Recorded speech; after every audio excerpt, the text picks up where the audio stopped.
Chapter 1450, City of Crafters. Chapter 1450, City of Crafters. Cold Wind City, Trade Area. Commander, more people are tailing us now.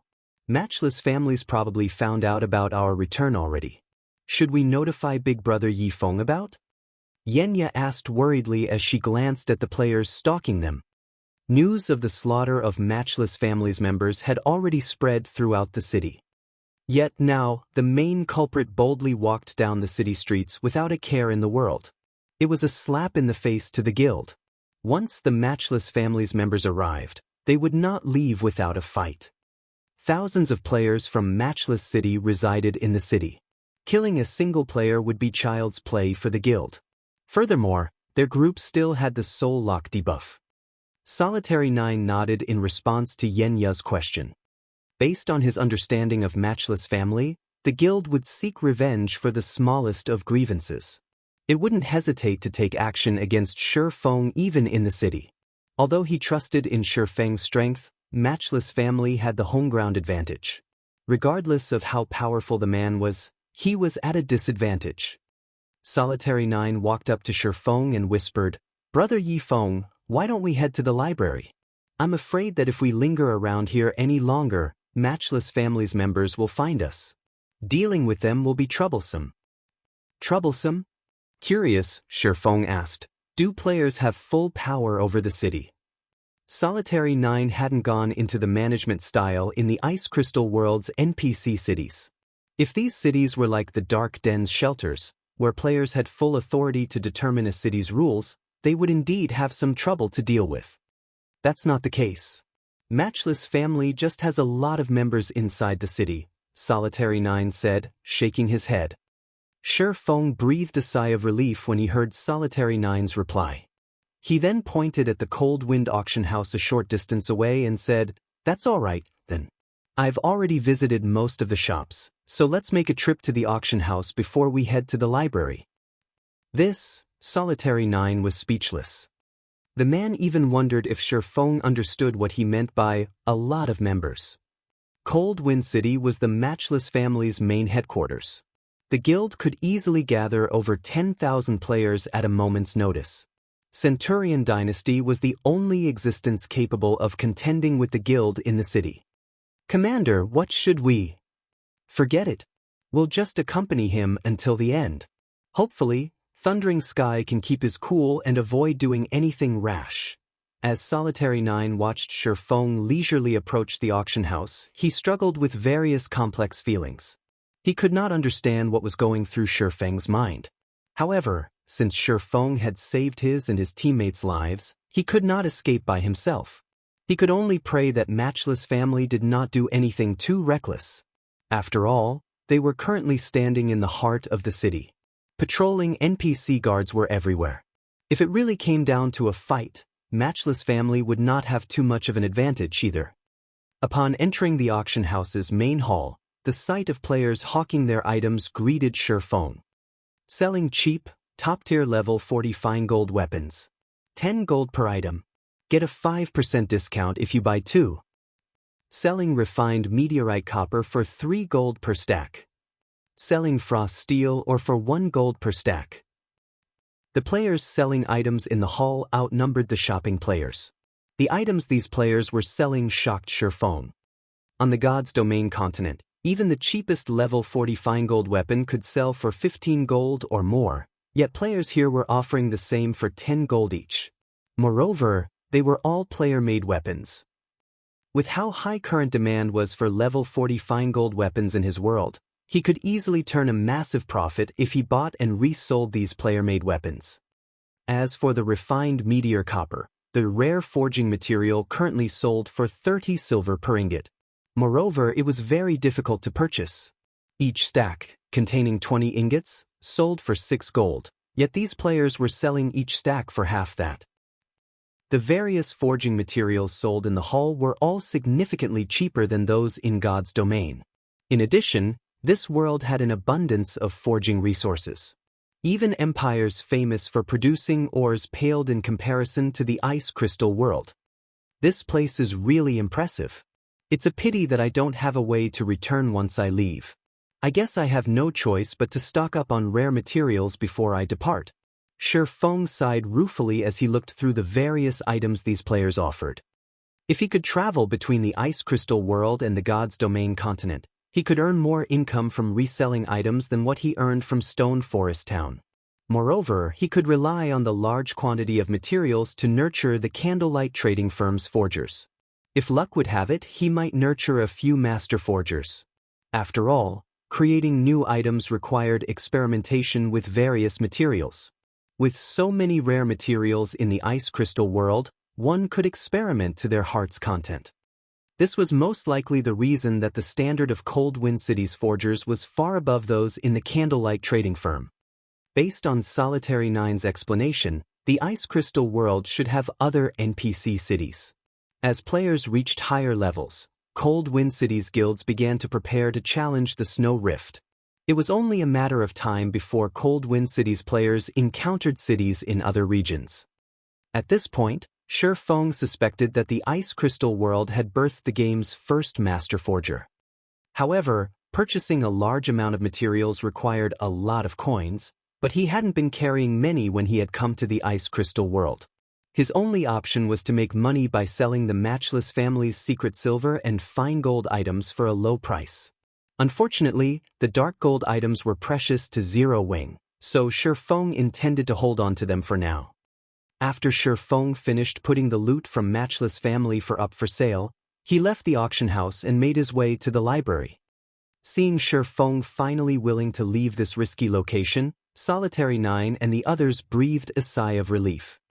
However, as soon as they left the auction house, they were greeted by a shocking scene. Players crowded the street, and every one of them wore Matchless family's guild emblem. With a rough glance, they easily counted over 10,000 players. Matchless family's members radiated killing intent as they glared at Shi Feng's group, scaring off any unrelated players. What's going on? Does Matchless family plan to monopolize the auction house? You don't know? Some expert killed a bunch of their members. They've come to deal with him. Do they need to go to such lengths, though? Why would they dispatch so many people just for one player? The domineering display frightened the independent players on the street. Among the Matchless family members present, the lowest leveled member was level 43. Their equipment was awe-inspiring as well. Has the Matchless family lost its mind? Solitary Nine felt an unprecedented pressure. He had thought that, at most, Matchless family would send around 1,000 experts. He hadn't expected Thundering Sky to be mad enough to dispatch a 10,000-man army. Not even Lifeless Thorn, Cold Wind City's #1 expert, could elicit such a reaction. However, after Matchless family's members had gathered in front of the auction house, another commotion shook the street. Another player army slowly approached from the other end of the street, and although this army was smaller than Matchless family's, it still included around 3,000 players. These new arrivals wore Centurion Dynasty's guild emblem. For a time, experts from both of Cold Wind City's large guilds stood before the auction house's entrance. Following which, both guilds' leaders pulled away from the crowd. Both men looked at Shi Feng. You're the expert that killed Featherwind? Thundering Sky and Sky Slicer asked in almost perfect unison. The spectating players were stupefied. Chapter 1451, Obliterated. Chapter 1451, Obliterated. That guy is so amazing. Both guild leaders actually came looking for him. Just who is he? The distant spectating players were shocked to see the two men. Solitary Nine, who stood behind Shi Feng, was at a loss for words. Both Thundering Sky and Sky Slicer were top-tier existences in Cold Wind City. Normally, they were very difficult to meet, yet these two had gathered here due to Shi Feng. That's right. What business do you have with me? Shi Feng calmly replied to the guild leader's question. An army of 10,000 players might be shocking to ordinary players, but not even a million-player army could surprise Shi Feng. Besides, they were still inside an NPC city. I never thought you would have the guts to admit it. Thundering Sky's face twitched in anger as he glared at Shi Feng's calm composure. I am Thundering Sky, the guild leader of Matchless Family. Since you admitted to killing my guild's experts, that makes things simple. Hand over every item and piece of equipment you have and let me kill you once. Then we'll consider the matter settled. Otherwise, bear the consequences at your own risk. Guild leader, aren't you letting this brat off too lightly? The guild leader's demand confused his upper echelons. They had assumed that Thundering Sky wouldn't rest until he forced this newcomer to delete his account. He had just offered to let Shi Feng off with such a light punishment. Enough. I have my reasons. Thundering Sky shot his subordinates a withering glare, immediately silencing them. What these guild upper echelons did not know was that Thundering Sky was far more interested in Shi Feng's weapons and equipment than he was in avenging Featherwind. After watching the swordsman's battle video, he realized that the man's basic attributes were ridiculously high.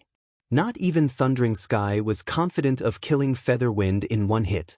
After all, Featherwind's weapons and equipment were considerably good. The Elementalist's HP was also over 30,000. PvP battles were different from those with monsters. A player's damage would scale down when they struck another player.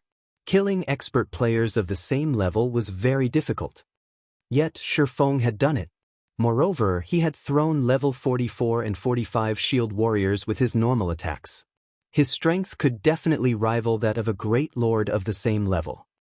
With such powerful attributes, Shi Feng had to have more than one top-tier weapon or piece of equipment. He might even have something Thundering Sky could use. However, if they killed this man while the Soul Lock debuff was active, Shi Feng would only drop a few pieces of equipment. On the off chance that he had stored his items in the bank, they would lose any chance of obtaining them. Ha! Fellow friend, ignore this man's foolish demands. If you join Centurion Dynasty, I guarantee that no harm will come to you within the Cold Wind City region, Sky Slicer said as he sent a contemptuous glance at Thundering Sky before turning back to Shi Feng. In addition, I'd like to offer you the position as our guild's main force vice commander. Insane. This is madness. I didn't hear wrong, right?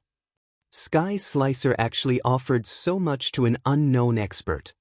They haven't even been that generous to Lifeless Thorn. Sky Slicer's voice had been quite loud, so the spectating crowd had heard every word. The offer confused them. A guild's main force was a guild's core of power. The main force generally only answered to the guild leader. Not even vice guild leaders had the authority to mobilize the main force. Hence, the main force's commander was even more important than the vice guild leader. Although the vice commander wasn't as important, it was still a crucial role. Sky Slicer had offered Shi Feng such an important position right off the bat. Slicer, do you intend to make an enemy of Matchless Family? Thundering Sky shouted, enraged.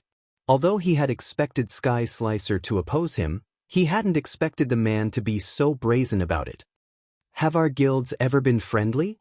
Sky Slicer sneered. Their two guilds had fought countless battles against each other, and neither feared their rival.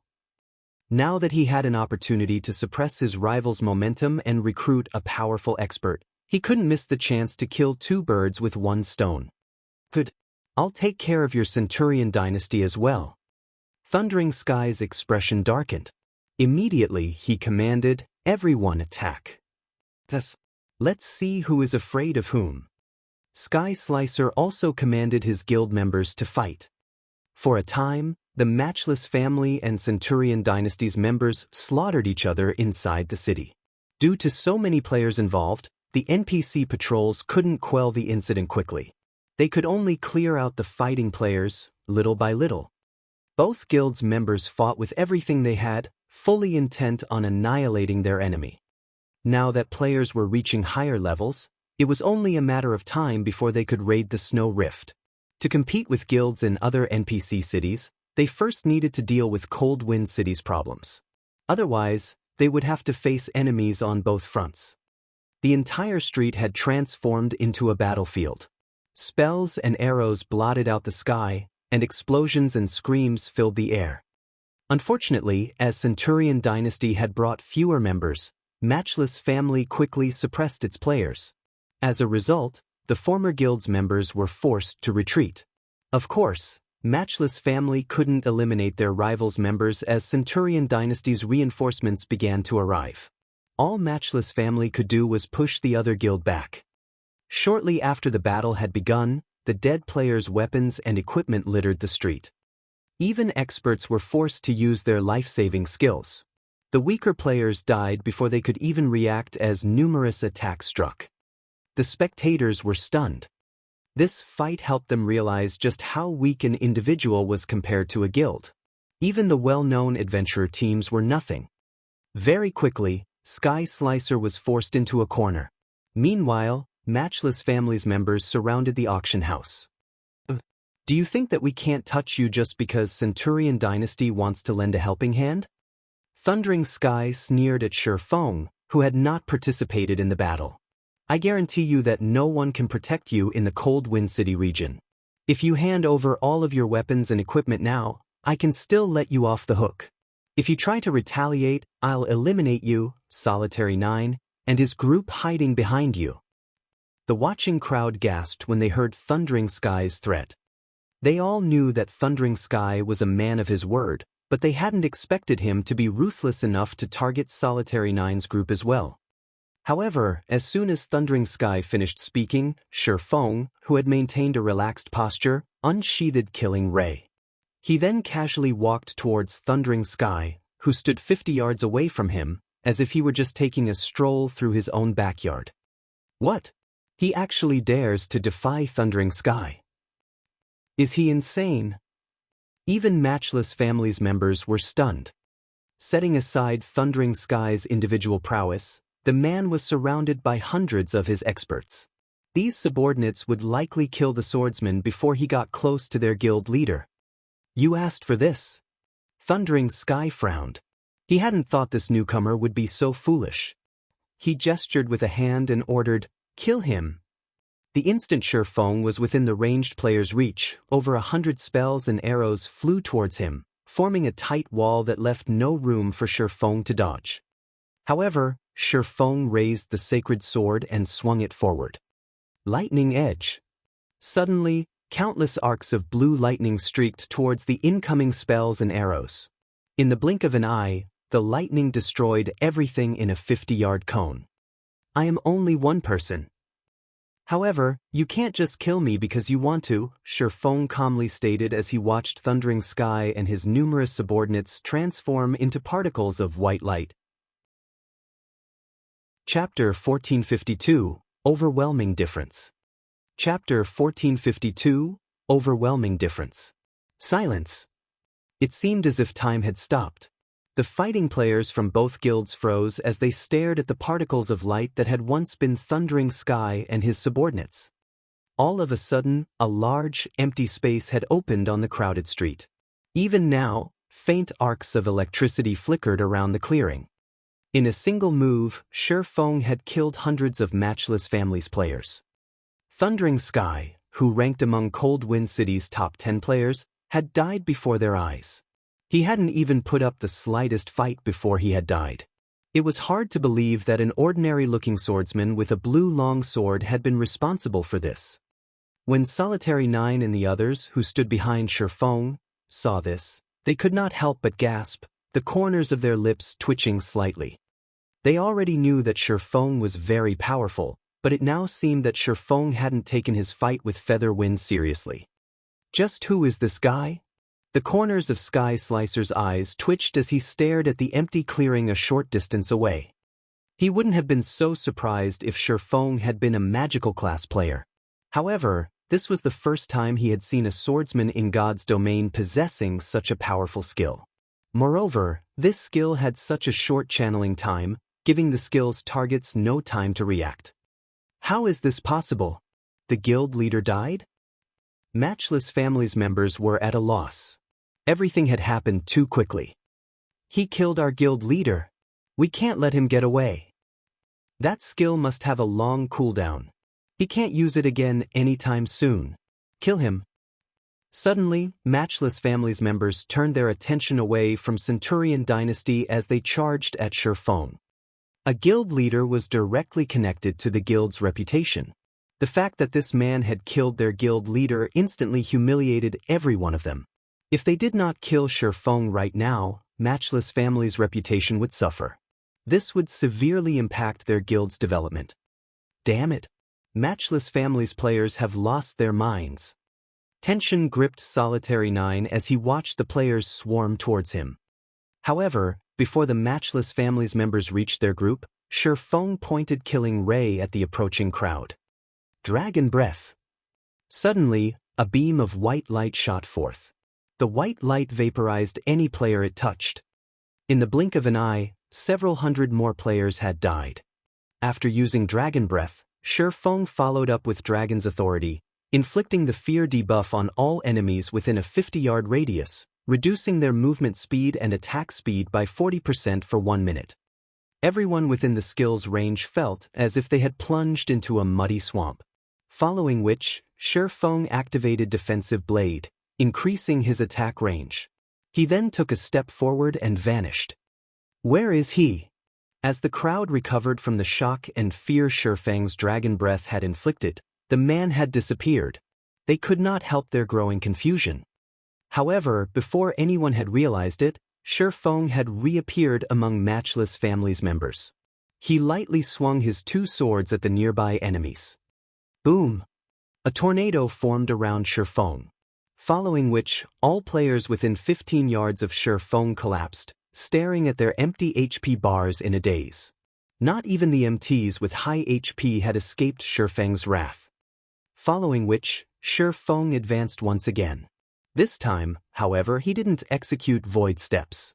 Instead, he left numerous afterimages trailing behind him as he moved forward.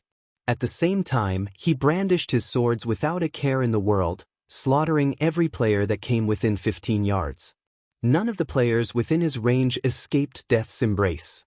In fact, they couldn't even block or dodge the swordsman's attacks. One after another, Matchless Family's members transformed into particles of light. Shifeng looked like a god of death as he claimed these players' lives. Nobody could even slow him down. Although the guild's ranged players tried to stop Shifeng, their attempts were little more than a joke. They couldn't even keep up with Shifeng's movements with their eyes, much less land an attack. They could only watch as particles of light floated in the air. He can't be a player. He must be a demon in disguise. He's a monster. A monster in human skin. We need to run. After a brief moment, Shifeng had killed another several hundred players. Panic overwhelmed Matchless Family members as they watched Shifeng reap their allies' lives. At this point, they had forgotten about avenging their guild leader and restoring their guild's reputation. They could only think of getting as far away from Shifeng as possible. They had never seen such a terrifying player before. Compared to Shifeng, the strongest boss monster they had ever faced looked cute.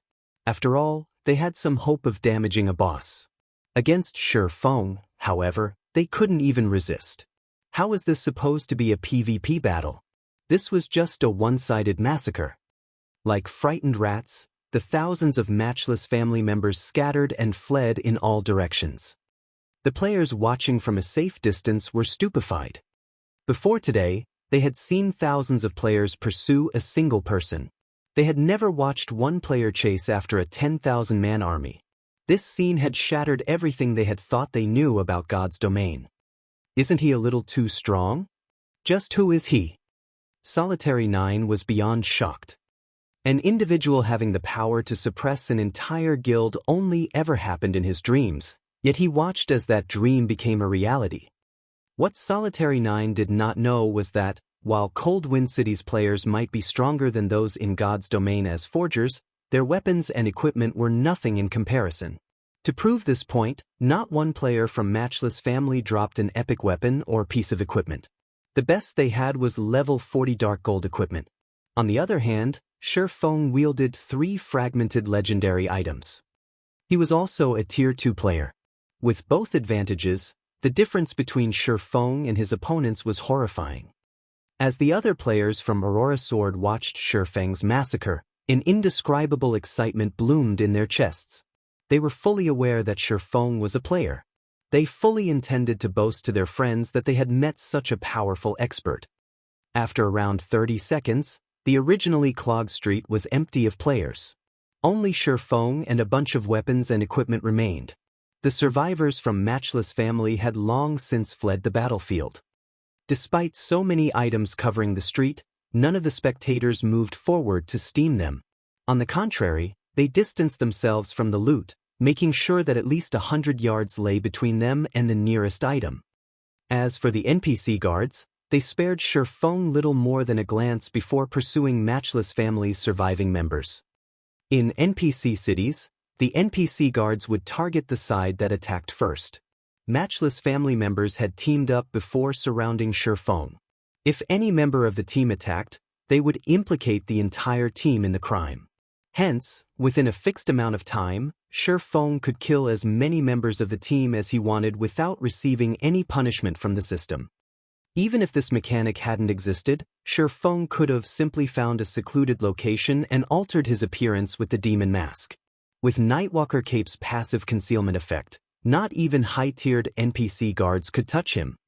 After crushing Matchless family members, Shifeng didn't hurry to collect his loot. Instead, he smiled as he turned to Sky Slicer, who stood a short distance away, saying, "Guild Leader Slicer, now that the problem has been dealt with, may I know what business you have with me?" Chapter 1453, Unexpected Harvest. Chapter 1453, Unexpected Harvest. As Centurion Dynasty's members watched Shifeng walk towards them, their breath caught, and cold sweat drenched their backs. It felt as if a prehistoric beast approached, not a player, and they desperately wanted to turn and flee. One man had inspired thousands of Matchless family's members to run like frightened rats. If someone had told them of such a thing happening in the past, they would have laughed it off. Now, however, they could not find it in themselves to laugh. They had clashed with the other guild many times, and both were roughly on the same level. Since Shifeng could suppress Matchless family by himself, naturally, he wouldn't have any issues doing so to Centurion Dynasty. Sky Slicer wore an ugly expression. Had he known something like this would happen, he would not have poked his nose into the situation. "Brother Expert, I believe there has been a misunderstanding. I only came here to recruit you because I have a grudge against Matchless family. If I had known that Brother Expert was so powerful, I would not have meddled in your affairs.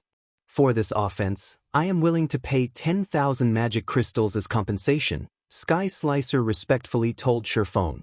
His previous pride had faded like smoke. "What a generous offer!" Solitary 9 quietly exclaimed. In his opinion, Sky Slicer was insane to offer 10,000 magic crystals as an apology. Even a well-known adventurer team like Aurora Sword had only accumulated 2,000 magic crystals thus far. Meanwhile, magic crystals were an indispensable resource in Cold Wind City. For example, lifestyle players needed the crystals when producing weapons and equipment. To increase their production success rate, they would spend magic crystals on renting special workshops in their respective lifestyle associations. There was also the Divine Colosseum, and training there cost a lot of crystals. Magic crystals were nearly impossible to save. Although there were quite a few ways to obtain magic crystals in Cold Wind City, handing over 10,000 magic crystals would deal a considerably painful blow to Centurion Dynasty. However, Solitary 9 wasn't a guild leader, so he couldn't understand Sky Slicer's thought process. If an expert of Shifeng's caliber decided to target Centurion Dynasty and randomly ambush its main force or elite members, the guild would break under the loss. Moreover, Centurion Dynasty couldn't do anything to Shifeng. If such a situation lasted for a long time, it could cripple the guild. The 10,000 magic crystal offer also served to put some distance between Centurion Dynasty and Shifeng. 10,000 magic crystals? Shifeng was slightly confused. The resources in Cold Wind City were far more abundant than he had assumed. Both Centurion Dynasty and Matchless family would only be third-rate guilds on God's Domain's continent. Giving away 10,000 magic crystals would likely bankrupt the guild. However, based on Sky Slicer's expression, he only felt a slight pang at the loss. When the guild leader saw the small frown forming on Shifeng's face, he realized that the other party wasn't particularly satisfied with the compensation. Gritting his teeth, he said, "If Brother Expert doesn't find the compensation satisfying, I can include this map as well." Saying so, Sky Slicer took out an ancient, tattered animal skin. Although the hide was quite old, it emitted a faint pressure. Although there was only a trace of this pressure, everyone seemed to fear it. "This is divine might?" Shi Feng stared at the animal hide in Sky Slicer's hands in surprise. Divine might was an aura unique to gods. Any item that radiated the energy wouldn't be ordinary. Furthermore, this item had manifested in the ice crystal world. Although this other world's rank was quite high, it could only accommodate up to Tier 5 creatures. Tier 6 gods were barred from this world. The fact that such an item, once used by God, had manifested here made it even more valuable. "Brother Expert, what do you think?" Sky Slicer asked, smiling when he saw Shifeng's interest in the animal hide. He had obtained this animal hide some time ago, but although he recognized it as valuable, he had no way to reveal its secrets. Using it to appease Shifeng and improve his relationship with the man wasn't a bad trade. "Deal." Shifeng nodded. His goal in traveling to the ice crystal world was to obtain eternal ice crystals, not to dominate Cold Wind City. He had no reason to clash with the local guilds. If not for Matchless Family's determination to pick a fight, he wouldn't have bothered with them. Hearing Shifeng's reply, Sky Slicer breathed a sigh of relief. He then handed over the 10,000 magic crystals and the animal hide. As for the weapons and equipment littering the street, Shifeng decided to sell the items to Sky Slicer for coins and various rare materials. Weapons and equipment took up an entire slot by themselves in a player's bag space. However, materials didn't. One slot could hold multiple articles of the same item. By selling the weapons and equipment for materials, Shifeng could maximize the number of items he brought back to God's domain. Naturally, Sky Slicer was more than happy to accept Shifeng's offer. The Matchless family members that had cornered Shifeng earlier consisted of the guild's elites and experts. Most of the players that had fallen to Shifeng had been experts. Hence, the weapons and equipment they had dropped were considered top tier in Cold Wind City. Through this transaction, Shifeng had obtained close to 8,000 gold in rare materials. If he resold these materials in his home world, he could easily earn over 20,000 gold. However, Shifeng wouldn't sell all of the materials even for a single payment of 20,000 gold. These rare materials could help the candlelight trading firm's forgers improve quickly. The trading firm might even manage to nurture a master forger. After obtaining the materials, Shifeng quickly made his way to Cold Wind City's library. Meanwhile, news of Shifeng's triumph over the Matchless family quickly spread throughout Cold Wind City, shocking the resident players. "That guy is so awesome. Not only did he suppress Matchless family by himself, but even Centurion Dynasty treated him with respect. I wish I had half his strength." After this, Lifeless Thorn will have to relinquish his position as Cold Wind City's #1 expert. I wonder if this expert is accepting disciples? If he is or plans to start an adventurer team or guild, I'll be the first to apply. For a time, Cold Wind City's players heatedly discussed this newcomer. Meanwhile, a man wearing ice blue armor and wielding a purple spear faced off against a level 54, Great Lord ranked demonic frost wolf in the Snow Rift, Cold Wind City's Forbidden Land. Despite the frost wolf's upper hand in speed and strength, it was helpless against this indifferent man. On the contrary, the player repeatedly restricted its movements. Because of this one man, the 20-man team following him easily dealt with the demonic frost wolf. Less than a minute after the fight had begun, the demonic frost wolf collapsed and dropped several items. The team members watched as their experience bars rose quite a bit. While the team rested, a heroic-looking female swordsman turned to the indifferent man, who rested with his eyes closed. Giggling, she said, "Lifeless, didn't you say that you're the strongest player in Cold Wind City? It seems that you have a rival now." "A rival?" Lifeless Thorn's eyes opened when he heard these words. Shaking his head, he said, "Cold Wind City's experts are clueless. They're nowhere near being a suitable rival for me." "I'm not talking about them," the female swordsman, Cleansing Whistle responded. Revealing a leisurely smile, she said, "Weren't you boasting about how powerful you are? Do you think you can stand against 10,000 elites from Matchless Family? You've got to be kidding. You're talking about 10,000 elite players." Lifeless Thorn rolled his eyes. "Then why do you claim to be invincible in Cold Wind City? Here, take a look at this." Not long ago, a swordsman expert single-handedly suppressed Matchless Family's army.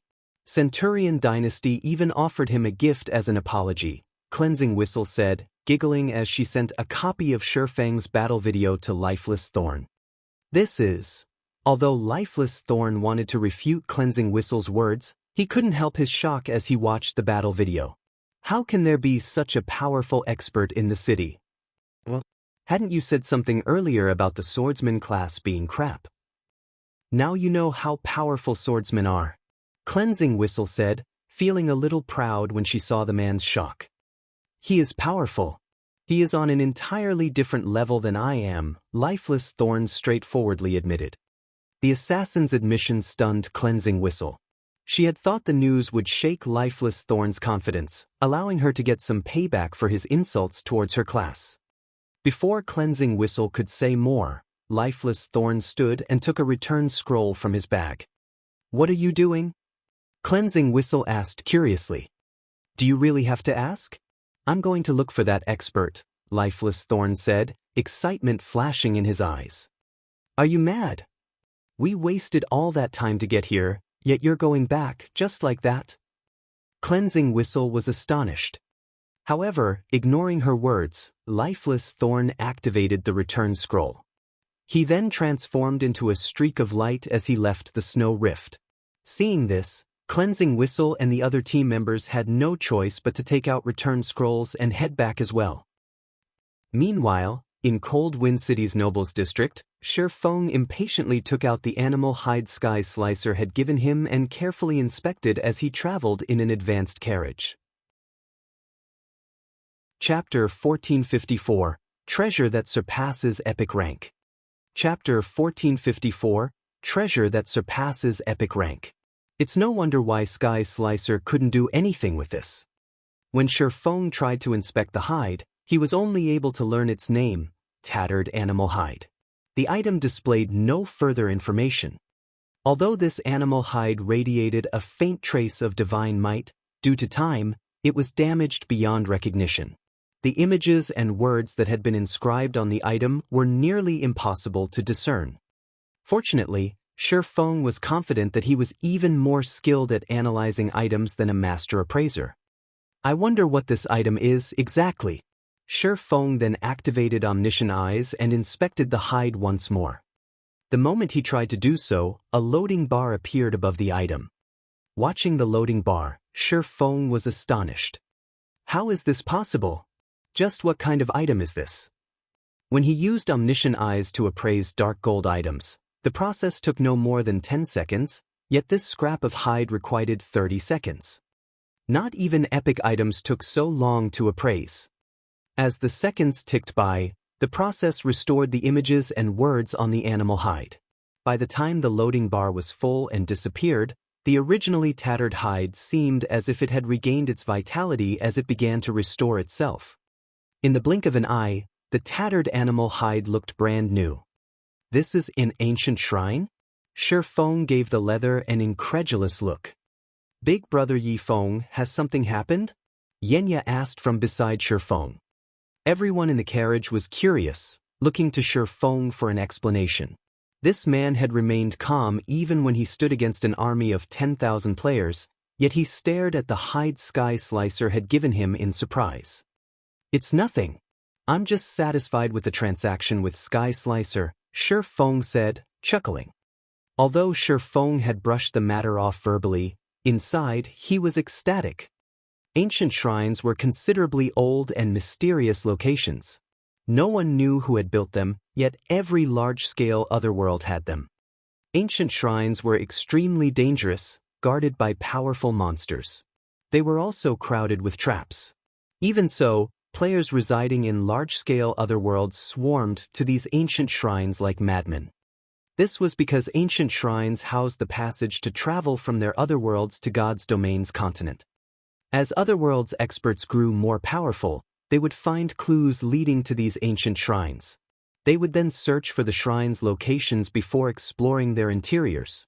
Eventually, they would find God's domain. However, this process normally only started after players reached level 100. The maps that contained these ancient shrines were generally high-level areas. Moreover, the ancient shrines themselves were very well hidden. The animal hide Sky Slicer had given him was a record of all of the locations of and information about the Ice Crystal World's ancient shrines. This item would save players a lot of time. Only now did Shifeng understand why it had taken an unusual amount of time to appraise the animal hide. There was no doubt that the ancient shrine map in his hand was worth far more than a measly epic item. After all, whoever possessed this map would have full access to the Ice Crystal World. As long as he developed the path to one of the ancient shrines, he could freely transfer resources between the Ice Crystal World and his home world. The benefits of reselling these items could even tempt super guilds. The sooner he opened this path, the more benefits he'd obtain. According to the ancient shrine map, the easiest ancient shrine to reach was in a level 50 to 70 map. This map was a forbidden land that connected the various NPC cities in the Ice Crystal World. For Coldwind City, this map was the Snow Rift. Only, the map indicated that the Snow Rift's ancient shrine lay under its core region, so it would be extremely difficult to locate. By the time anyone discovered the hidden map, Ice Crystal World's mainstream players would have exceeded the recommended level. With this map, my trip here has certainly been worth it. Shifeng began to formulate numerous plans as he inspected the ancient shrine's location. He had come to the Ice Crystal World because of a quest. Originally, he would have had to wait until someone from the Ice Crystal World activated an ancient shrine's teleportation gate to return to this world after finishing his quest. Moreover, that was dependent on whether or not the player who discovered the shrine would publish the teleportation gate's location. After all, he wouldn't be able to return to the Ice Crystal World unless he found another teleportation gate on God's domain's continent. However, things had changed. If he could activate an ancient shrine before he left, he would travel between worlds unhindered. This would give Zero Wing an advantage. Moreover, unlike the Dark Den, where he could only take one person with him, the ancient shrine's teleportation gates wouldn't have such a restriction. Of course, he'd have to pay the teleportation fee. Incredibly powerful NPCs guarded ancient shrine's teleportation gates, and each of these NPCs determined the fees based on how much distance separated the two worlds. Generally, the fee ranged between 20 and 50 magic crystals per person. Although Shifeng had once encountered a gate that charged 1 mana stone per person. Usually, only independent elite and expert players could afford to travel back and forth between worlds. However, the cost was nothing compared to the potential profits guilds could gain. After all, every other world had its own specialty resources that were extremely rare in God's domain. If guilds had to pay a small teleportation fee to obtain these precious resources, they would be more than happy to part with the cost. Right now, opening a path to the ancient shrine was far more important than obtaining eternal ice crystals to Shifeng. As long as he activated the ancient shrine, he'd accept failing the quest and losing his chance to trade eternal ice crystals for the Bracelet of Time. He could simply rely on the Ice Crystal World's resources to earn 5 million magic crystals within a month and purchase the Bracelet of Time for the originally stated price. It seems I'll need to make a trip to this ancient shrine later. Thinking up to this point, Shifeng carefully inspected the information on the animal hide. No one should ever underestimate an ancient shrine. Based on his memories, an ancient shrine required a considerable amount of time to raid and conquer. And he was alone in the Ice Crystal World. It wouldn't be easy to clear a path. As for the eternal ice crystals, Shifeng intended to visit the library before making his decision. If he could find a way to obtain the 10 eternal ice crystals, he would save a massive amount of magic crystals. After looking at the ancient shrine map for some time, Shifeng felt his head ache. The ancient shrine in question would be extraordinarily difficult to raid. Only now did he understand why the various otherworld's large guilds required a month to clear out a single shrine. Even a low-level ancient shrine, like the one located below the Snow Rift, was guarded by a level 70 mythic monster. Even the Snow Rift's final boss was a level 70, Grand Lord ranked 9-headed Earth Dragon. Although only one tier separated the two, the difference in strength was like heaven and earth. Alone, he could never defeat a level 70, mythic-ranked boss. When Shifeng finished examining the ancient shrine map, he turned to Solitary 9 and asked, "Brother 9, would you to help me with something?" "Help you?" Solitary 9 asked, confused. "Yes. I wish to establish an adventurer team in Cold Wind City," Shifeng stated.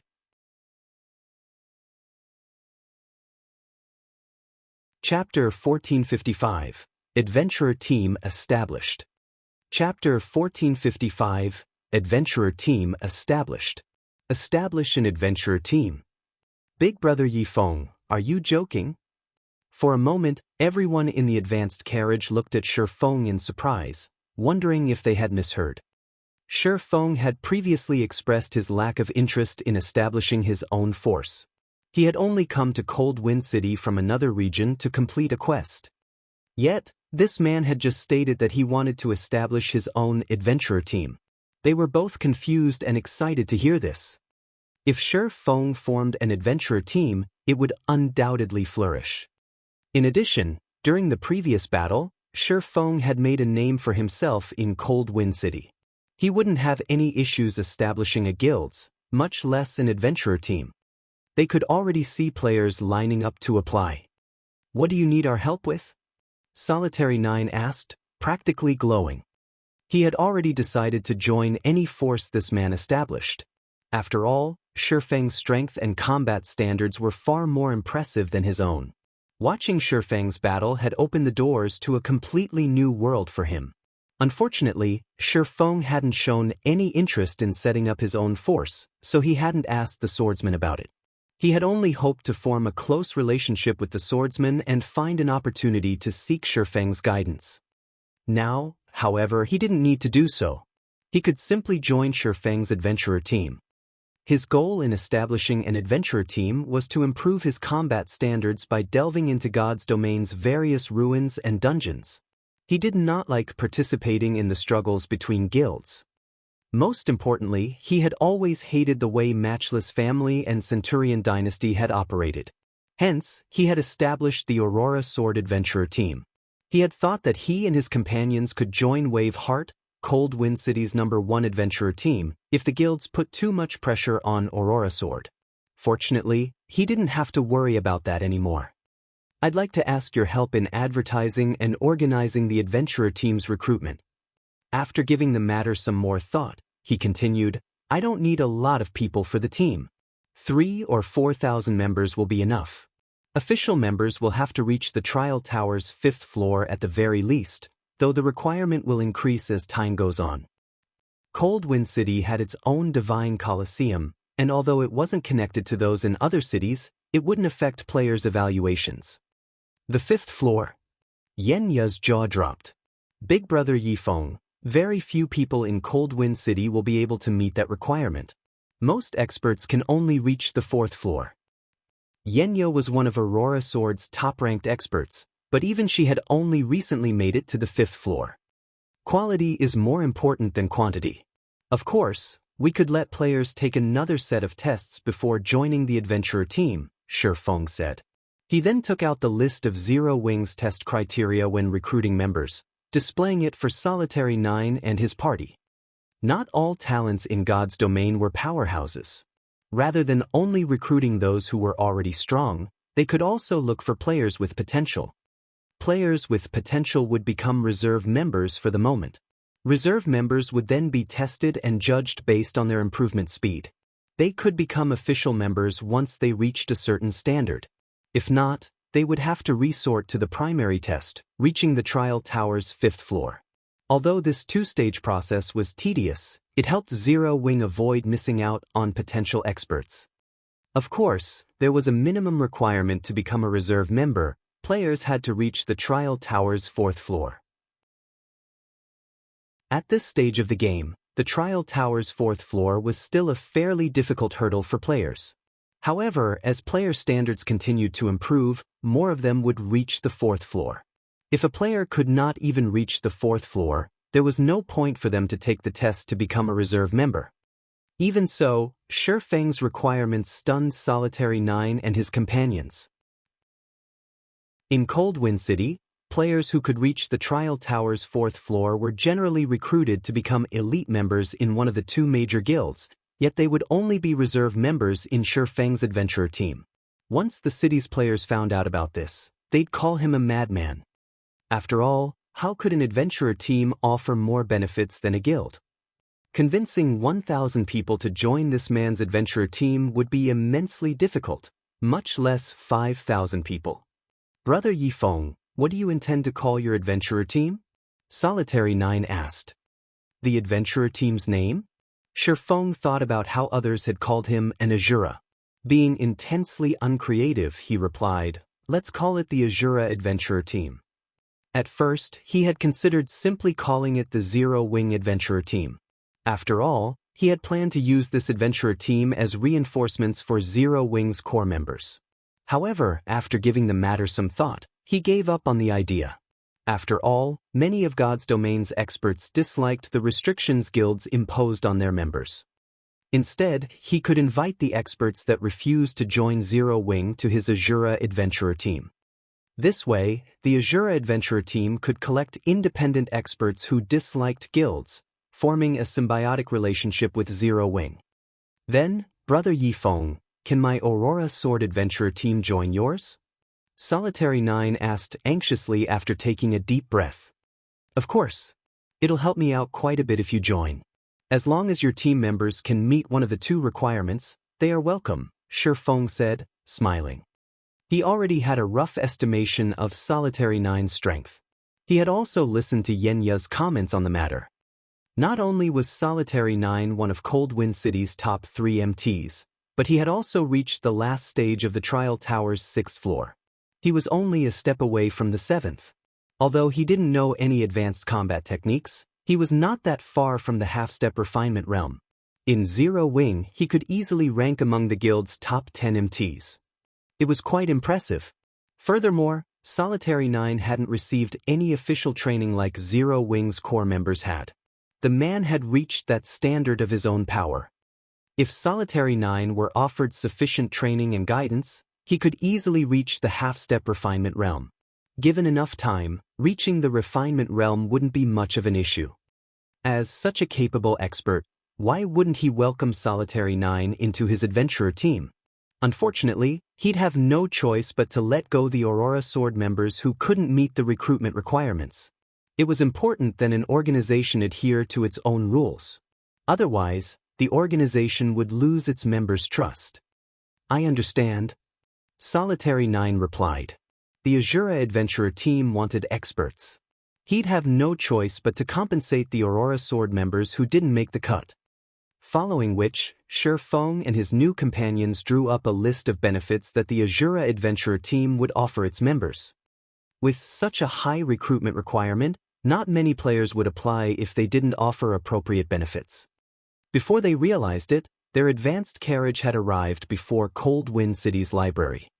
What a marvelous library!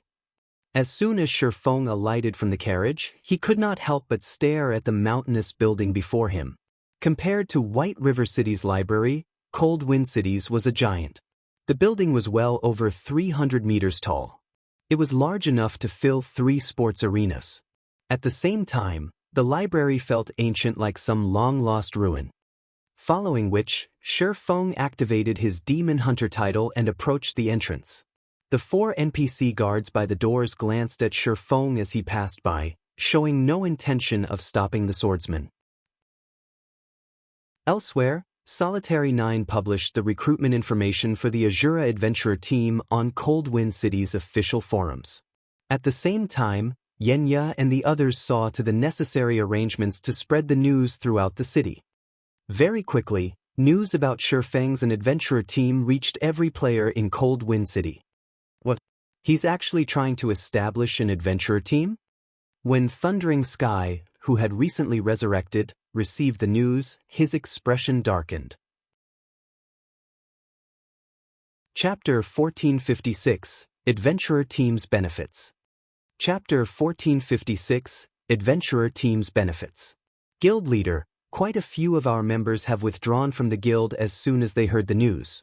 If we don't do something to stop this, I'm afraid that we'll lose more of our members, Featherwind cautiously reported to Thundering Sky. The battle at the auction house dealt a massive blow to Matchless Family's reputation, and because of that, the guild had lost over 1,000 elites and experts. Yet, despite such huge losses, Matchless Family couldn't do anything about them. After all, the guild was utterly helpless against Shifeng.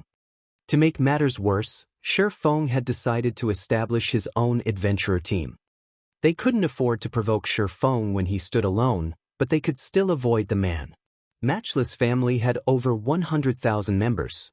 Even if Shifeng were more powerful, he wouldn't be able to damage the guild's foundations if their members spread out. If he had an adventurer team under his control, however, Matchless Family would likely have to face thousands of players in the future. It had become even harder to deal with this expert. Damn it!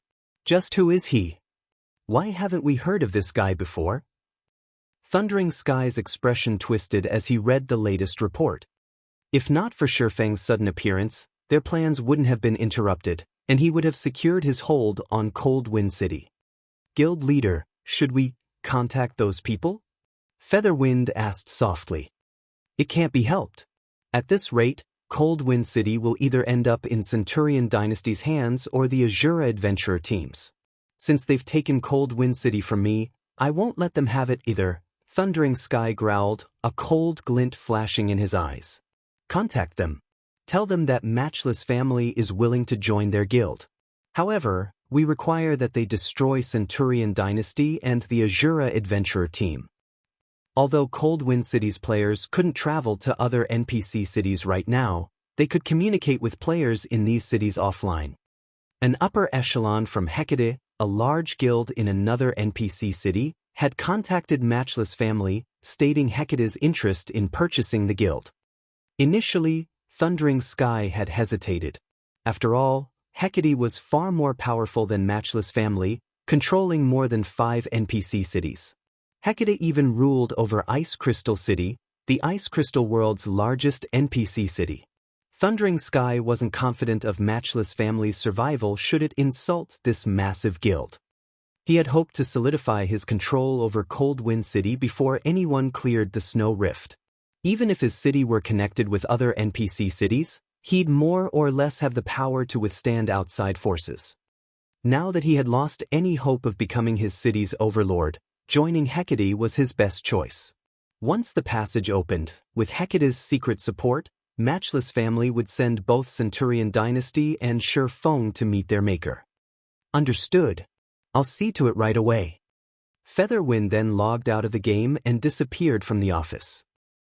Elsewhere, after splitting up, Solitary 9 and the others took the 3,000 gold Shifeng had given them to purchase a considerably large plot of land from the city hall.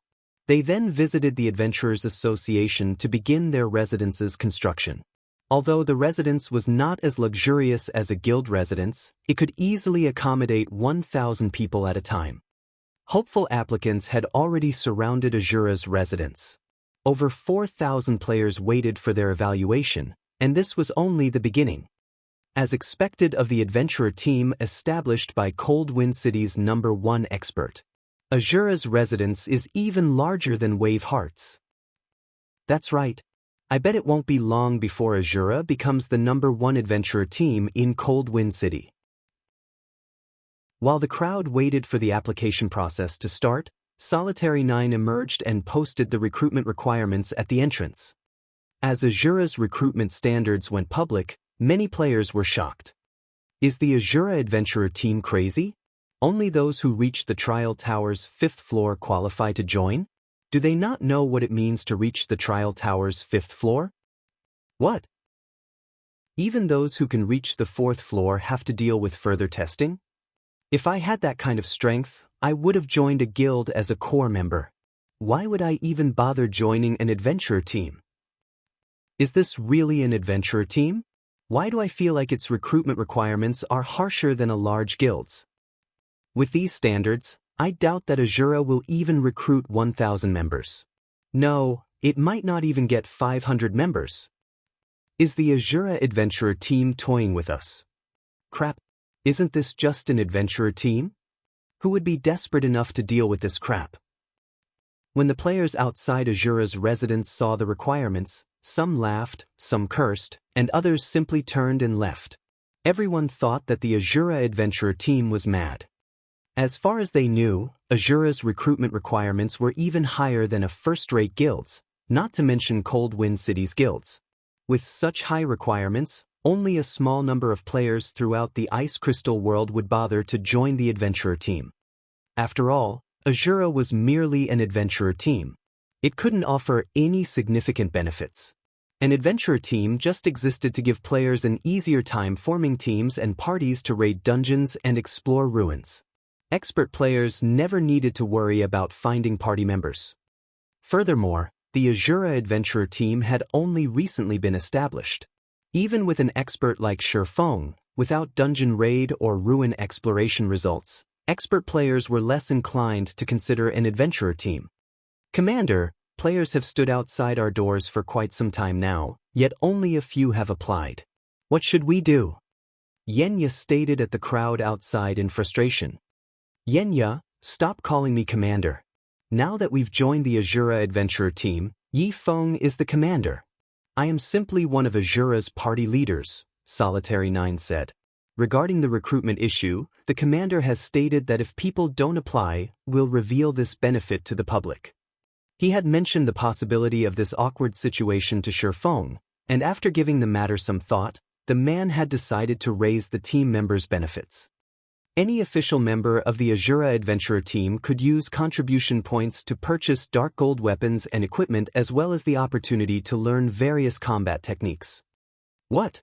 Co-commander, is that true? Xianxia exclaimed when she heard this. Being able to purchase dark gold weapons and equipment from the adventurer team was already impressive. Even Cold Wind City's experts only had a few dark gold items on them.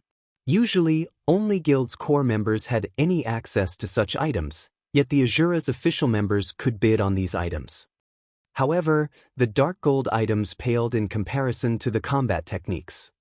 Most players knew something about combat techniques, mysterious techniques that could significantly improve one's combat power. Unfortunately, very few players actually knew any of these techniques. In fact, neither of Cold Wind City's two large guilds had any players that had learned a combat technique.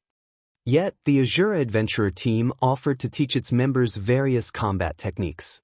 This felt like a dream. Mitchum, the commander made the decision, so don't worry about it. In any case, publish the information outside. Solitary 9 nodded. He, too, had been surprised when he had heard Shifeng's decision. Following which, Xianxia ran to the notice board outside the residence's entrance and published this shocking announcement. Chapter 1457, Clue to Evolution. Chapter 1457, Clue to Evolution. Cold Wind City's library. As soon as Shifeng entered the library, he felt as if he had just stepped into a different world. The library didn't contain any books whatsoever. Instead, the hall included a starry sky and organized shrubbery. Creeks and bridges snaked through the main hall. From time to time, one caught sight of glittering, translucent balls of water rising from the creeks before they dispersed into tiny drops. All of these creeks originated from a single location, the massive water ball hovering in the center of the hall. Not even Star Moon City's library was this beautiful. What an amazing library! It's fully automated with the use of magic water balls. The mana density is double that of outside. If players could practice their spells in here, their learning efficiency would double, maybe triple. Shifeng could not help his surprise when he sensed the building's mana. However, Shifeng was surprised to see only a few magical class players in the library. At a glance, he only counted 200 to 300 players. It was an abnormally small number for a library. What he didn't know was that one had to become a baron before they could enter Cold Wind City's library. If not for Feng's the Demon Hunter title, the level 180 NPC guards at the entrance would have chased him away. He didn't give the matter too much thought, though. He approached the central water ball and began to search for information on the eternal ice crystals. It was far more convenient to search through the magic water ball than it would be to leaf through numerous books. There sure is a lot of information here. Feng was astonished when his search for the eternal ice crystal came back with over 100 results. Normally, he'd be lucky if he got 10 or so results for a particular search. Fortunately, it was usually enough information to find the item they wanted, yet hundreds of entries mentioned the eternal ice crystals. This almost guaranteed that he could find the crystal's location. Following which, Feng browsed through the information. How is this possible? What Feng found shocked him. The eternal ice crystal was actually a mana crystal. Only, due to the ice crystal world's influence, the power of frost tainted these mana crystals, transforming them into eternal ice crystals.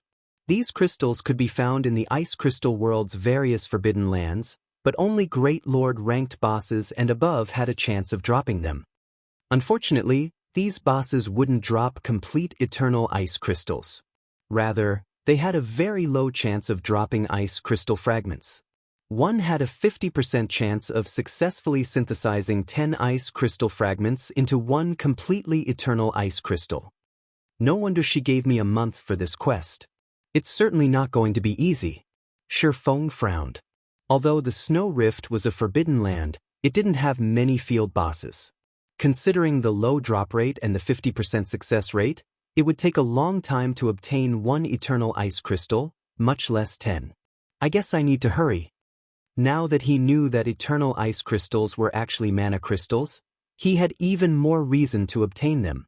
He also needed mana crystals to evolve the Abyssal Blade.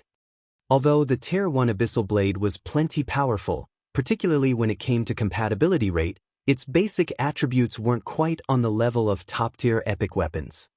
He wanted to evolve the Abyssal Blade, but he hadn't found any mana crystals, so he had been forced to set the matter aside for some time. If he could evolve the Abyssal Blade once more, he'd be more confident of defeating the Ancient Shrine's guardian boss. Armed with this new information, Feng was glad he had decided to establish an adventurer team in Cold Wind City. He wouldn't have had any hope of collecting enough eternal ice crystals in time if he were alone. Following which, Feng left the library and hurried towards Azura's residence.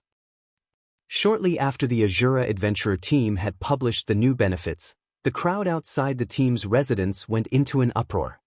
What? Members can trade contribution points for combat techniques. Azura is actually willing to teach combat techniques. Not even the city's 2 large guilds offer that benefit.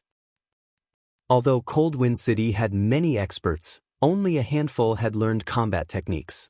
These experts treated these techniques like family heirlooms, refusing to teach any outsider. But the general public knew how powerful combat techniques were. A player with a combat technique could easily defeat one without. Moreover, unlike skills and spells, players could improve their combat standards while they learned a technique. This was yet another reason that experts refused to teach others their techniques. They adamantly refused all sorts of payment for the training. Yet, the Azura adventurer team wanted to teach its members various combat techniques. The news stunned countless players. None of them doubted the validity of Azura's offer. As Cold Wind City's #1 expert, Feng certainly knew many combat techniques. There wasn't anything surprising about him teaching his members 1 or 2 of these techniques. Moreover, the more powerful an expert was, the more they would value their promises. After a short moment, players crowded the previously empty registration area. The crowd even included players who had yet to reach the trial tower's 4th floor. These players begged Solitary 9 to give them a chance and let them become reserve members. For a time, Solitary 9 and the other players manning the registration area were incredibly busy. More players had come to apply than they had expected. Even 5th floor experts were rushing to put in their applications. Among these experts, many had been main force members from well-known adventurer teams or experts from the 2 large guilds. In less than 30 minutes, Azura had over 100 official members and 500 reserve members. Unfortunately, Solitary 9 rejected every player who hadn't yet reached the trial tower's 4th floor, telling these players to return after they did so. News of the Azura adventurer teams offered to teach its members combat techniques quickly spread throughout the city. It became a hot topic among these players, and many expressed their intention to join the organization. The city's 2 large guilds suffered headaches because of this. They had planned to ridicule Azura for its high recruitment requirements, but now, they were only frustrated over the new adventurer team. If Azura gathered enough experts and taught them combat techniques, there was no doubt that the adventurer team would become Cold Wind City's overlord. Guild leader, I've notified Hecate. However, more than 500 players have already joined Azura. At this rate, Azura will rule the city long before Hecate opens a path to Cold Wind City, Featherwind said, shocked as he overlooked the statistics he had recently received. This won't do. We'll go and find Waveheart. Even if we have to pay a high price, we have to form an alliance with the adventurer team and convince them to deal with Azura, Thundering Sky said as he stood. He had hoped to avoid allying with Waveheart to deal with Azura, but it'd be enough if the adventurer team helped Matchless Family survive until Hecate arrived. Guild leader, a report just came in. Waveheart's Lifeless Thorn has led a team to Azura's residence. By the looks of it, Lifeless Thorn plans to take action, Featherwind said, smiling coldly at the latest report. Lifeless Thorn was a battle maniac. Since his debut in Cold Wind City, not a single expert he had challenged had lasted more than 5 moves. Eventually, he had become Cold Wind City's publicly acknowledged #1 expert. Not even the city's main guilds could do anything against the man and were forced to ignore his existence. He's making a move? Thundering Sky could not help but laugh. This is going to be interesting. Let's go. We're heading to the residence to watch this play out. Chapter 1458, Demigod Ranked Expert. Chapter 1458, Demigod Ranked Expert. Cold Wind City, Azura Adventurer Team's residence. As soon as Shifeng stepped out of the advanced carriage, he was greeted by a sea of people crowding around the residence's entrance. It was even more lively than an imperial capital's auction house. Why are so many people here? Shifeng was confused to see such a large crowd. Around a dozen people stood before the registration area, the leader of which was a man in icy blue armor, holding a purple spear in his right hand. Although this man stood in silence, the surrounding players had distanced themselves from him, creating a wide, open space clearing. Aside from this man's companions, no player dared to move within 20 yards of him. I hadn't expected Lifeless Thorn to visit. Why do you think he's here? Do you really need to ask? He's here to issue a challenge. Lifeless Thorn was Cold Wind City's #1 expert. Now that someone has usurped his position, he must be here to reclaim his status. Indeed. I've heard Waveheart members talk about how bored he is because he hasn't been able to find someone who can put up a decent fight. He's been spending time in the Forbidden Land to open a path to other NPC cities so he can find new experts to challenge. This is going to be interesting. I wonder which of the 2 experts will win the duel. You can't figure that out on your own? Lifeless Thorn is definitely going to win. He's invincible in Cold Wind City. On the other hand, the mysterious swordsman has only made a name for himself recently. I wonder if that swordsman will accept Lifeless Thorn's challenge. The spectating crowd discussed the potential duel between Shifeng and Lifeless Thorn. They all anticipated the fight between these 2 powerful experts. Guild leader, Lifeless Thorn has grown stronger again. He's replaced his old weapon too. His last weapon was a top-tier, level 45, dark gold spear called Meteor Spear. It had been crimson red, and I've heard that Lifeless Thorn had found it in a dark gold treasure chest. It seems that he had earned quite the harvest from the Snow Rift, Featherwind said, smiling as he gazed at the purple spear in the berserker's hand. That damnable swordsman is in trouble. Indeed. If Lifeless Thorn gets serious, not even Sky Slicer and I would have any hope against him. That's why Hecate's been urging us to do everything we can to recruit him. It's a pity that he isn't interested in joining a guild. I doubt he even would have joined Waveheart if not for the help in obtaining better weapons and equipment, Thundering Sky said as he tried to sort out a tangle of complex emotions. He had always treated Lifeless Thorn like the biggest thorn in his side, but even Hecate had warned him not to provoke the man. Now, Lifeless Thorn would finally be of some use to him. Lifeless, I already told you that our commander isn't here. Standing here is pointless. If you want to challenge the commander, I'll let him know once he's finished his tasks and returns. Solitary 9 growled, frustrated with Lifeless Thorn obstructing the registration area. Solitary 9 had personally experienced this man's power. The gap between them was massive. Despite being one of the top 3 MTs in Coldwind City, he had only lasted 3 moves against Lifeless Thorn. From start to end, he had been powerless to retaliate. Moreover, their duel had been over a month ago. Now, Lifeless Thorn radiated an even more frightening feeling. With a single glance from the man, Solitary 9 felt as if he trudged through a muddy swamp, his movement growing sluggish. On the surface, the 2 large guilds ruled over Coldwind City. In reality, however, these guilds only operated as they wished because of Lifeless Thorn's disinterest in struggles over power and resources. Since the Berserker blocked off the registration area, who would be bold enough to come forth to apply to Azura? That won't be a problem. I have plenty of spare time. If I can't face him today, then you can contact your commander and inform him of my challenge, Lifeless Thorn said, smiling. He can choose the time and place. It doesn't matter to me. 9. You know that Lifeless is a battle maniac. Once he has made a decision, nothing can stop him. Just contact your commander, Cleansing Whistle advised. In reality, she, too, was curious to see who would win a fight between Shifeng and Lifeless Thorn. Lifeless Thorn might have claimed that he wasn't a match for the newcomer, but he was simply being humble. She was fully aware of the man's true power.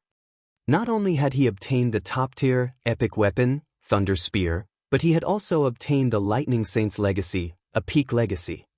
Even throughout the Ice Crystal world, Lifeless Thorn could rank near the top. How could he possibly lose to some unknown swordsman? You guys?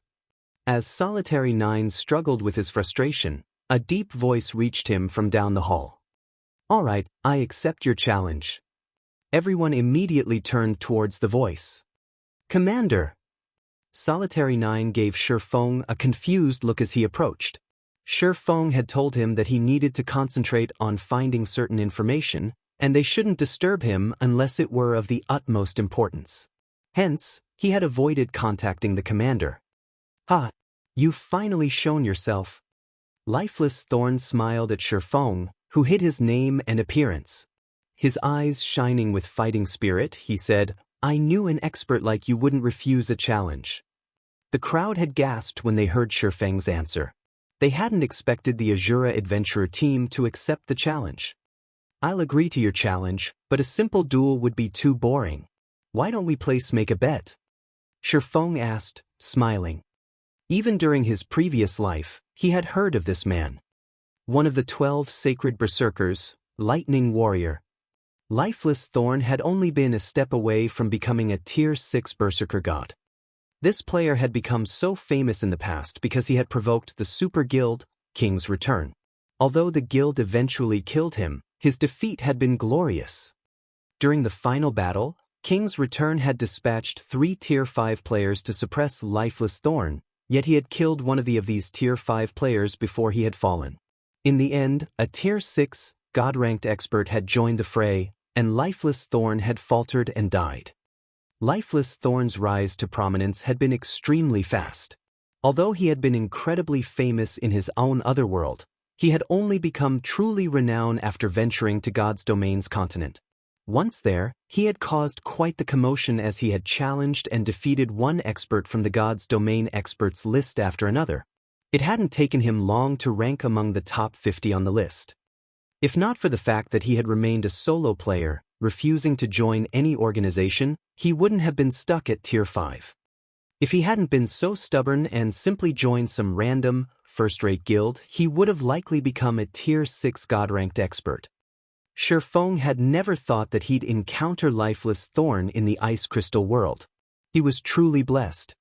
In the past, Lifeless Thorn had never joined a guild, but now that Shifeng had established his own adventurer team, he could attempt to recruit the Berserker. It'd be almost as good as convincing the man to join Zero Wing. If Shifeng succeeded, he'd have yet another powerful supporter. Chapter 1459, Battle for Number 1.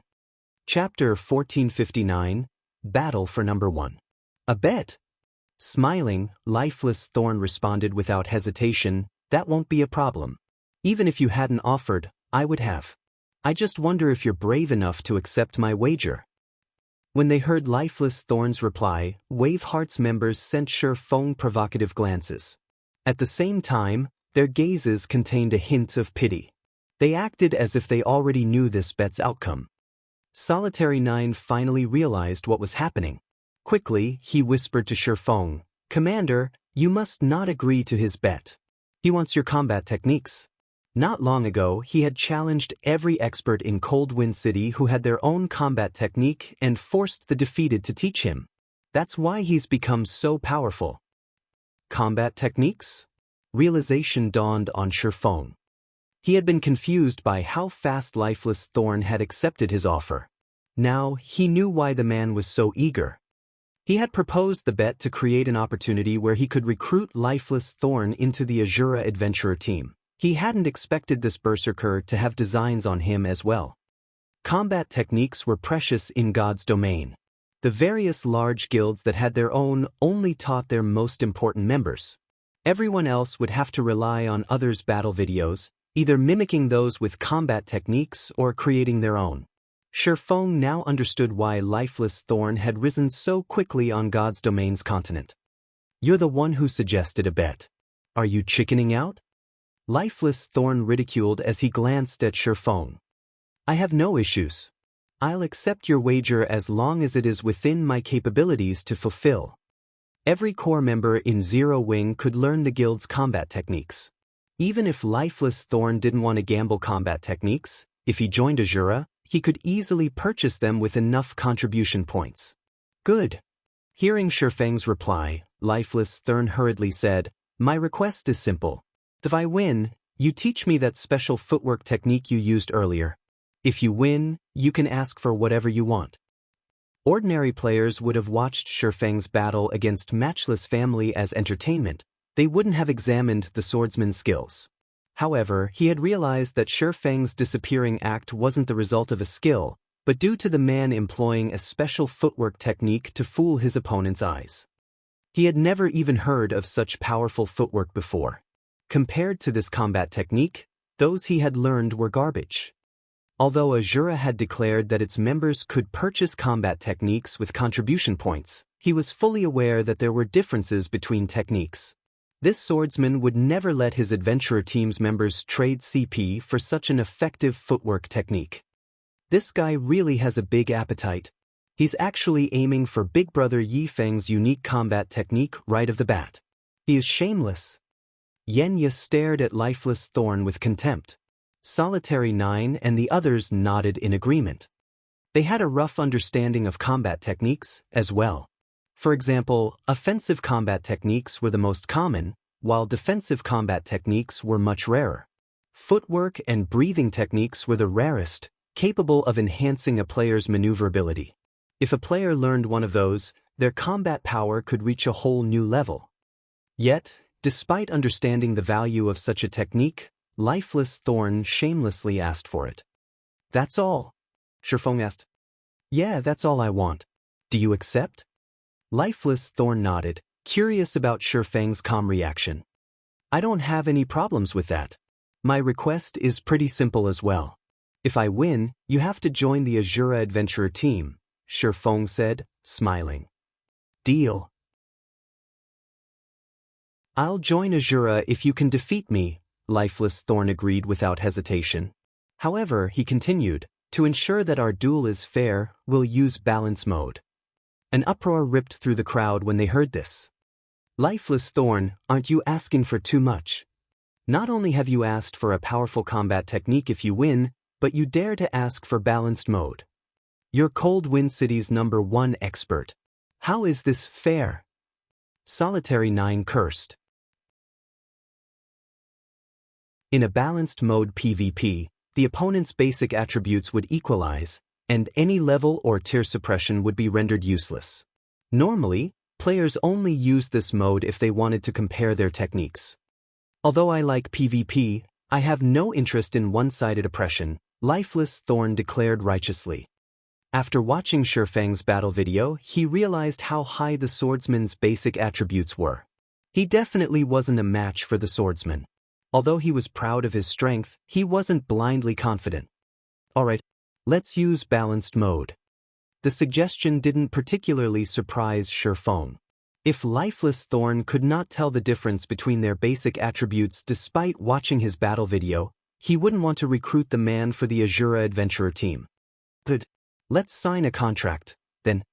Hearing Shifeng's consent, Lifeless Thorn pulled out a contract he had prepared earlier. All it was missing was Shifeng's signature. After reading through the contract, Shifeng signed it.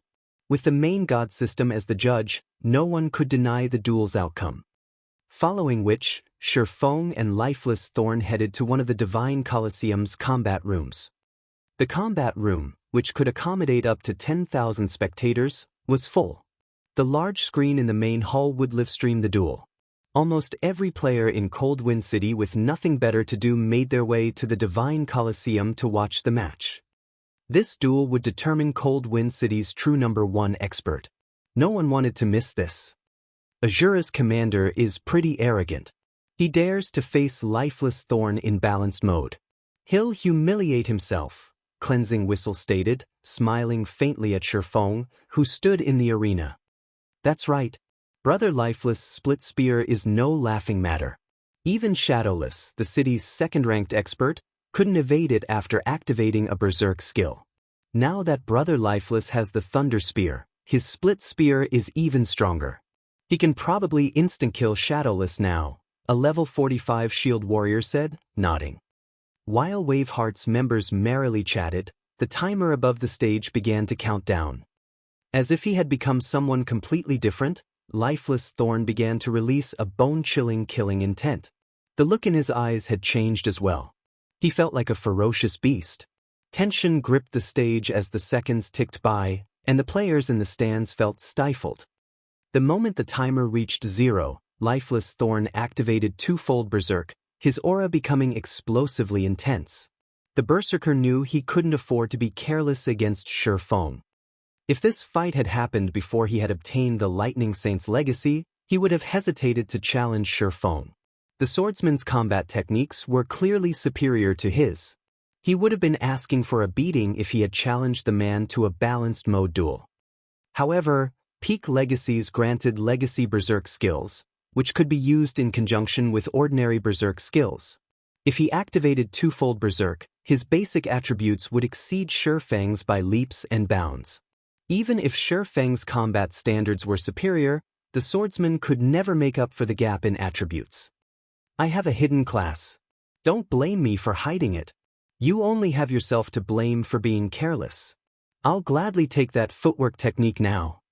Lifeless Thorn smiled at Shifeng before activating charge and advancing. Chapter 1460, Complete Suppression. Chapter 1460, Complete Suppression. After activating charge, it took only an instant for Lifeless Thorn to cross the 20+ yards separating him and Shifeng. As soon as Lifeless Thorn reached his opponent, he thrust Thunder Spear at the other player, sending over 20 afterimages at Shifeng from different angles. It was impossible to find the real weapon among the fakes. How has his Split Spear become so much stronger? Solitary 9 could not help but gasp. When he had dueled Lifeless Thorn, the Berserker had only produced over a dozen spear images. Even with his shield, he hadn't been able to block every spear image, forced to rely on luck and hope he blocked the real weapon. Yet, the Berserker could now produce over 20 images, nearly double what he had previously been capable of. Just watching the images was confusing, not to mention trying to block the attack. Brother Lifeless twofold berserk is impressive. Not even an MT can block so many images. The attack surprised Wave Heart's members. Lifeless is taking this too seriously. Cleansing Whistle revealed a helpless smile as she watched the berserker fight with everything he had. His opponent is doomed. Throughout her time raiding dungeons and adventuring with Lifeless Thorn, this was the first time she had seen him go all out. Moreover, in a balanced mode duel, the player with higher basic attributes would be suppressed to match the opponent's. Since Lifeless Thorn's attributes weren't affected, he wouldn't feel awkward as he moved. In contrast, Feng would need some time to get used to the lower attributes. It was clear that Lifeless Thorn realized this, yet he refused to give Feng any time to adapt. With so many advantages, the berserker would have an easy time winning this duel. As the numerous spear images were about to devour Feng, a blue light flashed before him, following which a loud explosion shook the arena, followed by a powerful shockwave radiating across the stage. Lifeless Thorn's thunder spear had stopped an inch from Feng's neck. Impossible! Cleansing Whistle shot up from her seat, shock flashing in her eyes. Lifeless split spear. Why did it stop? What? Brother Lifeless messed up. The other Wave Heart members were similarly stunned. Lifeless Heart had rarely ever failed to hit his target with split spear. His opponent could only block the attack if they were lucky. Of course, nobody was more surprised than Lifeless Thorn. However, the berserker didn't give up after his first attack had failed. Immediately he executed split spear again, sending another 20+ spear images thrusting at Feng. Before the spear images reached Feng, another blue light flashed. This time, the thunder spear stopped several centimeters away from Feng's right shoulder. There was more distance between the weapon and the swordsman than before. Did it hit? What's going on? Wave Heart's members watched Feng in confusion, realizing that golden scales covered the man's body. He actually deflected Lifeless split spear. Is he some kind of monster? Cleansing Whistle's expression darkened as she watched the fight. Split spear was so impressive because it was nearly impossible to pinpoint the real weapon, which confused the opponent as they tried to defend themselves. But in the brief moment before Lifeless Thorn's weapon reached Feng, the swordsman located the real thunder spear and properly deflected it. His grasp of strength and timing was simply godlike. Before Cleansing Whistle could overcome her shock, Feng took a step forward and disappeared. He vanished. Lifeless Thorn immediately responded by executing Whirlwind Slash, his spear sweeping horizontally to slice everything within 10 yards of the berserker. Dang! A loud clang echoed throughout the venue. Following which, Feng reappeared as he flew over a dozen yards backward before landing. Despite being knocked back so far, Feng hadn't lost a single HP. He had nullified Lifeless Thorn's horizontal slash with parry. As expected of the Lightning Warrior, his reactions are so fast. Feng smiled faintly as he glanced at the still vibrating killing ray. Split Sword was Lifeless Thorn's trademark combat technique. He had used it plenty of times against the experts on God's Domain experts list. However, the technique was still immature right now. Although he could create over 20 spear images, his attacks were monotone. Against Feng, who was capable of pushing his 5 senses to their very limits and had a perfect grasp over his environment, the immature technique was useless. Moreover, although balanced mode would equalize the combatant's basic attributes, it wouldn't affect the player's physiques. To Feng, whose physique exceeded that of an ordinary Tier 2 player, Lifeless Thorn's split spear was a joke. Meanwhile, the berserker felt an unprecedented pressure weigh down on him as he watched his opponent. In a clash of techniques, the player that used a skill first would lose. Although this duel wasn't a pure exchange of techniques, it was the first time he had encountered a player who could treat his split spear like a normal attack. You are incredibly strong. Despite the minor loss, Lifeless Thorn wasn't discouraged. Instead, he smiled as he said, I admit that I am no match for you in terms of technique. However, combat techniques aren't the only factor that determine a player's strength. One must also take into account attributes and skills. Saying so, Lifeless Thorn's thunder spear shuddered slightly. Suddenly, 6 golden replicas of the weapon appeared around him. This move was Adjudication Spear, one of Thunder's spear skills. Every Adjudication Spear carried 100% of Lifeless Thorn's strength. Moreover, he had complete control over the weapons and could use them alongside his split spear. The only downside was its 10-second duration. However, in a fight between experts, it was more than enough time. Guild Leader, Lifeless Thorn is really scary. Azura's commander will definitely lose, Featherwind excitedly announced. Good. As expected of the publicly acknowledged, #1 expert. If Shi Feng lost, Lifeless Thorn would be Cold Wind City's undisputed, #1 expert. The Azura Adventurer team's reputation would plummet, and although it would still pose a threat to Matchless Family, it wouldn't rule over Cold Wind City. As the upper echelons of Cold Wind City's large guilds sighed with relief, Shi Feng walked towards his opponent. You are correct.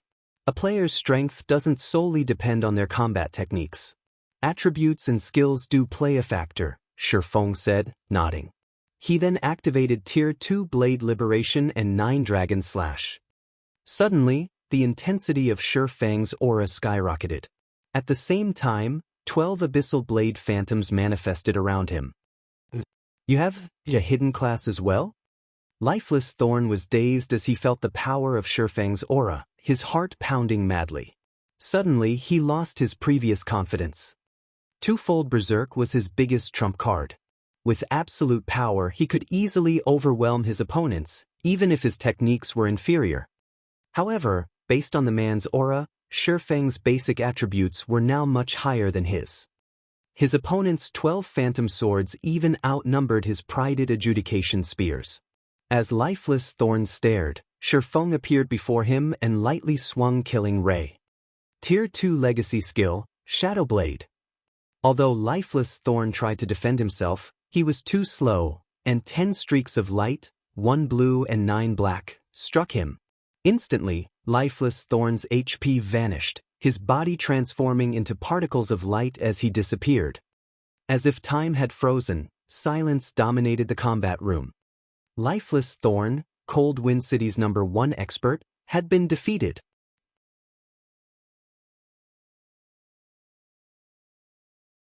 Chapter 1461, Abyssal Blade Evolves. Chapter 1461, Abyssal Blade Evolves. Only after the system had announced the duel's outcome did the audience react. He won just like that? So fast. I couldn't even see what he did. Is this really a balanced mode PvP duel? Why do I feel like that guy is much stronger than Lifeless Thorn? Most people weren't surprised by the battle's outcome. After all, both Shi Feng and Lifeless Thorn gave the city's large guilds headaches. It wasn't surprising to discover that one was stronger than the other. Rather, they were shocked over the battle's process. After watching the duel, the expert players that had hesitated over joining the Azura Adventurer team swore that they would join. Just who is this guy? Despair tore at Thundering Sky's heart as he watched Shi Feng descend from the stage. He had hoped that even if Lifeless Thorn weren't a match for the swordsman, the difference between them wouldn't be so great. However, that clearly wasn't the case. Even an amateur could tell that Shi Feng and Lifeless Thorn were on completely different levels. Thundering Sky could already foresee the Azura Adventurer team lording over Cold Wind City within a short time. His only choice was to rein in his members, avoiding provoking Azura's members as he bided for time until Hecate arrived. He had no other options. The commander is so amazing. I want to see what Waveheart intends to do now. Xianxia and the other Azura members were ecstatic. They had personally watched as Lifeless Thorn's undefeated legend was shattered, and a new legend was born in Cold Wind City. Azura could become one of the top adventurer teams in the Ice Crystal world, not to mention becoming Cold Wind City's overlord. Below the stage, Lifeless Thorn wore a blank look as he resurrected. I lost. He couldn't help but recall the final scene of the battle. Although Shi Feng had used the opportunity to attack while he had been stunned, he wasn't sure that he could have blocked all 10 attacks as they aimed for his blind spots even if he hadn't been dazed. Even with his adjudication spears, he would have been lucky to block half of those attacks. In the end, nothing would have changed. He would have died all the same. He now realized that, aside from inferior basic attributes and combat standards, he didn't even have enough combat experience to stand against Shi Feng. The man had the kind of combat experience that only came from risking one's life in one battle after another. Taking a few deep breaths, Lifeless Thorn approached Shi Feng. I sincerely accept my defeat. I will adhere to my promise and join Azura. However, I'd like to ask you about something. Of course, you may also refuse to answer, Lifeless Thorn said. Ask away. I'll answer as best as I can, Shi Feng offered. If I'm not mistaken, you should be a player from another region, correct? Lifeless Thorn asked, a hint of excitement coloring his voice. That's right. I'm not from the Cold Wind City region, Shi Feng acknowledged, not bothering to hide the truth. The conclusion was easy to reach if one watched carefully. God's domain had launched some time ago, and experts who were capable of becoming famous had already made a name for themselves. Even if they weren't well known, there should be some news of their achievements. It simply wasn't possible for such a terrifyingly powerful, unknown expert to pop in out of nowhere. The only explanation was that he had come from another region. If an ordinary player's arrival from another region were discovered, it could cause the player a lot of trouble. Shi Feng, however, wasn't worried. Cold Wind City didn't have a player who would dare cause him trouble. I knew it. Eagerly, Lifeless Thorn asked, are there a lot of experts where you come from? A lot. Too many to count, Shi Feng responded after giving the matter some thought. Shi Feng realized what Lifeless Thorn was trying to say. To put it simply, the Berserker wanted to know if there were a lot of experts who were stronger than him. In reality, Lifeless Thorn was a refinement realm expert. However, he lacked combat experience. There weren't enough experts in Cold Wind City to spar with. As a result, his combat style was monotonous. Although it was effective against weaker players, experts of the same caliber could easily overcome his attacks.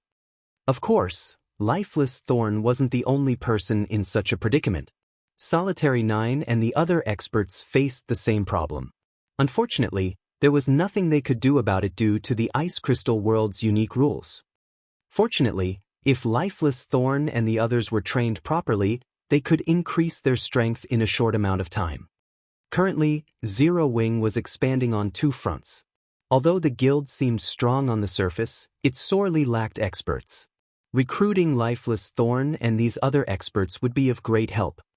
Then, can you take me there? I promise that I'll fully devote myself to the Azura Adventurer team. I won't join any other power.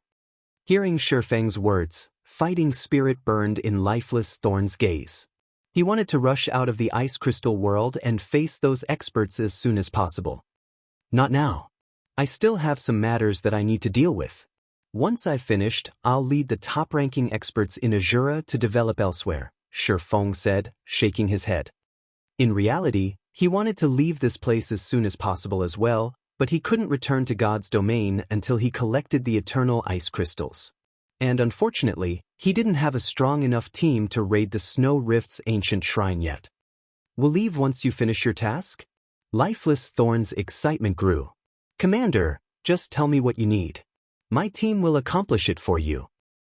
I need to collect a sufficient number of ice crystal fragments. The more the better.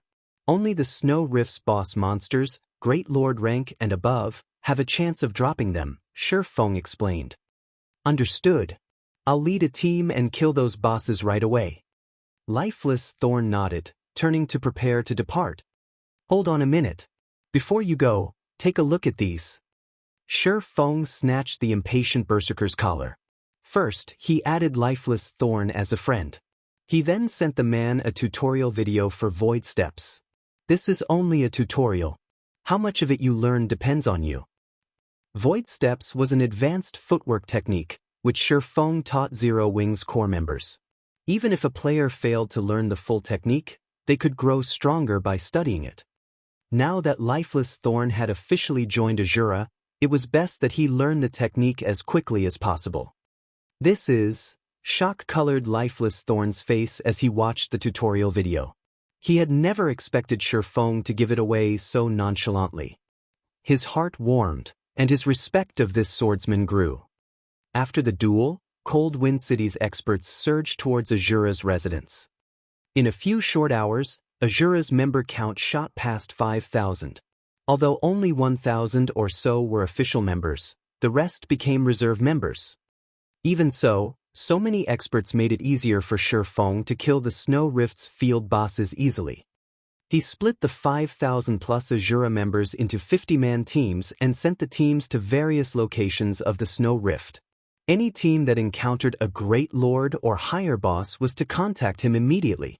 This way, he could use space movement to transport Lifeless Thorn, Solitary 9, and the others' help. Their grinding efficiency was leaps and bounds above what Shi Feng could accomplish on his own. In addition, he activated Divine Providence before landing the final blow, using the skill to increase the drop rate for ice crystal fragments. He had to admit again that Icarus's heart was a godly tool. With Divine Providence, he claimed 1 ice crystal fragment from every 6 or 7 Great Lords. He also obtained a fragment from every 3 or so Grand Lords he killed. Unfortunately, Snow Rift had a limited number of Grand Lord-ranked field bosses. On the bright side, since no one had pioneered the Snow Rift yet, plenty of bosses were available in the Forbidden Land. Their spawn rate was incredibly fast as well. As a result, Shi Feng constantly slaughtered bosses. Shi Feng only gathered 100 ice crystal fragments after 3 days of grinding. By relying on Divine Providence, he transformed those 100 fragments into 10 eternal ice crystals. During this period, Shi Feng had also risen from level 57 to level 58. Naturally, Lifeless Thorn and the others' levels skyrocketed, rising from level 45 to level 48 in just 3 days, pulling far ahead of Cold Wind City's other experts. Although Shi Feng had achieved his goal, he didn't rush to turn in his quest.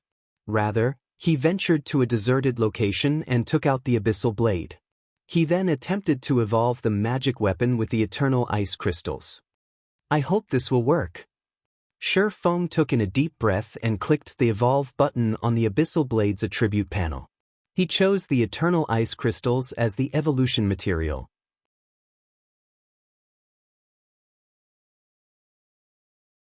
Chapter 1462, Tier 2 Magic Weapon.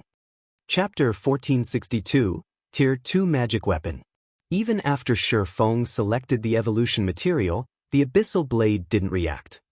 Must it be mana crystals or nothing? Shi Feng frowned. The last time he had found a mana crystal, it had been a coincidence.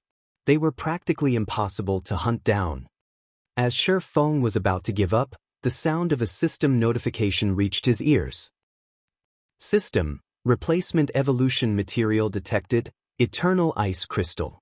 Do you wish to abandon the power of frost contained within the eternal ice crystals and evolve the Abyssal Blade? Abandon the power of frost? Although he was confused, Shi Feng ecstatically clicked, Continue. Suddenly, the 10 eternal ice crystals in Shi Feng's hands shattered, 2 clouds of smoke, 1 black and 1 white, emerging from their remains. Following which, the black smoke entered the Abyssal Blade. In response, the Abyssal Blade leaped from its sheath and hovered before Shi Feng, trembling as it released dragon roars that echoed throughout the wilderness. At the same time, blood-red runes began to surface around the weapon. When the blood-red runes covered the sword entirely, the weapon began to release a rapidly growing pressure. Rather than a sword, Shi Feng felt as if he stood before an angry dragon. The pressure was so great that he even struggled to breathe. The phenomenon only began to weaken after about 10 seconds. Eventually, the Abyssal Blade returned to its peaceful state. After evolving, the Abyssal Blade's appearance had transformed slightly. Now, the sword was entirely pitch black. It also radiated a faint trace of black miasma. A black dragon coiled around the sword's hilt, and blood-red runes had carved themselves into the blade. Overall, the abyssal blade's new appearance looked evil. What powerful attributes! Shi Feng exclaimed when he inspected the attribute panel. Abyssal blade, one-handed sword, magic weapon. Attack power plus 1720. All attributes plus 130. Attack speed plus 24. Ignore levels plus 18. Attacks have 60% chance to cause 220% damage. 37% chance to cause 300% damage. Every attack increases damage by 2% to a maximum of 20%. If wielder belongs to a swordsman-related class, all skill levels plus 5. Increase free ability points received for every increase in level by 2 points. Equipment level 45. Can be upgraded, devour 100 level 50 fine gold weapons and 30 level 50 dark gold weapons to upgrade to level 45. Equipment tier 2. Can be evolved, devour 100 mana crystals or eternal ice crystals to evolve to tier 3. Additional active skill 1, Phantom Kill, tier 2. Instantly creates a doppelganger under the wielder's control. Doppelganger has 90% of the wielder's attributes and all skills. The wielder can swap positions with the doppelganger at any time. Duration, 1 minute, 30 seconds. Cooldown, 5 minutes. Additional active skill 2, Abyssal Bind, tier 2. Binds up to 3 enemies simultaneously and prevents movement, reducing defense and magic resistance by 100%. The higher tiered the target is, the weaker the effect will be. Duration, 5 seconds. Cooldown, 40 seconds. Additional active skill 3, 9 Dragon Slash, tier 2. Instantly creates 16 phantoms of the abyssal blade for wielder's use. Each phantom sword deals up to 80% damage. Duration, 30 seconds. Cooldown, 5 minutes. Additional active skill 4, Abyssal Curse, tier 2. Prevents all targets within a radius of 50 yards from moving or attacking for 6 seconds and reduces their attributes by 20% for 10 minutes. Effect doubles if there is only one target in range. Cooldown, 20 minutes. Additional passive skill, Abyssal Will. Improves wielder's physique depending on the surrounding mana density.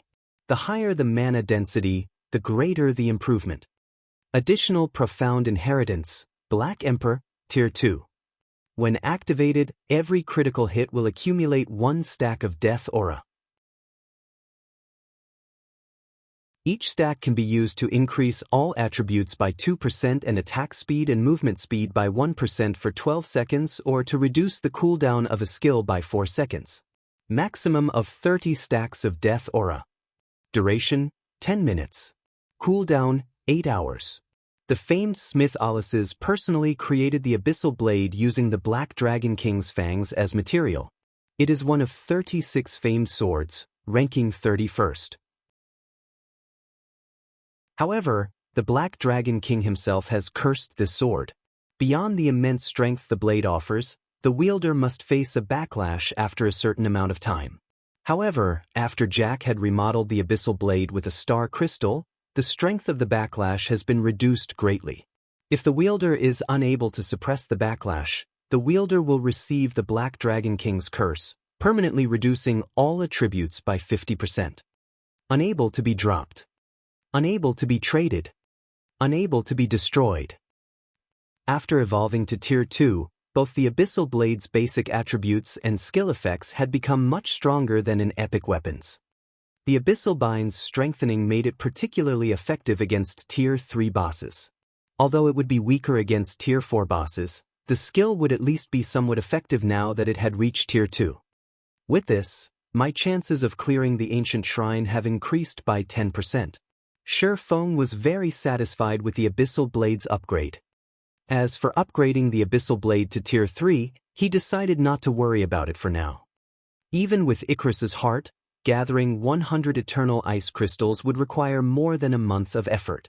Besides, it was only a matter of time before more players raided the Snow Rift. Their grinding efficiency would fall. Now, all he had to do was collect the required 10 eternal ice crystals for his quest. Once he had them, he needed to help his adventurer team's members level quickly to prepare them for the raid on the ancient shrine. After Shifeng returned the abyssal blade to its sheath, he noticed that the white smoke had gradually crystallized, eventually becoming a shard of clear crystal. When Shifeng held the crystal, he felt a chill passing through him. He began to lose 1,000 HP each second. What is this thing? Shifeng was shocked. Hurriedly, he stored the crystal in his bag. Despite the brief moment he had held the crystal, his right arm had completely frozen. Had he held it for a few more seconds, the ice might have consumed his entire body. Fortunately, only his arm had frozen. Without the crystal present to absorb heat from his body, his arm quickly recovered. What a strong frost power! Fortunately, my ice resistance is high. Anyone else might have frozen to death instantly. Shifeng looked at the crystal in his bag. He then clicked to inspect the item. Although Shifeng could not say for certain if he had the highest ice resistance of any player in God's domain, there was no doubt that he was close. Moreover, he had an intermediate Azure Source Stone equipped. Tier 1 Ice-type spells and skills shouldn't affect him whatsoever. Only Tier 2 Ice-type attacks should harm him. Yet this measly crystal had nearly turned him into an ice sculpture, devouring 1,000 HP every second. An ordinary player would likely lose over 10,000 HP per second just by touching the crystal. If held for 4 or 5 seconds, even a level 45 MT with 100% of their HP would freeze to death. After Shifeng clicked to inspect the crystal's attribute panel, a loading bar appeared, notifying him that he needed to wait for 10 seconds to inspect the crystal. After the loading bar filled, one system notification after another reached his ears before Shifeng could even glance at the attribute panel. System announcement: a player has activated the new expansion pack, Ice Crystal Awakening. System announcement: this new expansion pack requires a system upgrade. Please prepare to log out. The estimated duration is 4 hours. System: you have 5 minutes to log out. Please prepare to log out. What is this item? Shifeng was stunned. No matter how he looked at it, this new expansion pack had to be related to this strange crystal. There was no way for the system to announce a new expansion pack the moment he tried to inspect it otherwise. Moreover, this expansion pack required an offline update. However, Shifeng didn't give the matter too much thought. He then clicked to inspect the item's attributes, hoping to discover what kind of amazing item this crystal was.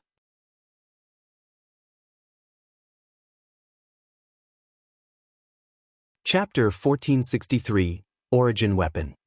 Chapter 1463, Origin Weapon. When Shifeng tapped on the crystal, a brief introduction opened before him.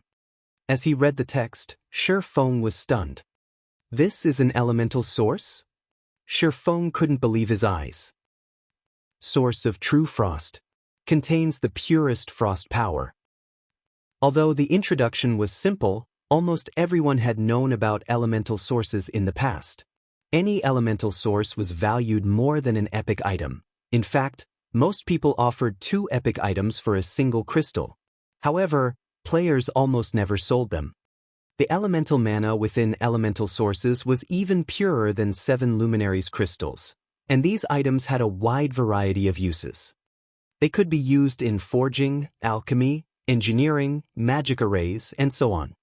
If one used an elemental source while crafting a weapon or equipment, said item would obtain the power within the elemental source.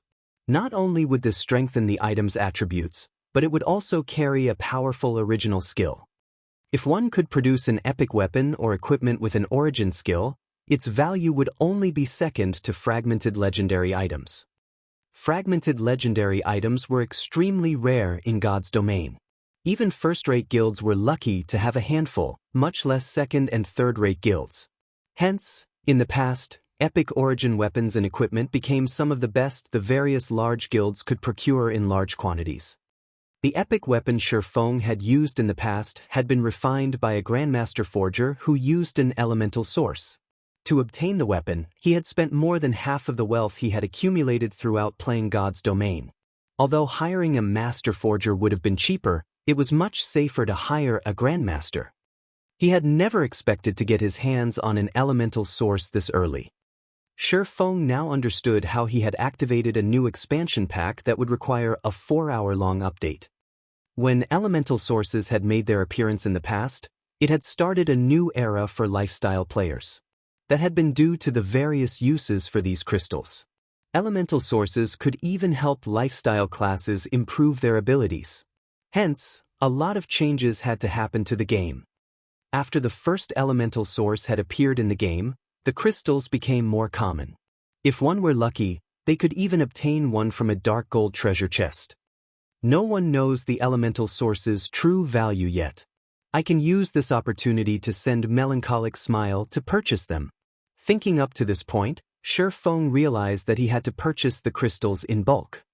At first, everyone would treat the elemental source as some kind of rare material, selling it for several hundred gold apiece. By the time they realized its true value, they'd regret selling the items. Conversely, many large guilds would make a huge profit from hoarding the elemental sources. Shi Feng then found a safe location and logged out of the game. The new expansion pack had been too sudden. When Shi Feng opened his eyes inside the virtual gaming cabin, the sun outside the window was just beginning to set. Before Shi Feng had the chance to climb out of the gaming cabin, a series of notifications bombarded his senses. They only stopped after the notification sound repeated several dozen times. Taking his time, Shi Feng left to get something to eat and drink. He only read through the messages after settling down to eat at the table. Contact between the ice crystal world and the continent of God's domain was not possible. Hence, he had instructed Melancholic Smile and Gentle Snow to keep him up to date via offline messages. However, to obtain the required elemental ice crystals as quickly as possible, he had remained in the game for 3 days straight. They're finally willing to let go, huh? Shi Feng smiled as he read a message from Gentle Snow. Recently, nothing major had occurred in God's domain. The most noteworthy development was that Gentle Snow had finally captured Hidden Fog Town.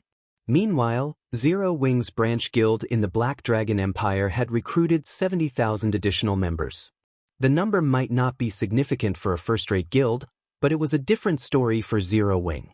After all, Zero Wing's recruitment requirements were quite strict. Players capable of passing the entrance test would be elite players in the public's eyes. It was impressive that a branch guild had recruited so many members so quickly. But Shi Feng wasn't surprised. What made him smile was the news that the companies that had supported Ouroboros had finally agreed to sell the training center to Gentle Snow. She had already begun the price negotiations. Once both sides finished signing the necessary contracts, Ouroboros' training center would become Zero Wing's main headquarters. In the future, Zero Wing could recruit large batches of internal members without worrying about space. As Shi Feng browsed through the other messages, his virtual gaming cabin's offline communicator rang. The caller ID belonged to Phoenix Rain. Shi Feng reconnected to the game and entered his offline rest space. After doing so, he accepted the call. Immediately, a virtual screen appeared before him.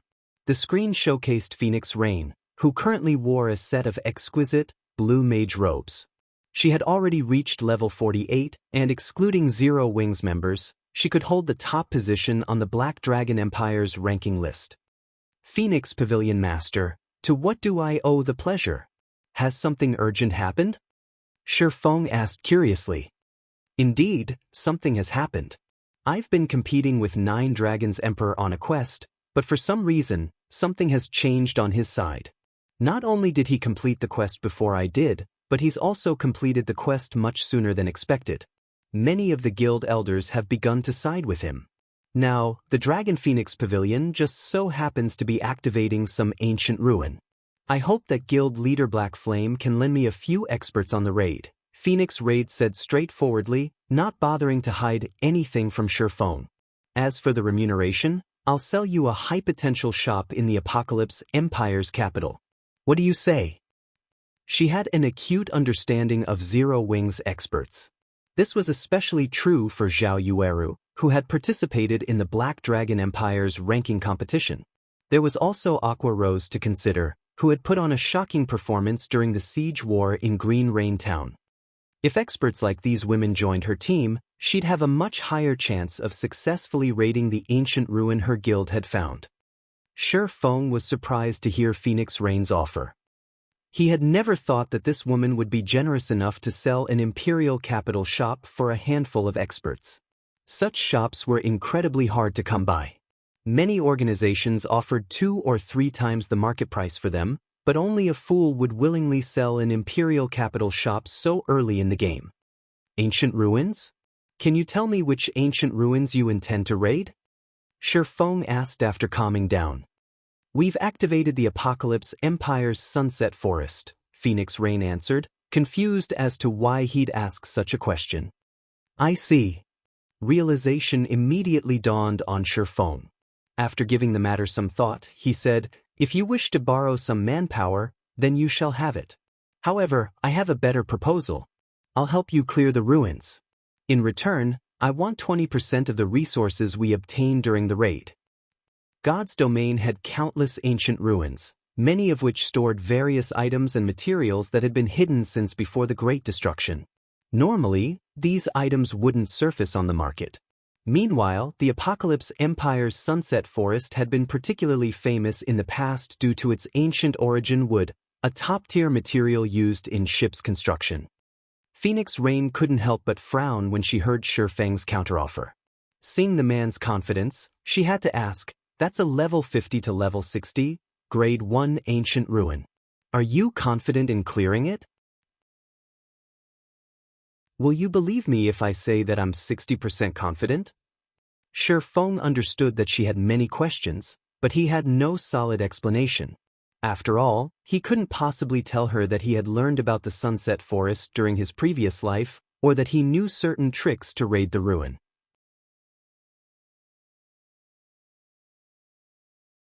Chapter 1464, Mutated Magic Array Scroll. Chapter 1464, Mutated Magic Array Scroll. Phoenix Rain hesitated for a moment after hearing Shi Feng's answer. 9 Dragons Emperor had activated the quest for the ancient ruin before she could, so he had a considerable advantage in the raid. Hence, she had decided to borrow experts from Shi Feng. After all, the resources inside the ancient ruin would be of considerable help to the contest on Thunder Island. An ancient ruin was like a land of treasure. It was a type of secret land. By completing special quests, one could obtain a key to open the secret land's gates. Since 9 Dragons Emperor had completed the activation quest, he had obtained the first key. As a grade 1 ancient ruin, the Sunset Forest only allowed each team to enter with 1,000 members. In addition, there was a time and level limit. The ancient ruin hid bountiful treasure, and one could obtain as many items as they wanted within the allotted time. Players raiding the ancient ruin for the first time would gain the most. Only, Shi Feng's asking price was a little too high. She had already invested a lot of manpower and resources, yet this man wanted 20% of the harvest. Most importantly, the Sunset Forest was a grade 1 ancient ruin. It would be far more difficult to raid than a 100-man, Hell Mode team dungeon of the same level. She wasn't confident that Zero Wing had the strength to raid the ancient ruin. Take some time to consider the matter. In any case, Sunset Forest will activate on the same day as the contest for Thunder Island, with one in the morning and the other at night. There's still some time, Shi Feng said. You know the activation time? Phoenix Rain asked, confused. Sunset Forest's activation time was a secret. The Dragon Phoenix Pavilion had only learned about it after obtaining the secret land key. The activation time was also the reason that she was so anxious.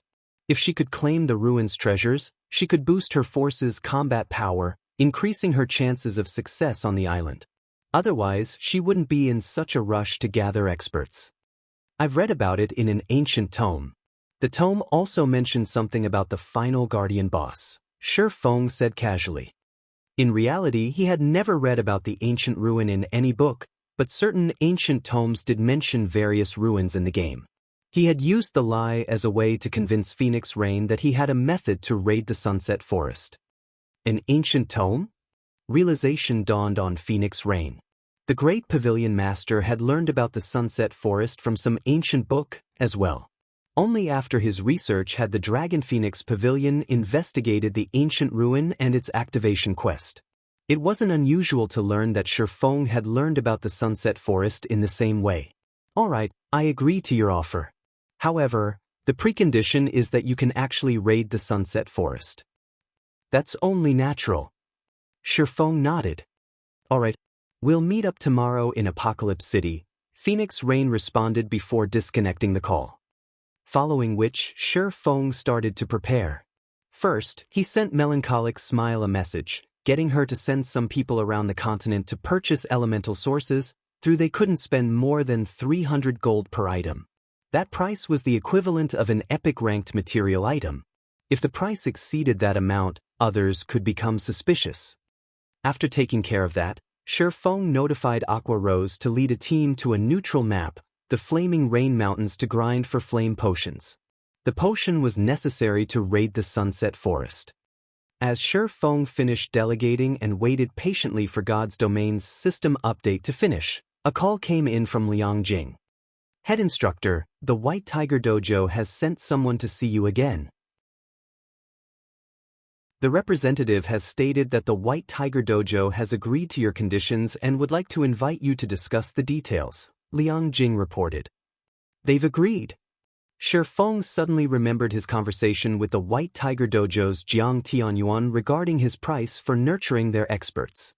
He then revealed a smile and said, "Tell the representative that I've doubled my price. They can take it or leave it." Even if the White Tiger Dojo had talented members, training them to take on the Trial Tower's 6th floor wouldn't be a simple task. Nurturing 500 6th floor experts for 50 bottles of S-rank nutrient fluid wasn't a worthwhile trade. Had the White Tiger Dojo agreed to his offer earlier, he would have stayed true to his word. However, times had changed. Understood. Liang Jing nodded.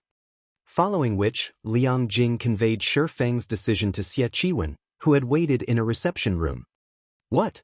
Double the price? Xie Chiwen was dumbfounded when he heard the decision. He shouted, "Why doesn't he just rob a bank instead? Does he really doubt that the White Tiger Dojo can train its own experts?"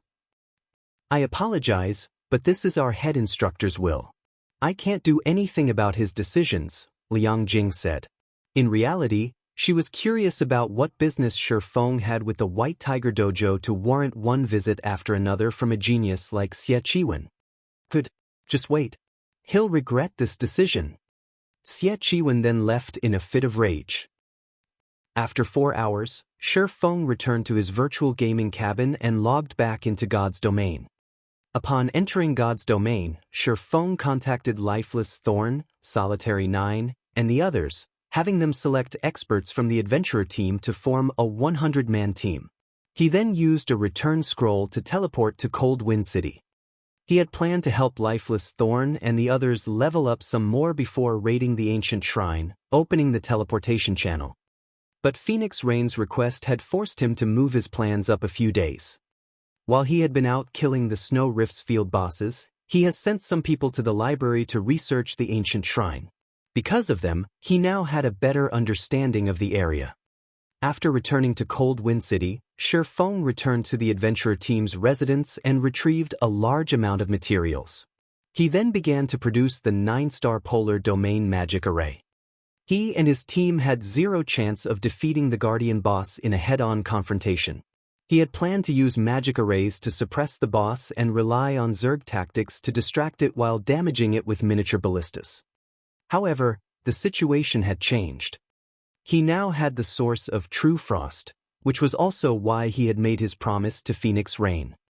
Elemental sources contained a purer energy than that in 7 luminaries crystals. Naturally, said energy was useful in many aspects, the most beneficial of which was in forging weapons and equipment. Similarly, elemental sources could be used in crafting magic arrays. A magic array would receive a massive power boost if crafted with an elemental source. Unfortunately, they were one-time use items, and using such a rare material was the epitome of extravagance. But Shi Feng couldn't care less. The sooner he opened the teleportation channel, the sooner he could open trade between God's Domain's continent and the Ice Crystal world. Doing so would be far more profitable than Stone Forest Town. In the quiet workshop, Shi Feng retrieved one material after another. He then began to produce magic array scrolls. Very quickly, Shi Feng had a stack of 9 magic array scrolls. When he reached the final step, adding magic crystals to the scrolls, Shi Feng stopped abruptly and took a deep breath. Rather than selecting the magic crystals, he retrieved the source of extreme/true frost from his bag. The moment Shi Feng did so, his arm froze solid.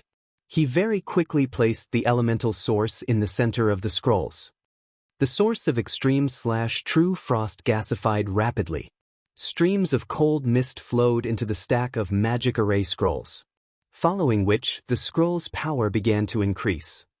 By the time the magic array scrolls absorbed every drop of power from the elemental source, the workshop's temperature had dropped drastically.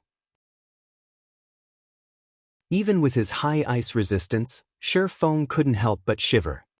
The originally dark purple magic array scrolls lightened to an icy blue. Had Shi Feng not been prepared, using Earth Dragon skin as the scroll's base material, the magic array scrolls would have exploded from so much energy. Shi Feng waited until the turbulent power within the magic array scrolls calmed before storing them. Magic array scrolls produced with elemental sources are pretty impressive. I wonder how the effects have changed. Shi Feng clicked to inspect the new 9-star polar domain magic array scrolls.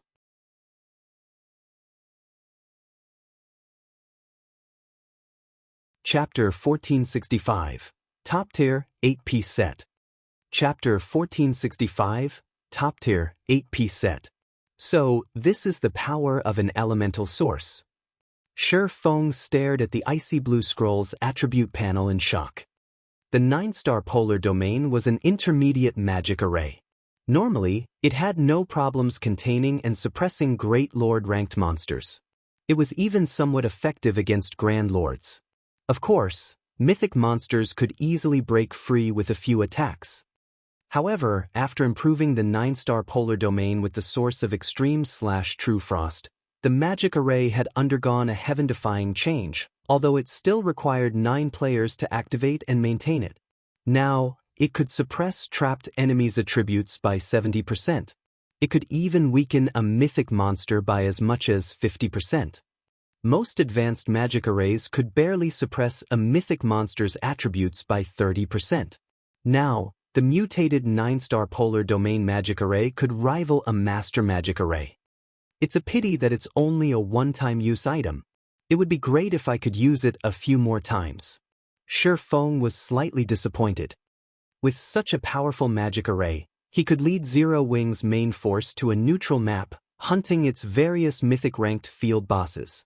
The harvest they could gain from securing the first kills would be beyond imagination. However, Shi Feng only played with the idea. He knew full well that the main god system would not permit such a thing. After he finished the scrolls, Shi Feng hurried to Cold Wind City's Forging Association, intending to upgrade his team's equipment. The Forging Association in Cold Wind City was different from those on God's Domain's continent. Similar to Cold Wind City's library, the Forging Association was ancient. It was likely older than Star Moon Kingdom itself. However, it was due to this Forging Association that the Ice Crystal world's crafting standards were significantly higher than in his home world. At first, Shi Feng had assumed it was due to the abundance of rare materials in the Ice Crystal world, but in truth, that was only part of the reason. The real reason for these players' success was the Forging Association. The Forging Association here could rival Titan City's Lifestyle Association. Only, it lacked the massive databank and high mana density. In addition, the Forging Association in Cold Wind City had the Forging Guidance System, which allowed players to purchase one-time use forging designs with magic crystals. For level 45, fine gold forging designs, The prices ranged between 10 and 50 magic crystals. For level 45, dark gold forging designs, the prices ranged between 100 to 150 magic crystals. Although these one-time use designs were expensive, they gave players an advantage that wasn't available to those who learned from the real forging designs. These players could increase their success rates with magic crystals. For fine gold weapons and equipment, players could increase their success rate to a maximum of 25%. As for dark gold weapons and equipment, players could increase it to 15%. This was a considerable boon to advanced forgers. With a 15% bonus on top of their original success rate, an advanced forger could easily achieve an overall success rate of 30% or above when forging a dark gold item. If one avoided mistakes during the forging process, they could craft one dark gold weapon or piece of equipment for every 3 tries. However, while mass-producing fine gold items was easy, the same couldn't be said for dark gold items. It was far more difficult to obtain the necessary materials, which generally dropped from high-level Great Lords and Grand Lords. Not every team could kill monsters of such caliber. It was also more difficult due to the required amount of magic crystals. To increase one's forging success rate with dark gold weapons or equipment by 15%, they'd have to pay an additional 100 magic crystals. Including the cost of the forging design, each attempt could easily cost anywhere from 200 to 250 magic crystals, and that was excluding any magic crystals required to produce the item itself. While coins were easy to earn at this stage of the game, magic crystals were not. Although Cold Wind City's players had an abundance of fine gold weapons and equipment, they lacked dark gold ranked items. Only the city's 2 large guilds had a substantial stock. Fortunately, Shifeng wasn't concerned about either issue. During the last 3 days, he had spent his time killing level 50+ Great Lords and Grand Lords, obtaining a large stock of materials. As for magic crystals, he still had over 30,000 on him. That was more than enough to produce weapons and equipment. "Hello, sir. How may I be of service?" An NPC receptionist greeted Shifeng sweetly. "I wish to rent a special mana forging room for 2 hours, Shifeng stated. The mana forging rooms had greater mana density than the average forging room. Though they weren't on the level of a meditation room of the same rank, they could improve a player's concentration. "Understood, sir. That will be 50 silver, the NPC receptionist said as she offered Shifeng a key. Handing over the 50 silver coins, Shifeng grabbed the key and went to the Forging Association's top floor. "The Ice Crystal World's forging guidance system is amazing," Shifeng thought as he opened the forging guidance system for the special mana forging room. Previously, he had thought that the forging guidance system only offered fine gold and dark gold weapon and equipment designs. Now, he discovered that it also sold set equipment designs. As Shifeng wondered why he hadn't seen anyone in Cold Wind City wearing fine gold or dark gold set equipment, his eyes fell on the design's price tags. The designs for level 45, dark gold equipment only cost 100 magic crystals. To purchase the designs for 6 pieces, one would have to spend 600 crystals.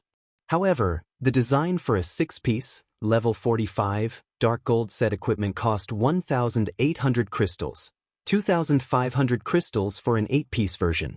Moreover, the design was a one-time use item. It would disappear regardless of the player's success. Not even a first-rate guild's leader would mess around with so many magic crystals, much less guilds like Centurion Dynasty and Matchless Family. Based on magic crystals' market price, each attempt to forge an 8-piece, dark gold set equipment would cost over 700 gold. Moreover, the forging success rate for set equipment was much lower than that of individual items of the same level and rank. Even the forging guidance system only allowed players to temporarily increase their forging success rate by 7% for a price. An advanced forger would be lucky if their base success rate reached 8% with level 45, dark gold set equipment. Most would have a total success rate of only 15%. With such a low chance, it'd be a miracle if a forger succeeded once with every 10 tries. Even wealthy guilds and players wouldn't dare waste their money so extravagantly. With this, my trip has definitely been worth the trouble. Shi Feng's eyes glittered as he gazed at the various dark gold set equipment designs the forging guidance system displayed. It would be very difficult for an advanced forger to produce a dark gold set equipment, but to a master forger such as Shi Feng, it'd be easy. His base success rate had already reached 20%. Including the Book of Forging, the Mysterious Flame, the Master Forger's Insignia, and the Black Steel Insignia, he could easily achieve a success rate of more than 35%. With the forging guidance system, that would put his forging success rate at over 42%. Following which, Shi Feng bought the design for an 8-piece, level 45, dark gold set equipment for shield warriors and began to craft. Shi Feng started to refine and shape one material after another. Due to the abyssal blade, the density of the ambient mana rose even higher, increasing his concentration. Before Shi Feng knew it, he had produced the protector set. This set's attributes are really powerful. No wonder it costs 2,500 magic crystals per attempt. Shi Feng was astonished as he inspected the protector set's attributes. The set's basic attributes could already rival that of individual level 50 dark gold equipment. The set effects would greatly enhance a shield warrior's skills as well. Following which, Shi Feng forged one of each of the following sets: Burning Fire set, Courage set, and Icicle set. All three were 8-piece, level 45, dark gold set equipment and were meant for the Berserker, Guardian Knight, and Swordsman classes, respectively. After producing the 4 sets, Shi Feng couldn't bear to push his luck. Producing the 4 sets had already cost him over 15,000 magic crystals. If he tried to forge more, he'd run out of magic crystals. He could only select a few level 45 dark gold weapons and equipment to craft at this point. After forging over 40 items, Shi Feng noticed that his 2-hour session was almost over. He packed up and hurried to the Snow Rift to meet up with Lifeless Thorn and the others. The Snow Rift's core was in the middle of a mountainous region. Solitary 9, Lifeless Thorn, and the other team members had gathered there. "Commander, I've selected the required members. We are ready to move out on your command," Solitary 9 reported upon seeing Shi Feng approach. "We have also investigated the cave entrance's guardian boss. It is a level 67 Grand Lord. Its speed, attack power, and perception are extraordinary. We sent one of our scouts ahead, and the boss discovered him before he was within 150 yards of the monster. He died instantly. Even though our MTs tried to tank it, we only lasted 2 hits. With our team's current strength, I'm afraid." Fear filled everyone's hearts. The strongest boss they had ever fought was only a level 60 Grand Lord, and they had already witnessed this level 67 boss's power. To put it simply, its destructive power was terrifying. "I understand," Shi Feng said after watching the battle video Solitary 9 had sent him. He then took the weapons and equipment he had forged from his bag and said, "For now, put these on. We'll raid the boss once you've gotten used to them." "We're replacing our equipment." Every member of the team stared at Shi Feng in confusion. They didn't understand why he wanted them to replace their equipment. They already wore the best in Cold Wind City, and they were used to their old weapons and equipment. "These are..." "Commander, how did you get these?" However, when these players saw the items Shi Feng had given them, their eyes widened in shock.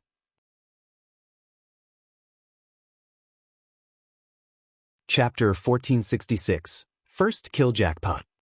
Chapter 1466, First Kill Jackpot. How is this possible? Both Lifeless Thorn and Solitary 9 were stupefied by the items Shi Feng had brought them. If Shi Feng had revealed a bunch of level 45 dark gold weapons and equipment, they would have only been surprised at how many dark gold items he had obtained.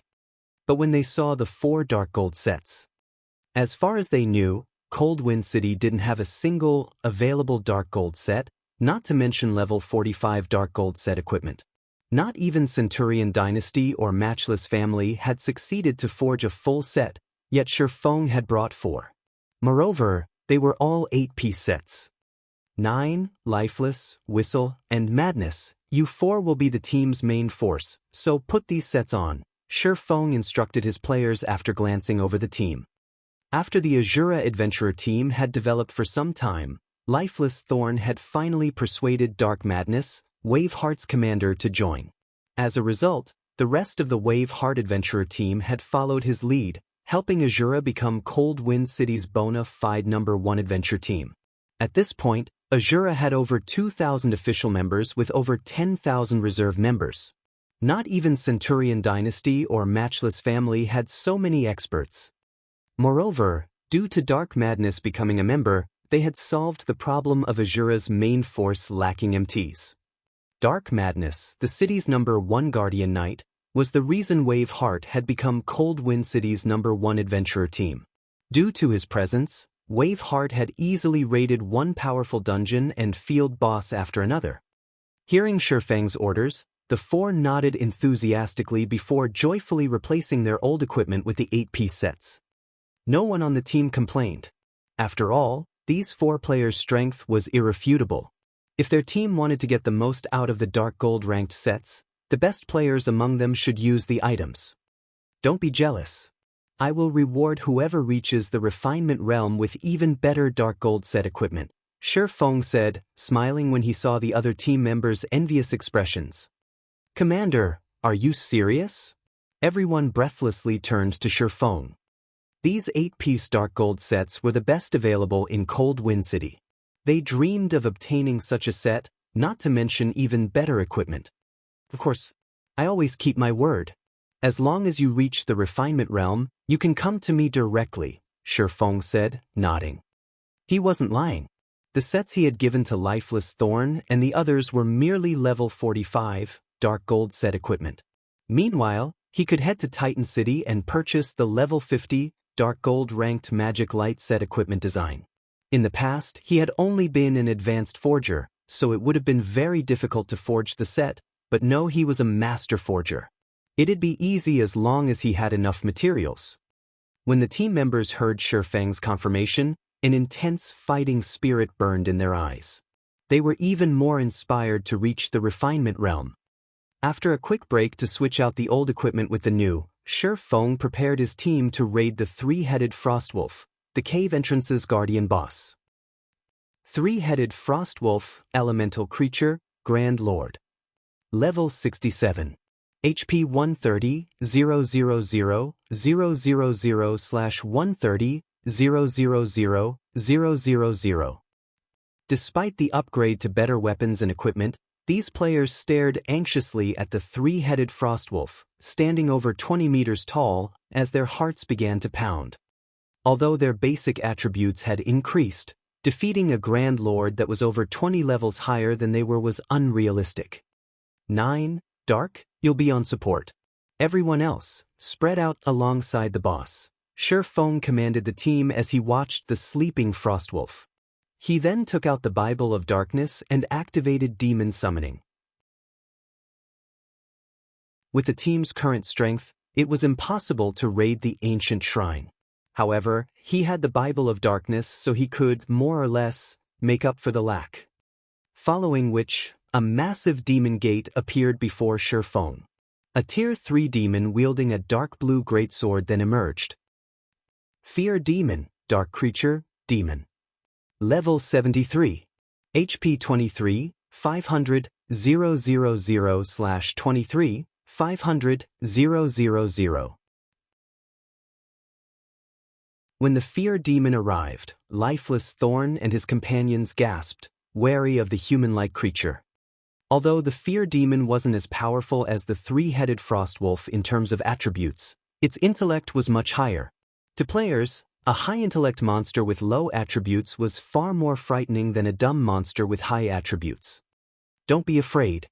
This demon is under my control, Shifeng hurriedly explained. The Fear Demon will tank the Frostwolf.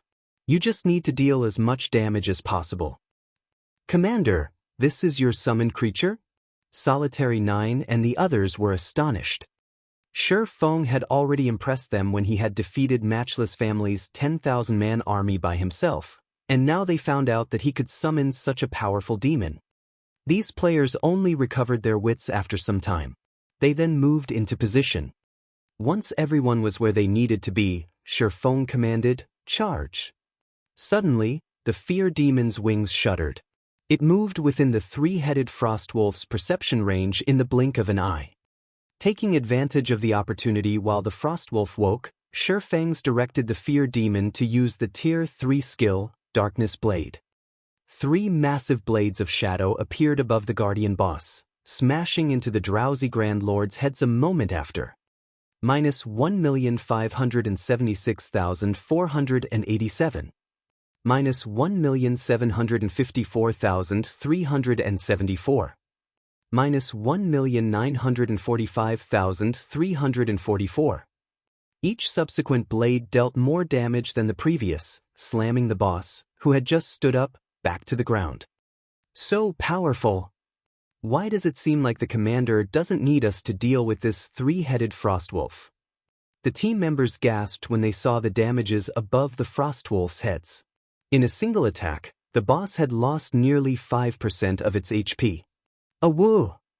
The three-headed frostwolf opened its eyes after it hit the ground, revealing 3 pairs of menacing, crimson eyes. Glaring at the fear demon, the guardian boss spread its jaws. Each of the three-headed frostwolf's mouths fired a beam of frost simultaneously, freezing everything before the Grand Lord. The fear demon froze instantly, losing over 2 million HP. To demons who possessed very high magic resistance, the damage was horrific. The three-headed frostwolf then advanced, quickly reaching the demon and swiping its claws. Boom! As the dust cleared from the explosion, it revealed a massive crater where the fear demon had stood. The frostwolf's attack had shaken the Azura members' willpower. Fortunately, the fear demon had broken free from the ice and used its greatsword to defend itself in time, only receiving several tens of thousands of damage. Seeing this, Azura's members grew nervous. Compared to the battle before them, their previous fights had been child's play. Only a few players on the team had remained calm. Lifeless Thorn had even made his way to the three-headed frostwolf's rear, using Chop with his thunder spear. As Lifeless Thorn attacked, one instance of over -10,000 damage appeared above the Grand Lord's head after another. Meanwhile, Solitary 9, Dark Madness, and Cleansing Whistle dealt around -8,000 damage with their attacks. Although they couldn't compare to the Fear Demon's damage, theirs was better than their companions, who only dealt around -4,000 damage. Meanwhile, Shifeng arrived by the three-headed frostwolf's side. Thundering Flash. Thunder Flame Explosion. Shadow Blade. Flame Burst. Shifeng landed a series of skills, each of his attacks dealing over -100,000 damage. His damage was only second to the Fear Demon's. For a time, the three-headed frostwolf and Fear Demon fought fiercely. Although the Fear Demon was no match for the Grand Lord, it received constant healing from the healers at the rear and could continue to tank the Guardian boss, allowing everyone else to chip away at the Grand Lord's HP. 70%, 50%, 30%. Time passed quickly. From the beginning of the battle to its end, the Fear Demon kept the three-headed frostwolf occupied, preventing the Grand Lord from dealing any significant damage to the rest of the team. Even when the boss entered its berserk state, the team easily coped, with the Guardian Knights casting Protection Blessing on the Fear Demon. When the three-headed frostwolf had less than 1% HP remaining, Shifeng activated Divine Providence and ended its life with Flame Burst. When the three-headed frostwolf's HP reached 0, its 3 heads released agonizing wails that echoed throughout the canyon. The boss then disintegrated into countless particles of light, leaving behind over 100 items in its place. The Grand Lord's death also granted more EXP than Shifeng had expected, and several team members leveled up on the spot. System, congratulations! You have obtained the first kill of the three-headed frostwolf, the king of the ice fields. Rewards doubled. Chapter 1467, Skill that Overcomes Tears. Chapter 1467, A Skill that Overcomes Tears. The boss dropped so many items. We hit a jackpot. Is this for real? This is the first time I've seen a jackpot. There are weapons and equipment among the loot. Centurion dynasty and matchless family will die from envy when they hear about this. Everyone gaped at the miniature mountain of items. Although they were shocked that they had actually killed the three-headed frostwolf, its loot was even more astounding. In God's domain, monsters at level 50 and above would have drastically reduced drop rates. Even the monsters in forbidden lands like the Snow Rift usually dropped 4 or 5 items. Moreover, the majority of those items were materials. When they had farmed level 60 Grand Lords, they had only obtained 10 or so items from each boss. Yet, this Grand Lord ranked three-headed frostwolf had dropped over 100 items. Why wouldn't they be surprised? Everyone rest up. We'll enter the cave soon, Shifeng said. He could not help but shake his head and chuckle when he saw his team members' excited expressions. The weapons and equipment a level 67 Grand Lord were about as tempting as a level 45 Dark Gold set equipment. It was common knowledge that monsters beyond level 50 rarely dropped good weapons or equipment. This was particularly true for the Ice Crystal world. Although the forging guidance system offered forging designs for level 50+ items, they were far more expensive than the level 45 variants. Most importantly, one's forging success rate would drastically decrease when attempting to craft such high-level items. It was already far more difficult to forge level 50 fine gold equipment than it was to forge the level 45 version, much less level 50+ dark gold equipment. Among the 100+ items, over 60% consisted of materials for forging level 50+ weapons and equipment. There were also over a dozen Master Mana Recovery Potions, Master Recovery Potions, and Attribute Gemstones of various kinds, 5 Tier 2 Magic Scrolls, and 2 Tier 3 Magic Scrolls. One of the Tier 3 Magic Scrolls was a group instantaneous teleportation scroll, and the other was a defensive magic scroll. 5 pieces of level 60 fine gold equipment and 2 pieces of level 60 dark gold equipment had also dropped. However, among these dropped items, one caught Shifeng's eye, a thick, golden book. The book's cover didn't offer any clues about its contents. However, when Shifeng examined the book, he was ecstatic. What a surprise! I never thought that a mere gatekeeper would drop this thing. My trip to the Ice Crystal world has been pretty profitable. Shifeng's eyes shone as he gazed at the golden book. The book was neither a design nor a recipe. It wasn't some sort of treasure map or special item either. It was only a skill book. However, despite being only a skill book, it was even more valuable than the super rare Berserk skill books. Players had collectively referred to this kind of book as a combination skill book in the past. Combination skill books had been as valuable as epic items. Shifeng had tried to bid for a combination skill book in the past, but in the end, a first-rate guild had won the book for 50,000 magic crystals. Shadow had only saved 30,000 magic crystals. Shifeng had never expected to obtain a combination skill book from killing the three-headed frostwolf. Multiple players could learn from a single combination skill book. Some only allowed 2 players to learn the skill, while 3 to 5 players could learn from others. If players activated a combination skill with the specified number of players, they could exert frighteningly destructive power with the skill. In the past, this had been the various large guilds' main method of dealing with powerful bosses. After all, God's domain had many incredibly powerful monsters. Even with the aid of magic arrays, players were no match for these bosses. During these situations, combination skills worked wonders. However, combination skills' strength and effects varied. For example, combination skill books that could sell for tens of thousands of magic crystals generally contained skills that required 4 or 5 players to activate. With such combination skills, even Tier 1 players could severely injure mythic monsters, becoming far more powerful than Tier 3 magic scrolls.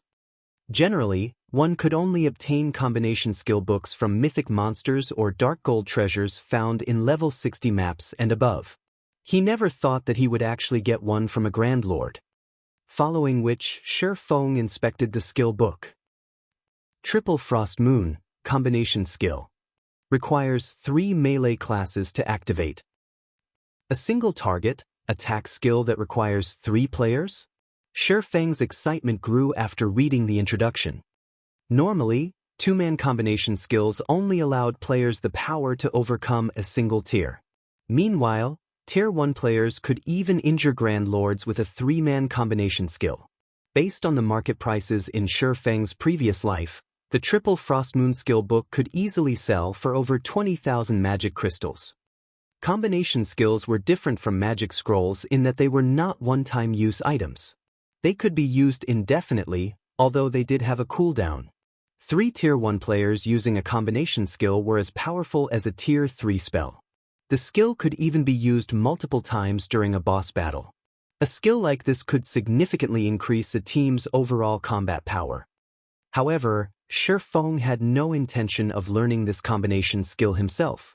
Instead, he gave it to Lifeless Thorn, Solitary 9, and Dark Madness. "Commander, if we learn this skill, what about you?" After Solitary 9 read the Triple Frostman's introduction, he realized how powerful the skill was. It was the equivalent of Tier 1 players being able to use Tier 3 skills limitlessly. If Shifeng took the lead during the activation process, he could exert even more power with the skill. "I have a Tier 3 demon. Moreover, I can't always accompany you in dungeon and boss raids. If you 3 learn the skill, the team will be even stronger. So, it's better if you learn it," Shifeng explained. The Triple Frost Moon needed 3 people to activate. It wouldn't work if one of the players were missing. Meanwhile, he frequently operated solo, which made it impossible for him to exhibit the combination skill's true potential. He had no choice but to pass the skill up. Lifeless Thorn and the others were already considerably strong. Their lack of suitable weapons, equipment, and combat experience were the only things holding them back. However, after spending time under his guidance and watching his demonstrations over the past few days, Lifeless Thorn and the others had significantly improved their monotonous attack methods, raising their combat standards by leaps and bounds. Right now, Lifeless Thorn's combat standards were nearly on par with Aqua Rose and Gentle Snows. With a combination skill, his ability in dungeon raids might surpass the 2 women's. Hearing Shifeng's explanation, Solitary 9 and the others finally agreed. To someone who could summon a Tier 3 demon, a 3-man combination skill was superfluous. After everyone in the team had rested, Shifeng led them into the cave and followed the map towards the ancient shrine. The shrine's exact location was hidden. Although the map indicated that it was within the cave's interior was complex. The cave system was like a natural maze. If not for the map, Shifeng might not have found the ancient shrine's cave in the first place, much less locating the shrine itself. The team frequently ran into frenzied monsters that attacked without hesitation after they entered the cave. They even ran into the occasional Grand Lord. Although these Grand Lords weren't as strong as the 3-headed Frostwolf, they weren't easy to deal with. The team had to bide their time as they slowly whittled down the boss's HPs. After 10 hours of exploring the cave system, Shifeng and the others finally reached a dark cavern. During their journey, they had killed 8 level 65 Grand Lords and countless chieftains and lords. These monsters had done nothing but provide an abundance of EXP.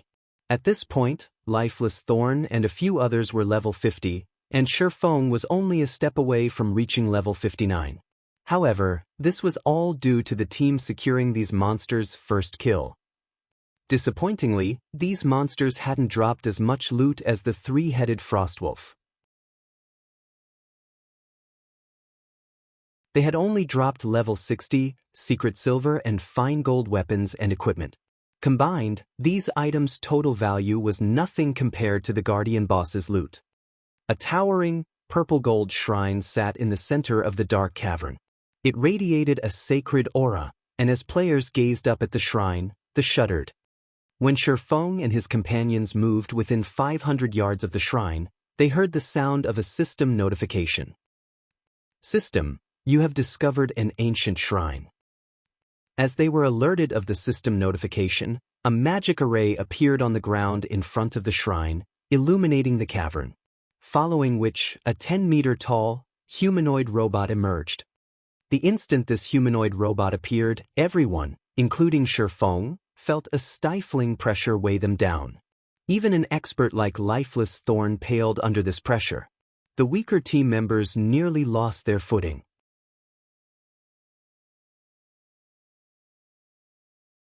Chapter 1468, Raiding a Mythic. Chaptering 1468, Raiding a Mythic. Mythic. Before they even checked the Titan warrior statistics, the pressure it radiated overwhelmed the team. Now that they had seen its information, they were shocked. No one throughout Cold Wind City, not even an expert like Lifeless Thorn, had ever seen a mythic monster. Now that they stood before one, they were terrified to stand within 500 yards of the Titan warrior, not to mention attempt to fight the thing. This was the first time they had felt anything like this since they joined God's domain. Their minds screamed at them, warning that if they proceeded, they would dance with death. "Commander, this monster is too powerful. We can't afford to provoke a monster like this yet. Do we have to fight it?" Solitary 9 asked, his complexion ashen. Before he had encountered the Titan warrior, he had thought that it might be possible for their team to defeat a mythic monster. However, after experiencing the Titan warrior's near-tangible killing intent and absolute power, he knew that Tier 1 players had no hope against it. The Titan warrior's battle recovery alone would regenerate 3,600,000 HP every 5 seconds. If their team couldn't deal over 720,000 damage each second, their team would never kill it, even if the Titan warrior stood there and watched them try. This wasn't a battle. This was a suicide mission. A mechanical life form? Shifeng fell into deep thought as he watched the Titan warrior. Although he had known that the final guardian boss would be a mythic monster, he hadn't expected it to be a mechanical life form. Mechanical life forms were famed for their high defense, strength, and magic resistance. Because of these stats, they were known to be the best guard monsters available. Even super guilds struggled against mechanical life form bosses since they couldn't take advantage of their collection of high-tiered magic scrolls and mana pulse cannons. Even magic arrays had little effect against these creatures. Players could only defeat a mechanical life form with brute strength. There simply weren't any loopholes. "Commander, are we still going to fight that thing?" Lifeless Thorn asked hesitantly. Before they had come here, Shifeng had told Azura's upper echelons that they could travel to another world if they finished this quest. They wouldn't have to stay cooped up in Cold Wind City, but as they faced an insurmountable mythic monster, even Lifeless Thorn felt helpless. This wasn't some random dungeon. If they died in this cave, they would lose an entire level. At their level, recovering the lost EXP would take a lot of time. "Let's make an attempt," Shifeng said after giving the matter some thought. The attempt? Lifeless Thorn and the others were slightly confused. Shifeng took a Tier 2 summoning scroll from his bag and summoned a Tier 2 Gale Cheetah. He then used Phantom Kill, sending his doppelganger forward while he directed the Gale Cheetah to circle the boss. He wanted to test the Titan warrior's reaction and turning speed. Although mechanical life forms had high defense and strength, they also had a glaring weakness: slow reaction and turning speed.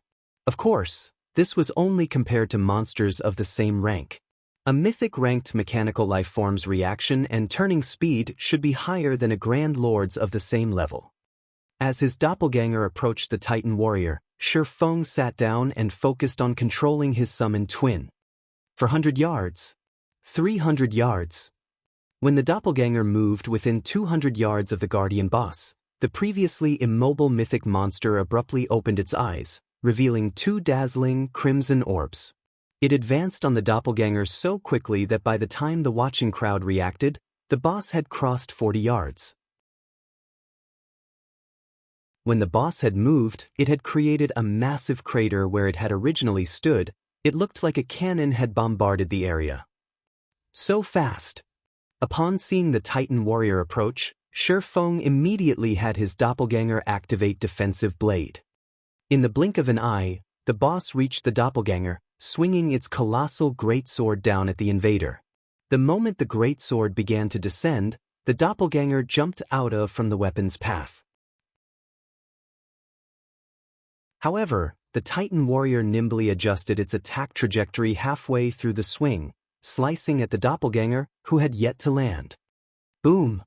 Immediately, a deep gash over 30 yards long tore through the ground. Although Shi Feng's doppelganger had nullified the attack with defensive blade, the boss's strength was overwhelming.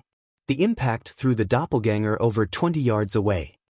Azura's members gasped. Even lifeless Thorn wore a grim expression. It was just too fast. His eyes couldn't keep up with the Titan warrior's speed. Even against the three-headed Frostwolf, lifeless Thorn had been able to keep up with the Grand Lord's attacks, but he couldn't even see the Titan warrior's afterimages.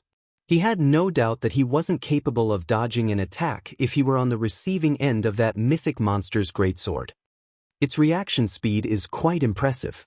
At the very least, our reaction speed will have to be on par with the Grand Lord to block and dodge its attacks. The outcome hadn't particularly surprised Shi Feng, and he continued to analyze the Titan warrior. After he tested the boss's reaction speed, he controlled the Gale Cheetah to attack the mythic monster from behind with the Tier 2 skill, Gale Blade. Numerous blades of wind assaulted the Titan warrior's backside, each dealing over -10,000 damage. The Guardian boss instantly shifted its attention to the Gale Cheetah. The Titan warrior spun around in less than half a second. It raised its weapon, cleaving down at the summoned creature. Although Shi Feng had tried to direct the Gale Cheetah to circle the Titan warrior as soon as it finished its attack, he was too late. He couldn't even control the feline to defend itself in time. In the next moment, a streak of white light struck the Gale Cheetah, throwing it and devouring several millions of HP. Shi Feng's doppelganger then appeared behind the Titan warrior, activating Shadow Blade. After landing a barrage of attacks, the doppelganger reclaimed the boss's aggro. After a split second, the boss tossed the doppelganger again. After repeating this process several times, the Titan warrior killed both the doppelganger and the summoned creature. After killing the trespassers, the Titan warrior calmed and returned to its original position. Everyone was stunned speechless. The Titan warrior was too fast and too powerful. Even with their life-saving skills active, this Guardian boss would likely kill Solitary 9 and Dark Madness instantly. We'll need to be roughly as fast as a Grand Lord to avoid its counterattacks? After watching the monster for some time, Shi Feng had analyzed all of the Titan warrior's aspects. He then turned to his team. Although raiding this Titan warrior will be dangerous, our chances of defeating it aren't non-existent. He then pulled 10 miniature ballistas from his bag. Unfortunately, since the war weapons were precious to his guilds, he hadn't brought too many with him. War weapons. The Azura team members were dumbfounded to see the miniature ballistas. Guilds generally reserved these weapons for guild wars, yet Shi Feng intended to use them to kill a monster. He had even brought 10 of these war weapons with him. Let my demon tank the Titan warrior. The rest of you will attack from 500 yards away. Try to move around and attack from behind it as much as possible, Shi Feng said. He then pointed to a group of magical class players and instructed, "You 9, come to me. Each of you will take one of these scrolls and stand in these locations. When the fight begins, move within 100 yards of the boss and activate the magic array." Following which, each player began to prepare for the battle. As for Shi Feng, he used the Bible of Darkness to summon a second demon. The mutated 9-star polar domain magic array should significantly lower the Titan warrior's attributes. With 2 Tier 3 demons keeping it busy, they might just be able to kill the mythic monster. Of course, it was only a theory. Whether or not they actually succeeded would depend on the magic array's effect. If the Titan warrior were still too powerful, he'd have no choice but to give up and wait until his team members completed their Tier 2 promotions. A moment later, everyone moved into position. Taking a deep breath, Shi Feng controlled the 2 Tier 3 demons to charge at the Titan warrior from different directions. In response, the Titan warrior charged towards the first demon that entered its perception range as quickly as a violent gale. "Move out," Shi Feng commanded. Following his commands, the 9 magical class players closed in on the Titan warrior.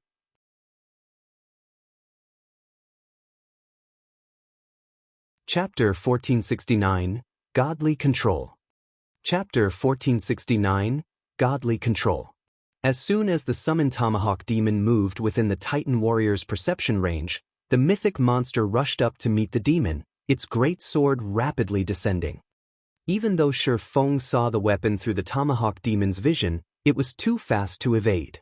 He could only direct the demon to lift its battle axe to block the great sword. Peng!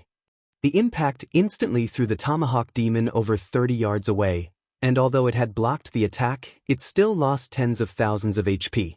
Before the demon could land, the Titan warrior had appeared behind it, swinging its great sword once again. Although Shi Feng had tried to maneuver the demon to defend itself, it suffered a brief numbness from the first impact. As a result, its reaction speed had fallen considerably, and it couldn't keep up with the Titan warrior. As the great sword descended, the weapon tore through space itself. Tier 4 skill, Spatial Rend. This time, the Titan warrior's attack struck the tomahawk demon squarely. In a single attack, the tomahawk demon, which had over 25 million HP, lost nearly 1/5 of that total. The watching players were stupefied to see such destructive power. Even a Tier 3 demon was powerless against the Titan warrior. If they fought the mythic monster, the consequences would be unimaginable. Only Shi Feng remained unfazed. A battle between monsters wasn't like one between monsters and players. When monsters fought players, their attacks would deal less damage to make up for the difference in HP. However, there was no such dampening effect during a battle between monsters. Naturally, the Titan warrior dealt horrific damage to the summoned demon. It was a system mechanic that prevented players from using summoned creatures or NPC guards to toy with powerful bosses. Moreover, the tomahawk demon was only Tier 3, whereas the Titan warrior was a Tier 4 mythic. Due to the tier suppression, the Titan warrior's attacks were enhanced to a certain degree. There was also the fact that demons generally had much lower HP than monsters of the same rank. So, he really wasn't surprised to see a Tier 4 skill destroy 1/5 of the tomahawk demon's HP. Following which, the Titan warrior dealt one blow after another. Despite the tomahawk demon's attempts to defend itself, its HP fell rapidly. In seconds, the demon had less than 50% of its HP remaining. Fortunately, the 9 magical class players had surrounded the Titan warrior. Begin! Shi Feng shouted. With Shi Feng's command, the 9 players unfurled the magic array scrolls and began to chant the required incantations. Suddenly, an icy blue magic array appeared above all, enveloping the Titan warrior inside it completely. The cavern's mana rampaged as it surged towards the array's core. Following which, a blue magic barrier manifested, enclosing the Titan warrior within. Boom! The instant the barrier took shape, a layer of mist wrapped around the guardian boss's body. Its joints began to freeze, and its basic attributes rapidly decreased. 90%, 80%, 70%. So, this is the power of an origin magic array? Shi Feng could not help his surprise at seeing how much the barrier weakened the mythic monster. In the blink of an eye, the Titan warrior's basic attributes had fallen to 60%. Although it wasn't as high as the stated 50%, it was impressive. After all, mechanical lifeforms had very high magic resistance. In fact, Shi Feng hadn't expected to reduce the Titan warrior's attributes by as much as 40%. Even better, the magic array's freezing effect had slowed the boss's movements. Unfortunately, despite the suppression, the Titan warrior still overwhelmed the tomahawk demon. Only, its HP didn't fall as fast. That didn't even do much? Lifeless Thorn and the others stared at the boss, dumbfounded. At this rate, it was only a matter of time before the tomahawk demon died.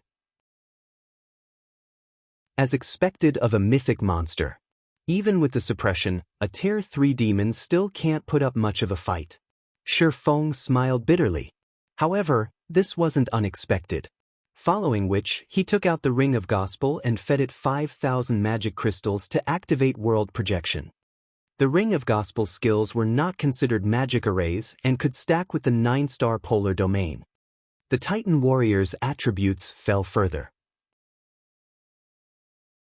However, the decrease wasn't as significant as the first. In the end, the Titan Warrior still had 50% of its original attributes. Titan Warrior, Ancient Shrine Protector. Mechanical Life Form, Mythic. Level 70. HP 180, 000, 000/180, 000, 000. Continuing its assault, the Titan Warrior brandished its greatsword, sending several sword lights at the Tomahawk Demon. Suddenly, the Fear Demon flew into the fray, meeting the Titan Warrior's greatsword with its own. Ding, ding, dang! A series of clangs shook the cavern. Although both the Tomahawk Demon and the Fear Demon were forced to retreat over a dozen yards, they had blocked the boss's attacks. The two demons had only lost a few tens of thousands of HP, which wasn't considerable when their maximum was over 20 million. They blocked every attack? Shocked gripped Solitary 9 as he watched the battle between the demons and the mechanical life form. Logically, the two Tier 3 demons shouldn't be able to keep up with the mythic monster, even if the Titan Warrior's attributes had been suppressed by 50%, yet they had blocked every one of its attacks. The commander is awesome. Lifeless Thorn glanced at Shifeng in shock, watching him control the two demons from afar. The other team members might not have realized what had just happened, but he had caught a glimpse. Although the Tier 3 demons weren't a match for the Titan Warrior and even began to show signs of momentary paralysis after blocking the attacks, Shifeng had controlled them to alternate. Doing so had allowed the paralyzed demon a split second to recover. Although the technique sounded simple, without a precise grasp of the Titan Warrior's timing and perfect control of the two demons, it was impossible to perform. Shifeng's control was godly. Lifeless Thorn had neither seen nor heard of such a combat technique. After training under Shifeng and improving drastically, he had thought he was close to reaching the swordsman's standards, but seeing the man in this fight, he realized that the gap between them was much larger than he had expected. What he didn't know was that blocking the Titan Warrior's attacks was impossible for the demons if they simply alternated. Their performance had only been possible due to world projection weakening the mythic monster's physique, slowing its reaction speed. If not for world projection, the demons would have been defeated despite working together. Once the demons secured the Titan Warrior's aggro, Shifeng commanded, "Everyone, attack." Immediately, Lifeless Thorn and the others, who operated the miniature ballistas, fired one exploding arrow after another at the Guardian boss. Shoo! Shoo! Shoo! The arrows crossed the 500 yards between the miniature ballistas and the boss in a breath. In the end, all 10 exploding arrows pierced the Titan Warrior's back and sides. Damages of over -100,000 appeared above the Titan Warrior's head, significantly reducing the mythic monster's HP. Although the sight overjoyed Azura's members, Shifeng couldn't bring himself to celebrate the outcome. Even after losing 50% of its attributes, the Titan Warrior's battle recovery restored 1,800,000 HP every 5 seconds. Although the miniature ballista attacks had dealt more damage than that, it hadn't been by much. At this rate, it would take the team hours to whittle down the Titan Warrior's HP. Meanwhile, world projection only lasted 10 minutes. While Shifeng tried to think of a solution, the Titan Warrior didn't wait around. Abruptly, it thrust its great sword into the ground. 4-meter-tall figures then began to rise, one after another. Earthen Spirit, Elemental Creature, Grand Lord. Level 70. HP 10, 000, 000/10, 000, 000. In seconds, 4 earthen spirits stood before the team. Crap, how is this even fair? Is this a joke? We're doomed. Azura's members gaped when as the boss summoned reinforcements. The Titan Warrior was already terrifying on its own, yet it could summon 4 Grand Lords. Suddenly, the 4 earthen spirits dashed for the miniature ballistas 500 yards away. Sure enough, the main god system won't let players easily exploit a loophole. Shifeng frowned at the earthen spirits. Gritting his teeth, he took 2 summon guard scrolls from his bag.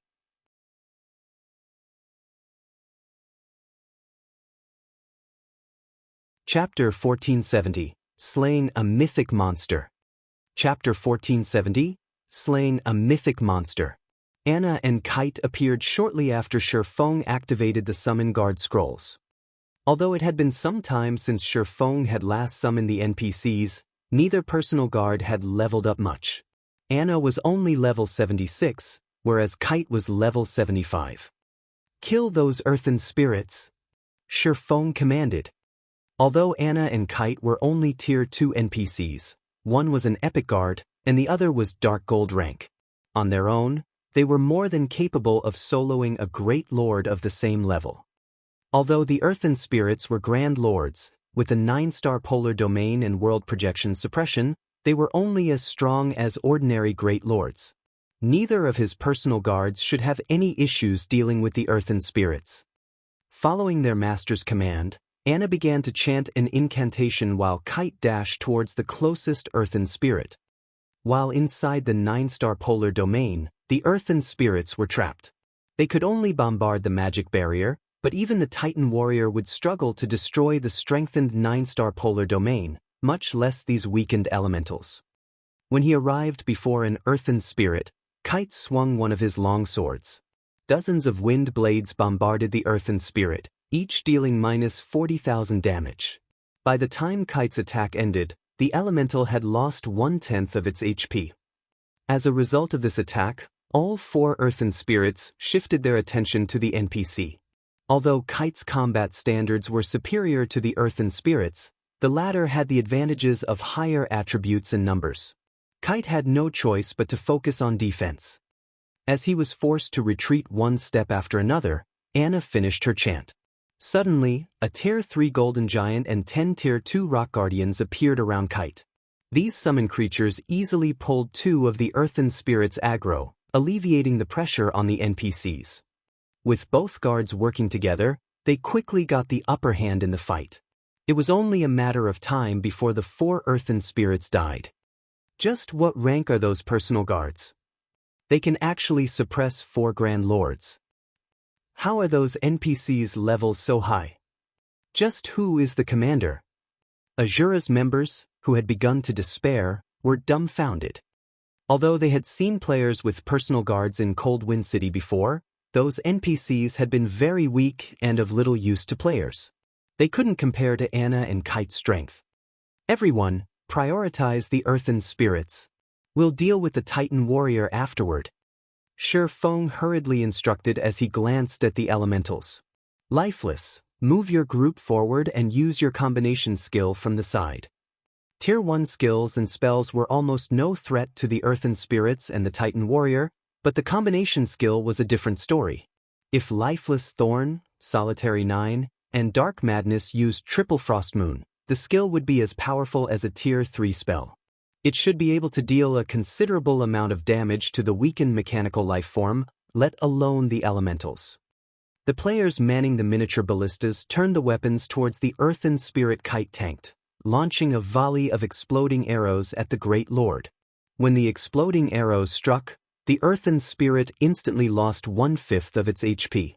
Meanwhile, Lifeless Thorn, Solitary 9, and Dark Madness led 3 healers as they advanced. Unlike ordinary skills, a combination skill had an optimum formation. The closer the users were to that formation, the stronger the skill would be. Lifeless Thorn's group were among Cold Wind City's top experts. The trio quickly reached Kite's earthen spirit, forming a triangle around it. They then activated Triple Frost Moon simultaneously. Immediately, 3 crescent beams of light converged on the earthen spirit. Boom! The moment the 3 beams collided, they created a towering pillar of silver light that extended to the cavern's ceiling, devouring the elemental. The earthen spirit, which had less than a quarter of its HP remaining before the attack, transformed into particles of light and disappeared. Every player that saw the attack was stunned by its power. Lifeless Thorn's group was no exception. Only Shifeng remained unfazed. In fact, he had expected the result. Combination skills were extraordinarily rare. If a team had one, it would elevate the team's damage output to a whole new level. Needless to say, the effects of such a skill against the earthen spirit, which had been suppressed to a great lord standard, would be marvelous. However, although combination skills were very powerful, their cooldowns were long. These cooldowns generally lasted a minute or longer. The earthen spirit's death granted the team members a large amount of EXP. Unfortunately, the Grand Lord hadn't dropped any items. On the bright side, with one earthen spirit down, it became much easier to deal with the remaining 3. Less than 1 minute had passed between the first elemental's death and the last. When the team saw their overall damage, they felt as if they were dreaming. "Everyone, focus your on fire the Titan warrior," Shi Feng shouted once the earthen spirits were gone. "Lifeless, only jump in after Triple Frostman's cooldown has ended." "Understood." The team turned towards their last and largest target. With Anna and Kite's help, the team's overall damage output increased by a large chunk. As a result, the Titan warrior's HP steadily fell. 98%, 95%, 90%. Time passed quickly. Throughout the battle, Shi Feng focused on controlling the 2 demons, distracting the Titan warrior. When the demon's HP fell below 30%, he moved forward and activated Life Domain, healing all allies within a 50-yard radius by 10% every second for 30 seconds. The rest of the team bombarded the mechanical life form with attacks. While Triple Frost Moon was on cooldown, Lifeless Thorn's group used Tier 2 magic scrolls to attack. By the time World Projection's duration ended, the Titan warrior only had 63% of its HP remaining. Shi Feng then fed the Ring of Gospel another 5,000 magic crystals and activated the skill once more. However, with this investment, Shi Feng ran out of magic crystals. When the Titan warrior's HP reached 30%, the mythic monster bellowed and tossed its greatsword away. It then retrieved the 2 crimson sabers from its back and changed its attack pattern. Although its attack power had declined, its attack rate had doubled. Shi Feng had already struggled with maneuvering the 2 demons to block the Titan warrior's attacks, but the sudden change overwhelmed him. As a result, the demons' HPs began to plummet. Even when Kite and the Golden Giant tried to help, they only slowed the draining HP slightly. When one demon's HP fell below 50% and the other fell below 30%, the Titan warrior merged its twin sabers. It pointed its weapon at the demon with less than 30% of its HP. Suddenly, a scorching red beam of light shot forward, tearing through the demon and only stopping after it crashed into the magic barrier. Even the magic barrier trembled when the beam struck. The fear demon died on the spot. The tomahawk demon received some damage from the resulting shockwave as well, its HP falling to 31%. With only one demon remaining, Shi Feng had a harder time blocking the guardian boss's attacks. The tomahawk lost 2% of its HP or more every second. Seeing this, Shi Feng realized that this fight had reached a critical moment. He immediately turned to Anna and commanded, "Activate Angel Summoning." The NPC didn't hesitate to start the incantation. When the tomahawk demon's HP fell below 10%, a white-winged Valkyrie descended onto the battlefield. Her wings shuddering slightly, she arrived before the Titan warrior, her golden spear sweeping towards the mythic monster. A golden flash blinded the players, and the impact threw the incomparably powerful Titan warrior over 30 yards away, a damage of over -1 million appearing above its head. Before the Titan warrior could react, the Valkyrie stood before it again, thrusting her spear of thunder into the mythic monster's heart, devouring a large chunk of its HP. "Attack with everything you have," Shi Feng shouted in the team chat. Abandoning his control over the tomahawk demon, he activated Heavenly Dragon's power and Blade Liberation before dashing towards the Titan warrior. Following suit, Lifeless Thorn, Solitary 9, and Dark Madness also activated their berserk skills and charged towards the boss. With the Valkyrie as the team's MT, they overwhelmed the Titan warrior. The mythic monster couldn't even defend itself, much less retaliate. The Valkyrie could only join the fray for 10 seconds. Hence, holding nothing back, she used one powerful skill after another against the Guardian boss. Feng and the other Azura members used every skill and spell they had alongside her. The Titan warrior's HP fell rapidly. 20%, 15%, 10%. By the time the Valkyrie disappeared, the Titan warrior had 3% of its HP remaining. Lifeless Thorns trio then executed Triple Frost Moon, destroying a little over 1% of the mythic monster's HP. Following which, Feng activated Divine Providence before he and his doppelganger activated Flame Burst and Shadow Blade. By the time Feng's attacks ended, the Titan warrior had stopped moving, its HP gone.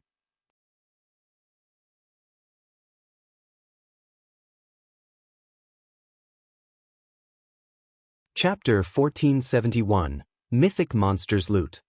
Chapter 1471, Mythic Monsters Loot. Success! We won. We actually killed a mythic monster.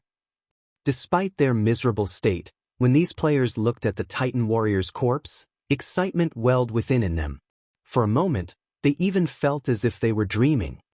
Even the Snow Rift's gatekeeper had only been a level 70 Grand Lord. Even so, it was invincible to Cold Wind City's players. Yet they had just defeated a monster even more powerful than that gatekeeper. Why wouldn't they be excited?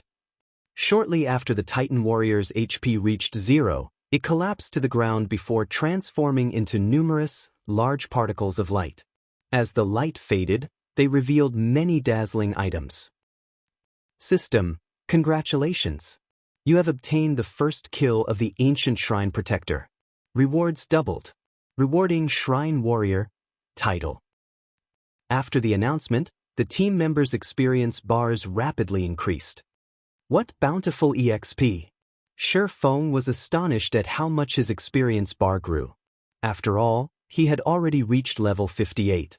He needed a tremendous amount of EXP to level up, yet even after it had risen from 95% of level 58 to level 59, it continued to increase. Level 59, 10%, 30%, 60%. His experience bar only started to slow after it passed 85% of level 59. It gradually increased until he eventually reached level 60. Feng wasn't the only one to experience the sensation. Everyone else had leveled up at least twice. Both Solitary 9 and Dark Madness had reached level 53, whereas Lifeless Thorn, who had a peak hidden class, had only reached level 52. After so many evolutions in God's domain, a team's EXP distribution had changed. If high-level players attempted to power-level low-level players, the newer players would receive a much smaller share of the EXP. Even with this new system in place, the Azura Adventurer team members, who were 10 levels lower than Feng, still received so much EXP. However, Feng was more interested in the Titan warrior's loot and the title from securing the first kill than he was in the EXP. Shrine Warrior? Feng then clicked to inspect the title. Shrine Warrior grants wielder the ancient shrine's favor. Reputation gain increased by 20% and teleportation fees halved. It halves teleportation fees and increases reputation gain by 20%? No wonder so many guilds had eagerly hunted ancient shrines guardians in the past. Feng was slightly astonished. In Feng's previous life, ancient shrines had been very popular as many players loved to visit other worlds. Other worlds had a lot of money-making potential since they all had their own unique resources. Unfortunately, ancient shrines' teleportation's fees had been quite high. Not even elite players could afford to teleport to and from other worlds frequently. However, traveling to an ancient shrine was typically more troublesome than the teleportation fees. Although ancient shrines had teleportation gates, these teleportation gates only allowed teleportation between a specific otherworld and the continent of God's domain. They wouldn't teleport players to specific locations like the local NPC cities. Players couldn't travel to the teleportation gates from the city's teleportation halls, either. If players had wanted to visit or leave an otherworld, they had to travel to an ancient shrine by foot. However, these shrines were usually tucked away in remote locations, and players had to face many monsters on the way. As a result, getting to a shrine had been very time-consuming. But there was a solution. Players could increase their reputation with specific ancient shrines. When a player earned 1,000 reputation points with a particular ancient shrine, they could purchase its ancient shrine emblem. Players could then use this emblem to teleport directly to the shrine, saving a lot of time. Because of this, many players had tried to grind reputation with ancient shrines. Unfortunately, doing so was no easy feat. Most players had been lucky to earn 500 reputation points after 1 or 2 months of hard work. Meanwhile, the Shrine Warrior title could increase players' reputation gain by 20%. Closing off the title's attribute panel, Shifeng began to organize the loot. As a mythic monster, the Titan Warrior dropped far better items than a Grand Lord of the same level. Moreover, the loot was even more impressive since they had gotten the first kill. With a quick glance, Shifeng spotted over 150 items. Seeing the small mountain of treasure, passion burned in Lifeless Thorn and his companions' eyes. They all wanted to dive into the pile. How bountiful! Even a super guild would be tempted to trying robbing us. Shifeng's excitement grew as he looked at the items in his bag. Although he had killed a lot of mythic monsters in his previous life, the difference between their loot and that of the Titan Warrior was like heaven and earth. Generally, mythic monsters had a high chance of dropping epic items. Some special mythic monsters could even drop fragmented legendary items.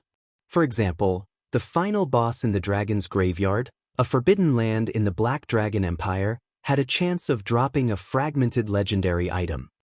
Although the Titan Warrior wasn't as powerful as the Dragon's Graveyard's final boss, its loot was quite impressive.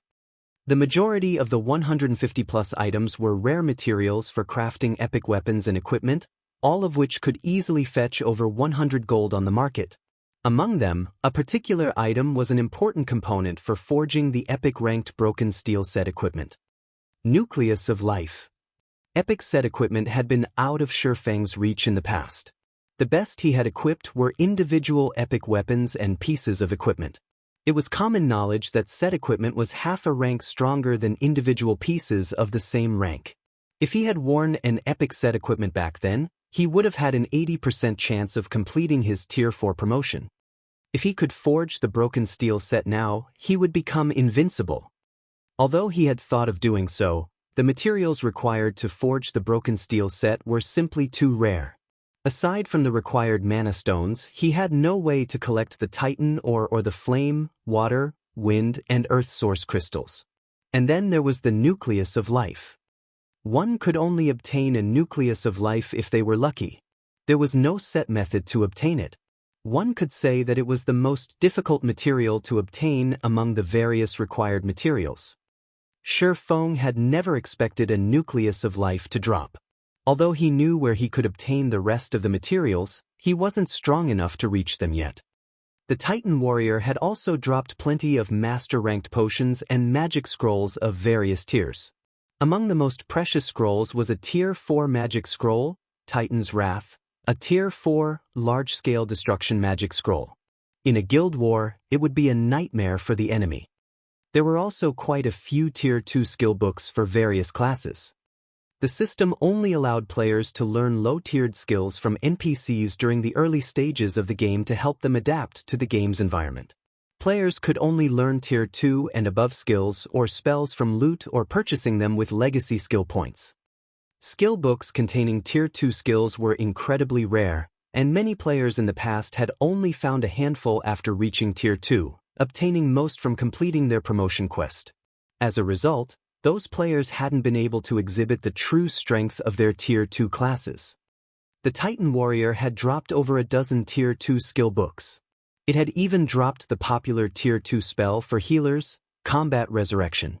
With this skill, healers could resurrect a fallen companion even while still in combat. It also reduced the normal death penalty by 40%. The only downside was the spell's 12-hour-long cooldown. There were also 2 combination skill books. However, one particular item had caught Shifeng's attention, a shield radiating a faint trace of divine might. It was the most eye-catching item among the loot. A shield? Shi Feng activated omniscient eyes and began to appraise the item.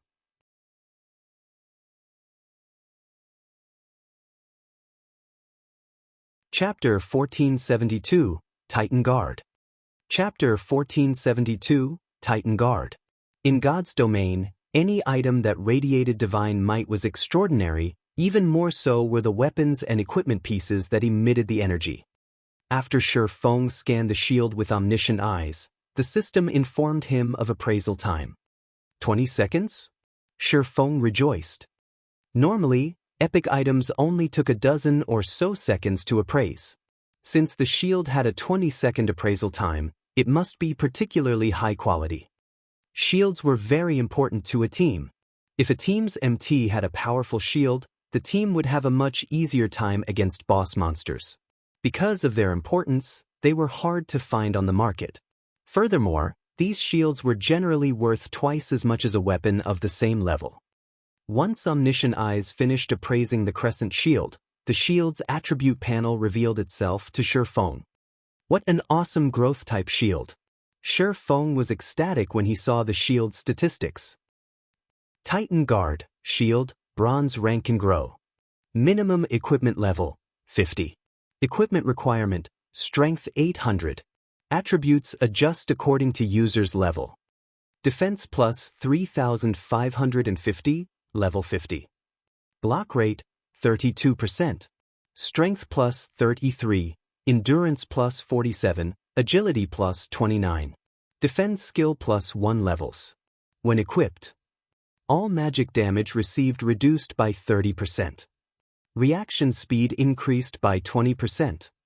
Paralysis effects reduced by 30%. Additional passive skill 1 dash. Guardian Shield automatically generates a layer of guardian energy, which can block an attack every 30 seconds. Additional passive skill 2 dash. Iron Wall reduces the impact from incoming attacks by 30% and damage received by 10%. Additional active skill 1 dash. Titan's Heart generates a layer of protective energy that absorbs damage equivalent to 5 times of wielder's maximum HP for 30 seconds. During this time, players' battle recovery improved by 500% and healing received increased by 50%.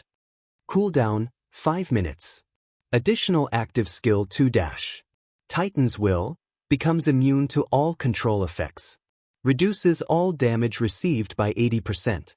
Increases attack speed by 50% and movement speed by 20%.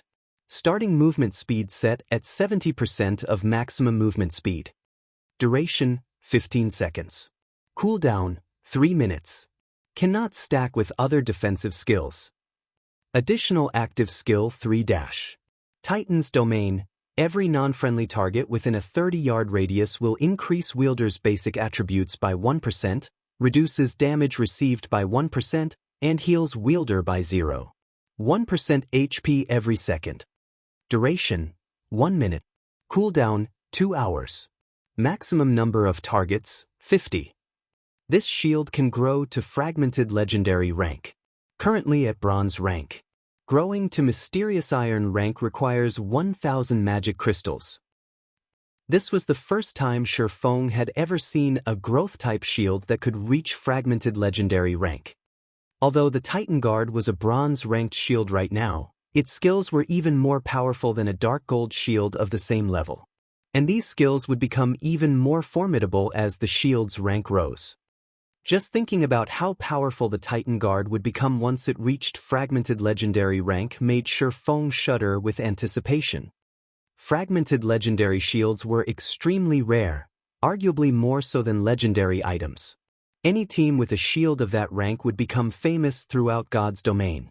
It wouldn't be an exaggeration to say that the team would be akin to an unkillable cockroach in boss raids. A Tier 1 metric ton wielding a Fragmented Legendary shield could easily tank a mythic monster 10 levels lower than them. After reaching Tier 2, said MT could even solo a mythic monster 5 levels higher. With an MT of that caliber, raiding a 100-man Hell Mode team dungeon would be a piece of cake even if the team's DPS and coordination were lacking. It might even have a chance of raiding high-difficulty, super large-scale team dungeons. With this, we won't need to worry about raiding super large-scale team dungeons. Shifeng's lips curled into a grin as he gazed at the Titan guard. Following which, Shifeng examined the other weapons and equipment that had dropped. The next best item was an Epid-ranked cape, the Titan mantle, which focused on strength. There were also 8 pieces of level 60 dark gold equipment. Since Shifeng already had the Nightwalker's cape, he gave the Titan mantle to Lifeless Thorn. Now, the Berserker's equipment could rival that of peak experts in God's domain. "Commander, what about you?" Lifeless Thorn asked, giving Shifeng a concerned look. If he had claimed not to be excited about obtaining the cape, he would have been lying. Every expert dreamed of epic items, after all. "Mine's even better. Besides, this is a loan. It'll only truly be yours after you've accumulated enough ACPs," Shifeng said, chuckling. Nurturing powerful experts was more important than some epic cape right now. Had Solitary 9 or Dark Madness reached the refinement realm, he might have given them the item. "I understand. I won't disappoint you." Lifeless Thorn nodded, not arguing.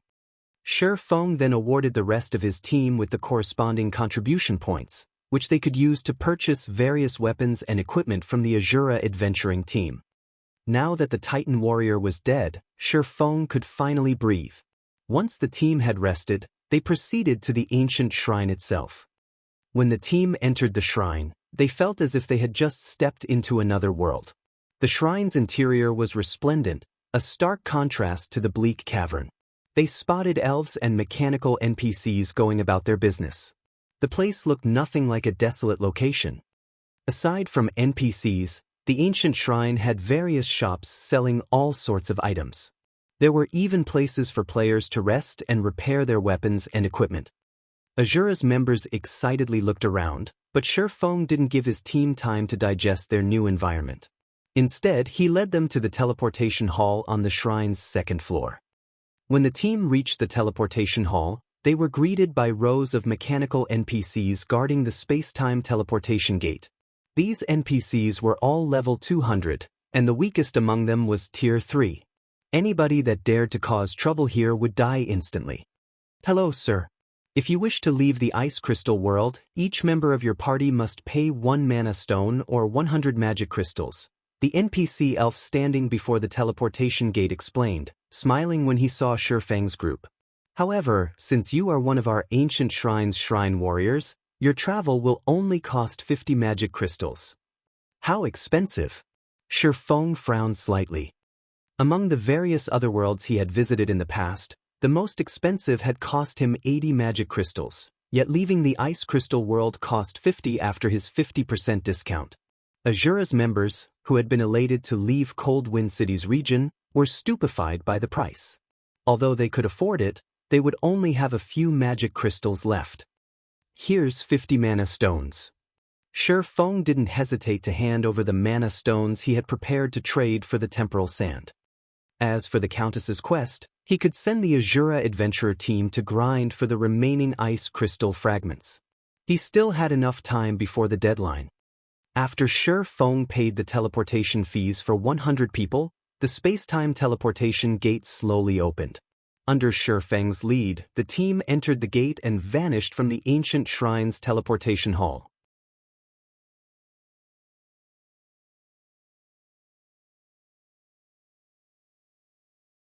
Chapter 1473, Shocking Wealth. Chapter 1473, Shocking Wealth. Black Dragon Empire, Black Dragon City. Inside the congested teleportation hall, a constant stream of players appeared and vanished via the teleportation arrays. With every passing moment, new players arrived in Black Dragon City. The city's population grew by the day. As one of the teleportation arrays lit up, a 100-man team emerged. "Why are so many people here?" "So, this is Black Dragon City? The players here really are well equipped. Cold Wind City is no match for this place." These new arrivals stared at the gorgeous and spectacular teleportation hall as if they had just arrived in a new world. These people were none other than the Azura Adventurer Team's members, who had just crossed over from the Ice Crystal world.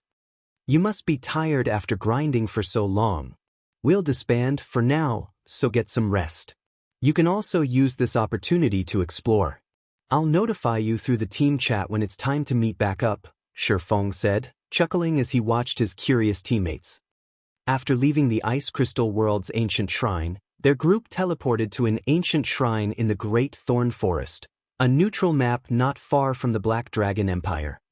Although that shrine had lacked a guardian boss, players couldn't teleport while in the Great Thorn Forest. They had no choice but to fight their way out of the map. Fortunately, the Great Thorn Forest was only a level 60 to level 80 map, so the enemies they encountered hadn't been ridiculously powerful. Even so, they had fought for over 10 hours before they reached the Empire. The team then arrived in a border town in the Black Dragon Empire with the help of Shifeng's space movement. From the border town, they teleported to Black Dragon City. After such a long fight, every team member was mentally exhausted. Since there was still some time before his agreement with Phoenix Rain, Shifeng let his adventurer team get some rest. Besides, he still had a few matters to see to, and moving as a group was too troublesome. Alright, we'll do that. I wonder how many experts are here? I'm going to the Divine Colosseum to take a look. After Shifeng's dismissal, the team members excitedly left the teleportation hall. Lifeless Thorn, in particular, dashed straight towards Black Dragon City's Divine Colosseum. After the teams split up, Shifeng hailed an advanced carriage and made his way to the city's auction house. During his time in the Ice Crystal World, he had purchased many of the other world's unique, rare materials. Including the items his Azura adventurer team had gathered, his bag space and epic-ranked spatial bag were full to the brim. Although he had been absent from God's Domain's continent for some time, Gentle Snow and Aqua Rose had sent him regular reports. The various large guilds had been busy trying to equip their members with mounts by offering their elite and expert members subsidies. Mounted players could explore distant resource maps, gathering more resources for their guilds. They could also level up faster due to fewer competitors. Naturally, Zero Wing couldn't fall behind.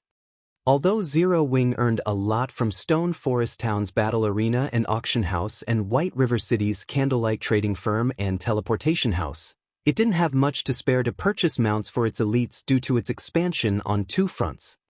Hence, this was a good opportunity to earn a quick buck from selling the Ice Crystal World's rare materials and set some aside for guild mounts. Many of the materials he had gathered during his trip were ice-type items. Not only could they be used to craft weapons and equipment, but they would also be useful in brewing potions that increased ice resistance and ice-type damage, both of which God's Domain's continent sorely lacked. Mainstream players had already begun to encounter leveling maps with various environments, and as a result, increasing one's resistances had become a necessity. Without those resistances, players' leveling speed and combat power would suffer. Frost steel, or in particular, was the main material to produce ice resistance armor kits and mysterious iron and secret silver with ice resistance. In the Ice Crystal World, a stack of 100 frost steel or only sold for 1 gold. In God's Domain, a stack could go for more than 5 gold. Shifeng had intentionally collected a large stock of the material. He had planned to sell the materials in Zero Wing's auction house, but at the end of the day, Stone Forest Town didn't see enough traffic. It was no match for Black Dragon City. Moreover, only a high-population city like Black Dragon City could exhaust his stock. If he tried to sell the materials in Star Moon Kingdom, he'd saturate the market, and the prices would eventually fall. Half an hour later, Shifeng arrived before the Black Dragon auction house. He saw far more players than his visit a few days ago. There were several times more merchant players from other kingdoms and empires specifically. These merchant players hawked their wares outside the building in an intense competition. After entering the auction house, Shifeng found a secluded corner and took a seat. He then called up the auction house's system interface and began to place various items up for sale. He had bought almost every ingot of frost steel or Cold Wind City had to offer, collecting over 5,000 stacks. Aside from the frost steel ore, Shifeng had over 3,000 stacks of ice-capped grass, a required component for brewing intermediate ice resistance potions. Each stack had sold for 60 silver in Cold Wind City, but in the Black Dragon Empire, they could sell for 3 gold. Overall, Shi Feng had over 16,000 stacks of materials. Among them, over 13,000 stacks were common materials in the ice crystal world. For now, he only sold the common materials, saving the more valuable items for the candlelight trading firm. Someone selling frost steel or for 5 gold per stack. That's so cheap. I finally found the ice-capped grass I've been looking for. It wasn't long before players bought out the first batch of materials Shi Feng had scheduled in the auction house. Due to the intense competition for the items, Shi Feng made more than the marketplace even after deducting the processing fees. Overall, just the first batch of materials had earned Shi Feng a net profit of over 3,000 gold. At this rate, he should be able to earn over 30,000 gold. And this was his profit after a single visit to the ice crystal world. If the various super guilds learned his secret, they'd pop a blood vessel in envy. After he finished dealing with the common materials, Shi Feng used a guild transfer scroll and teleported to Stone Forest Town. He stored the remaining materials in the town's candlelight trading firm. He also collected the magic crystals the town had stockpiled while he had been gone to upgrade the Titan Guard. He had spent most of his magic crystals during the battle with the Titan Warrior, so he only had a few hundred crystals on hand. It wasn't enough to upgrade the Titan Guard.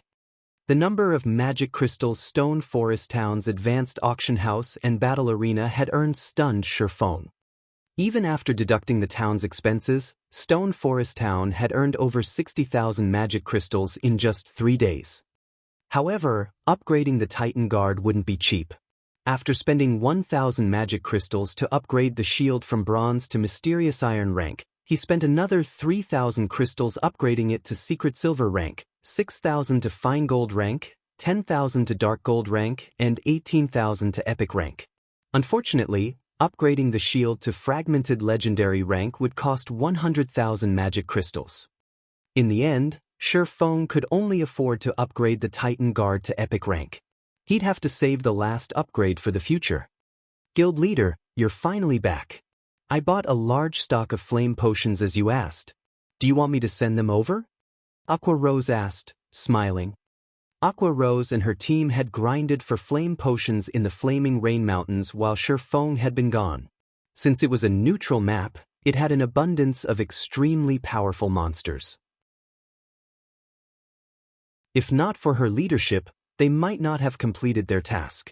Furthermore, due to the map's difficulty, she had leveled up, reaching level 51. Good. Shi Feng nodded and glanced at the time. It was almost time for his appointment with Phoenix Rain, and he said, let's meet up in Black Dragon City. And notify Snow to pick a team of experts.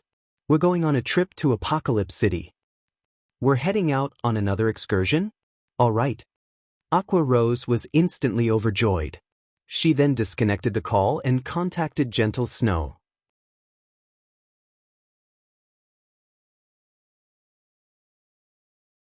Chapter 1474, Zero Wings Auction. Chapter 1474, Zero Wings Auction. Shi Feng didn't hurry to return to Black Dragon City after the call disconnected. Instead, he left the candlelight trading firm and headed to the Zero Wing auction house. The Titan Guard would be of immense help when the guild raided dungeons. If he upgraded the shield to fragmented legendary rank in time, it could also help them capture the manatite vein on Karna Island. However, 100,000 magic crystals were not easy to come by. So, he decided to sell some of the more valuable materials he had obtained in the ice crystal world in Zero Wing's auction house. Coins were the main currency in NPC auction houses, but Zero Wings was an advanced auction house. Players were allowed to use other currencies in their transactions, including magic crystals. This was also the reason that the various major powers in the past had sought their own. As expected of an advanced auction house, the place has developed quickly. It's no wonder why Ouroboros rose to power so quickly in the past. Before Shi Feng reached the building, he spotted massive crowds wandering in and out of the auction house. It was far more lively than Black Dragon's auction house. Based on Aqua Rose's reports, Stone Forest Town's player population had stabilized at over 1 million due to Zero Wings auction house. It was enough to rival a major NPC city. Such a high number of players also allowed the various large guild spies to investigate the establishment. Some had even tried to bribe Zero Wings core members to learn how their guild could obtain an advanced auction house. Among the guilds trying to probe for information, Aqua Rose had discovered a few shadows from super guilds. Unfortunately, although these players' bribes were tempting, not even Aqua Rose knew how they had obtained the advanced auction house design, much less the core members. In the end, these spies had returned empty-handed.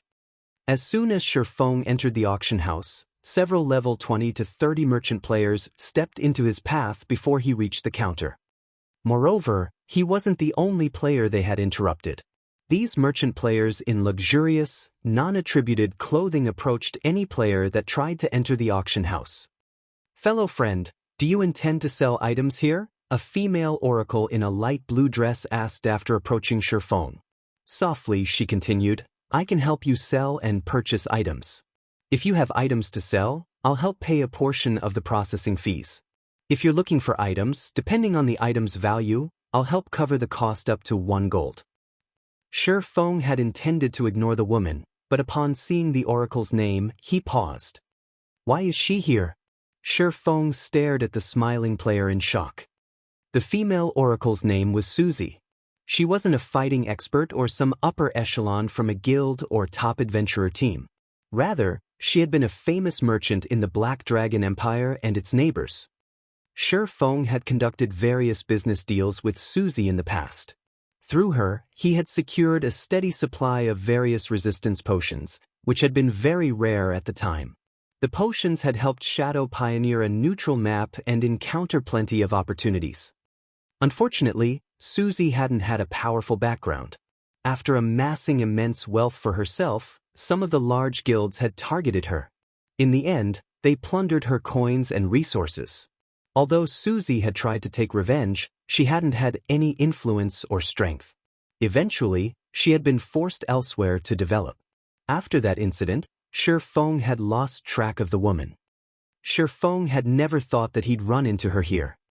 "What benefits do you offer for helping foot a portion of the processing fees?" Shifeng asked curiously. "I'm trying to join Zero Wings auction. To do so, I need to meet a certain transaction quota. I'd like to use your items to meet that quota," Susie explained without withholding anything. Hearing this, realization dawned on Shifeng. An advanced auction house would periodically hold NPC auctions. During these auctions, players could bid on all sorts of precious items. However, not just any player could participate. Players needed to complete a specified number of transactions first. Fulfilling these quotas might be easy for adventurer teams and guilds, but they were quite demanding of individual merchant players. "How many are you missing?" Shifeng asked. Susie frowned at the question, but she offered an answer. "I'm roughly 500 gold away from qualifying for the intermediate auctions." Although she put up quite a few of her own items in Zero Wings auction house, many of them hadn't sold due to the intense competition. She was forced to resort to other methods to fulfill her quota. "All right, help me sell these items, then. But I'll only accept magic crystals." Shifeng handed the woman 10 ingots of the absurdly rare Arctic manatite. The market price for Arctic manatite was over 50 gold per piece, and even then, no one willing sold theirs. Arctic manatite? Susie's jaw nearly hit the ground when she saw the material this swordsman intended to sell. Ordinary players might not recognize Arctic manatite, but merchant players were very familiar with the material. Many of the various large guilds were preparing to pioneer neutral maps, and they all needed various materials to craft resistance items. Arctic manatite was one such example. 1 ingot could easily sell for 180 magic crystals or more. Meanwhile, magic crystals' current market price had climbed to 30 silver each. Even at such a high price, guilds would fight over the metal, yet Shifeng wanted to sell 10 ingots. "Are you sure you want to consign them with me?" Susie asked, giving Shifeng a surprised look. She understood what it meant for a player to so easily collect 10 ingots of Arctic manatite. With Shifeng's wealth, he likely wasn't worried about processing fees. Meacham. Every coin counts, Shifeng said, nodding. Susie had, more or less, helped in him the past. Since he had encountered her in this life, he didn't mind returning the favor. Upon hearing the swordsman's agreement, Susie stopped wasting time talking with the man. She pulled a pre-prepared contract from her bag and began to fill in some of the blank areas. Since this was a consignment, the consignor would have to receive the materials to put them up for sale in the auction house. To protect both parties, they'd sign a contract. Within minutes, both players signed the contract. Once the arrangement was complete, Shifeng turned and headed up to the second floor. Meanwhile, Susie was ecstatic as she looked at the 2 copies of the contract. Once she sold the Arctic manatite, she would complete her quota. All she would need to do then was prepare for the intermediate auction. However, when Susie read the consignee's name, she was dumbfounded. How is this possible? Is Zero Wings Yifeng? Susie spun around, spotting Shifeng as he walked toward the staircase leading to the second floor. Everyone in Starmoon Kingdom knew about Zero Wing. It was, without a doubt, the kingdom's #1 guild and overlord. The names of the guild's upper echelons was engraved on every player's mind. Although Yifeng wasn't as famous as Aqua Rose and Fire Dance, everybody knew that he was one of Zero Wing's core upper echelons. It was rumored that even Aqua Rose, one of the guild's vice leaders, had to follow the man's commands from time to time. To an insignificant player like her, Yifeng was far out of her reach. She could only ever gaze up at someone like him. When she thought about how she had engaged such a man for a business transaction, she was speechless.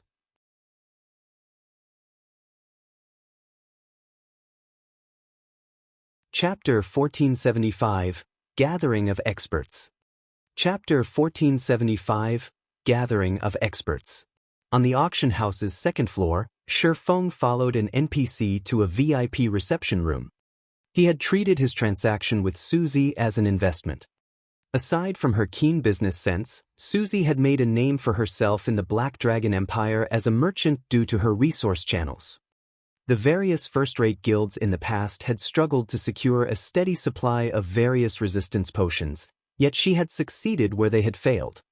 It was hard to imagine a merchant player with no background obtaining so many resistance potions.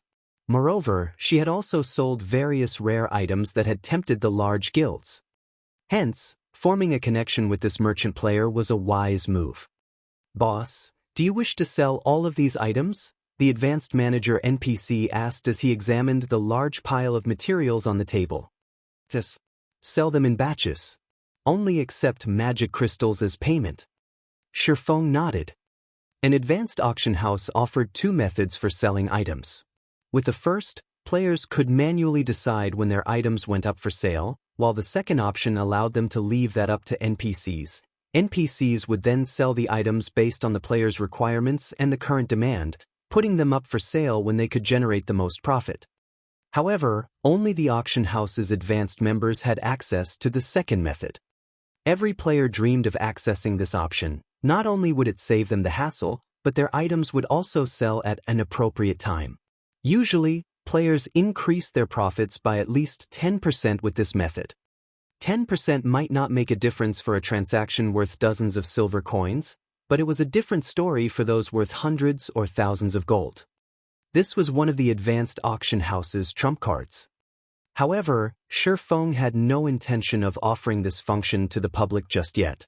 Otherwise, the various superpowers would become even more eager to obtain their own establishment.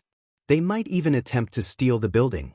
After all, God's domain had certain tools that could return a building to its design even after its construction, but doing so was difficult and costly. Although the rare materials he wanted to sell wouldn't earn 100,000 magic crystals, he should be able to earn around 60,000. Including the income from the auction house fees and the battle arena, he should have enough to upgrade the Titan Guard. Once he finished in the auction house, Shifeng glanced at the time. He then used a return scroll to travel to White River City before making his way to Black Dragon City. Black Dragon Empire, Black Dragon City. The teleportation hall had fallen silent due to the arrival of a particular player group. What? They're actually from Zero Wing. They're so strong. Aren't they Gentle Snow and Aqua Rose? Why are Zero Wing's Vice Guild leaders here? Is that the Flame Witch? I've heard that she recently taught the Dark Guilds lurking around Lake Heart City another lesson. With no way to deal with her, they had been forced out of the city. Why are so many people from Zero Wing here? Are they going to declare war on some guild? When Gentle Snow and the other core members of Zero Wing arrived in the teleportation hall, everyone turned towards the party. Every player in the area felt an immense pressure weigh down on them the moment the group arrived. Many people unconsciously stepped out of the way, opening a path for Zero Wing's members. The Black Dragon Empire's players hadn't been particularly familiar with Zero Wing several days ago, but after the ranking competition and the siege war, it had become one of the most popular guilds in the Empire, with countless players attempting to join. However, after the ranking competition and the siege war, Zero Wing had already become one of the most popular guilds in the Empire, and many players desperately wanted to join. With such a large group of the guild's experts before them, why wouldn't they be surprised? In the past, almost no one knew how strong Zero Wing was, but looking at these members, every player in the teleportation hall sighed with admiration. Not only were Zero Wing's members sitting atop their mounts, but their levels were also awesomely high. The lowest leveled among them was level 48. Even the number 1 expert on the Black Dragon Empire's ranking list was only level 48. Guild leader, everyone's arrived. We can set out at any time, Gentle Snow said when she noticed Shi Feng approach. Good. Shi Feng nodded in satisfaction at the strict, orderly 100-man team before him. Take a quick break. The others will arrive shortly. We'll head over once everyone's here. There are more? Gentle Snow was a little confused. As far as she knew, they were here to help Phoenix Rain raid the Sunset Forest. She hadn't heard of the woman asking for other reinforcements. As soon as Gentle Snow finished her question, a team entered the teleportation hall, approaching her group. Every player on the team wore a black cloak, hiding their levels, but she felt the threat of death around all of them. When Gentle Snow looked a particular berserk with a dark purple spear across his back, she felt as if she were looking at a ferocious beast that had been released from its cage. The berserker's aura was also as sharp as a blade. For a moment, Gentle Snow sensed the threat of death radiating from this berserker. A peak expert? Gentle Snow was surprised and alert as she quietly examined the berserker. In fact, Gentle Snow wasn't the only one who felt it. Aqua Rose and Zhao Yueru were also aware of this particular player. This berserker was none other than Cold Wind City's number 1 expert, Lifeless Thorn. Lifeless Thorn also felt a great deal of pressure from Zero Wing's team. Although he had never fought any of these players, his senses as an expert told him that few were strong enough of rivaling his strength among Zero Wing's 100-man team. Let me introduce you. These two are Gentle Snow and Aqua Rose, Zero Wing's Vice Guild leaders. This is Lifeless Thorn, who hails from the Ice Crystal world, Shi Feng said. He could not help but chuckle as the players eyed each other. Both of your teams will be involved in this undertaking. Guild leader. Commander. All 3 players turned to Shi Feng in unison, confused. Shi Feng then patiently explained Zero Wing's guild and the Azura Adventurer team to both sides. The news shocked all of them, and both teams struggled to digest the information. Guild leader, just how many secrets are you hiding? Shock overwhelmed Gentle Snow as she watched Azura's members. Although the black cloaks prevented her from gauging the adventurer's strength, based on their movements, she could tell that every member of the team was an expert. The various large guilds would offer insane prices to recruit such experts, and even then, they had only succeeded in convincing a small number to join them. Yet, Shi Feng revealed one ally after another. Now, he even had a top-tier adventurer team. For a moment, Gentle Snow wondered if the man was backed by some super guild. What other explanation was there for the continued emergence of so many experts in Zero Wing? Once Feng confirmed that everyone had arrived, he smiled and announced, "Since we're all here, let's head out to Apocalypse City."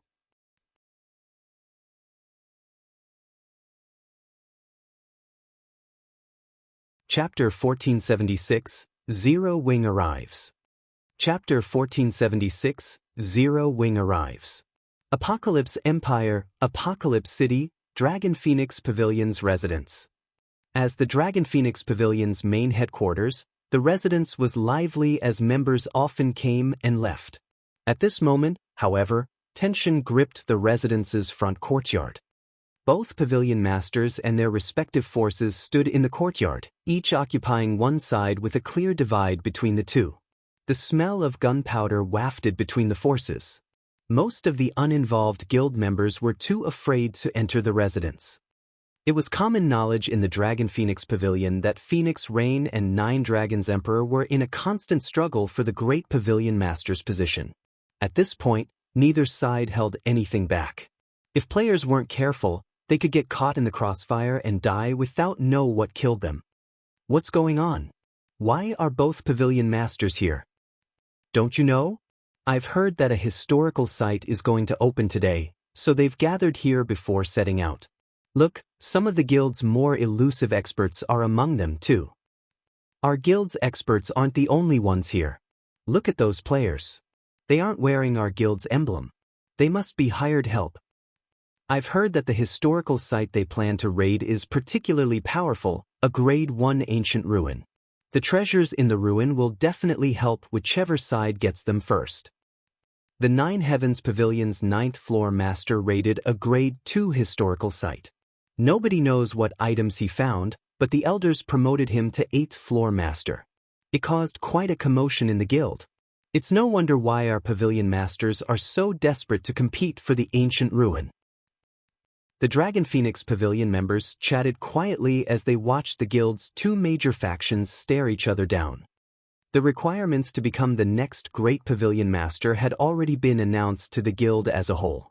Now, all they had to do was wait and see which pavilion master completed the requirements first. Since they had found a Grade 1 historical site, the two factions would spare no effort in obtaining the first clear. After all, this competition over the ruin might affect the outcome on Thunder Island. Big Sis Rain, those people seem to be from Bloody Paradise, Blue Phoenix said, her expression darkening as she watched the several dozen players behind Nine Dragons Emperor. One thing separated these players from the Dragon Phoenix Pavilion's members: a blood-red pattern on the back of their hands. Bloody Paradise was not a guild, but a famous adventurer team in the virtual gaming world. Although Bloody Paradise was only an adventurer team, it had outlasted many large guilds. However, Bloody Paradise was powerful because, to the adventurer team, strength was everything. The adventurer team had become famous in the gaming world due to its history of provoking super guilds. The adventurer team had even foiled these super guilds' attempts to eliminate the team. Bloody Paradise would do anything for money. For a high enough price, they'd even strike out against a super guild. Nine Dragons Emperor really has gone all out. Phoenix Rain could not help but frown as she watched a black-clad, middle-aged man chat merrily with Nine Dragons Emperor. She was very familiar with Bloody Paradise. Although it wasn't a super guild, its experts were no less powerful than many of those in the various superpowers. This was especially true for the adventurer team's current commander, Undead. Undead had ranked 18th on the God's Domain experts list, but he had recently risen to rank 11. Even the Dragon Phoenix Pavilion's old monsters were afraid of the man. The black-clad man beside Nine Dragons Emperor was none other than the monster known as Undead. Phoenix Rain also noticed quite a few familiar experts among her competitors' team. Only, these great experts were not as famous as Undead. Although she had recruited quite a few experts herself, even inviting Quiet Melody, the Vice Temple Master of the Super Guild, Sacred Temple, they were insignificant compared to Nine Dragons Emperor's recruits. Furthermore, Quiet Melody was only helping as a good friend. Phoenix Rain hadn't been able to borrow the Sacred Temple's true strength. Nine Dragons Emperor flashed Phoenix Rain a gleeful smile. He could already see the Sunset Forest's treasure in his bags. Nine Dragons Pavilion Master, your opponent seems quite formidable. She's invited quite a few exciting experts to help her, Undead said, smiling as he glanced at the people beside Phoenix Rain. True, she has recruited a good number of experts, but how can any of them compare to you, Commander Undead? Your team will likely have an easy enough time defeating them, Nine Dragons Emperor responded. He had already investigated Phoenix Rain's allies. Only Quiet Melody and the few experts she had brought with her were worth any concern. Moreover, this was a historical site raid, not a PvP battle. Once we enter the ruin, I'll rely on you to take the lead. The team Undead had brought with him was leagues above Quiet Melody's. Bloody Paradise was precisely the reason that the Nine Heavens Pavilion's 9th floor master had secured the first clear of a Grade 2 historical site. On his own, the 9th floor master would have failed. Rest assured, I've already collected quite a bit of information on the Sunset Forest and seen to ample preparations, Undead stated. However, Nine Dragons Pavilion Master, you have to fulfill your promise as soon as possible. Of course. Nine Dragons Emperor nodded. As the Sunset Forest's activation time approached, both sides completed the final groundwork for the raid. A historical site was far more dangerous than a dungeon. Multiple team wipes were normal. Players would also go through resources such as stamina, concentration, and mana far faster than outside of the ruin. Without preparing, a team could easily waste the opportunity. Big Sis Rain, it's almost time to depart, but Zero Wing isn't here yet. Should we contact them? Blue Phoenix asked anxiously. Although every team entering the historical site would have the same amount of time, the sooner they entered the ruin, the sooner they could secure the first clear. Glancing at the time, Phoenix Rain noticed that they only had 15 minutes before the Sunset Forest opened. Alright, give them a call, Phoenix Rain said. Just as Blue Phoenix pulled up her communication interface, a large group of players rode through the residence's entrance. The moment these people arrived, the Dragon Phoenix Pavilion members in their way instinctively parted to open a path as the pressure the team radiated swept over them. Zero Wing. A cold glint flashed in Nine Dragons Emperor's eyes when he saw Shi Feng at the head of the group. Due to Zero Wing, the resource towns he had invested in had been destroyed. Although Zero Wing hadn't captured the two towns, they had flattened them. They would be incredibly expensive to rebuild. Even if he had the funds, Zero Wing could simply destroy them all over again. As a result, he had been forced to watch as those two resource towns had gone to waste. Nine Dragons Emperor wanted nothing more than the guild's extermination. Zero Wing's members are so high-leveled. Crap, isn't that the Flame Witch? She's Aqua Rose. Didn't she defeat the Shadow Dragon Legion? The Phoenix Pavilion Master is amazing. She actually hired Zero Wing's members. The competition for the historical site's first clear will be interesting. The Dragon Phoenix Pavilion members in the courtyard erupted into a fevered discussion as Zero Wing's members walked into their residence. Everyone had heard of Zero Wing's experts.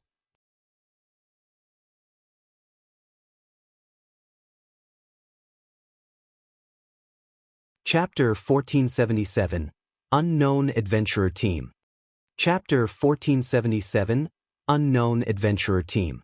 Not only had Zero Wing's arrival attracted the guild members' attention, but the experts Phoenix Rain and Nine Dragons Emperor had hired also turned towards these experts. Most of God's Domain's ordinary players hadn't heard of Zero Wing's experts. After all, God's Domain had only launched a few months ago, and countless guilds rose and fell each day. Most players were only familiar with the veteran large guilds that had been founded many years ago.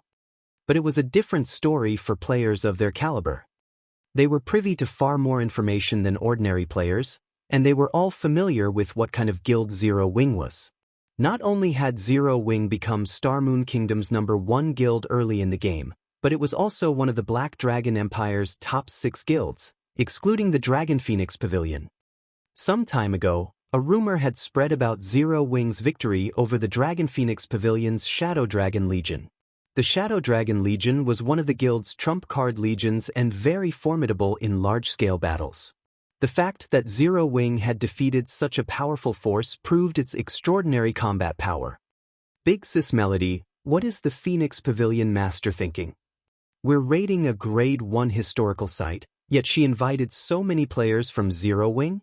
Is she so desperate for manpower? A male summoner named Lonely Fantasy asked, dissatisfied as he watched the 200 players Shi Feng led. It was common knowledge that a Grade 2 historical site was more difficult than a 100-man Hell Mode team dungeon of the same level. Needless to say, a Grade 1 historical site would be a greater challenge. If that hadn't been the case, Phoenix Rain wouldn't have recruited so many experts.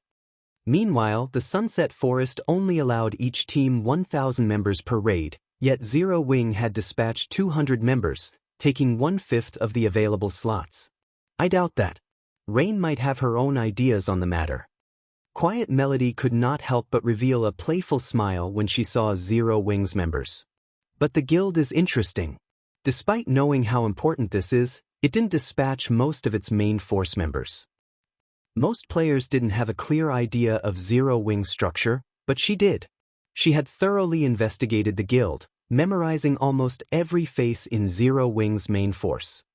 Although Zero Wing had sent a lot of players, Fire Dance, the main force's commander, Cola, Yiwumian, and Turtledove, the 3 top MTs, were absent.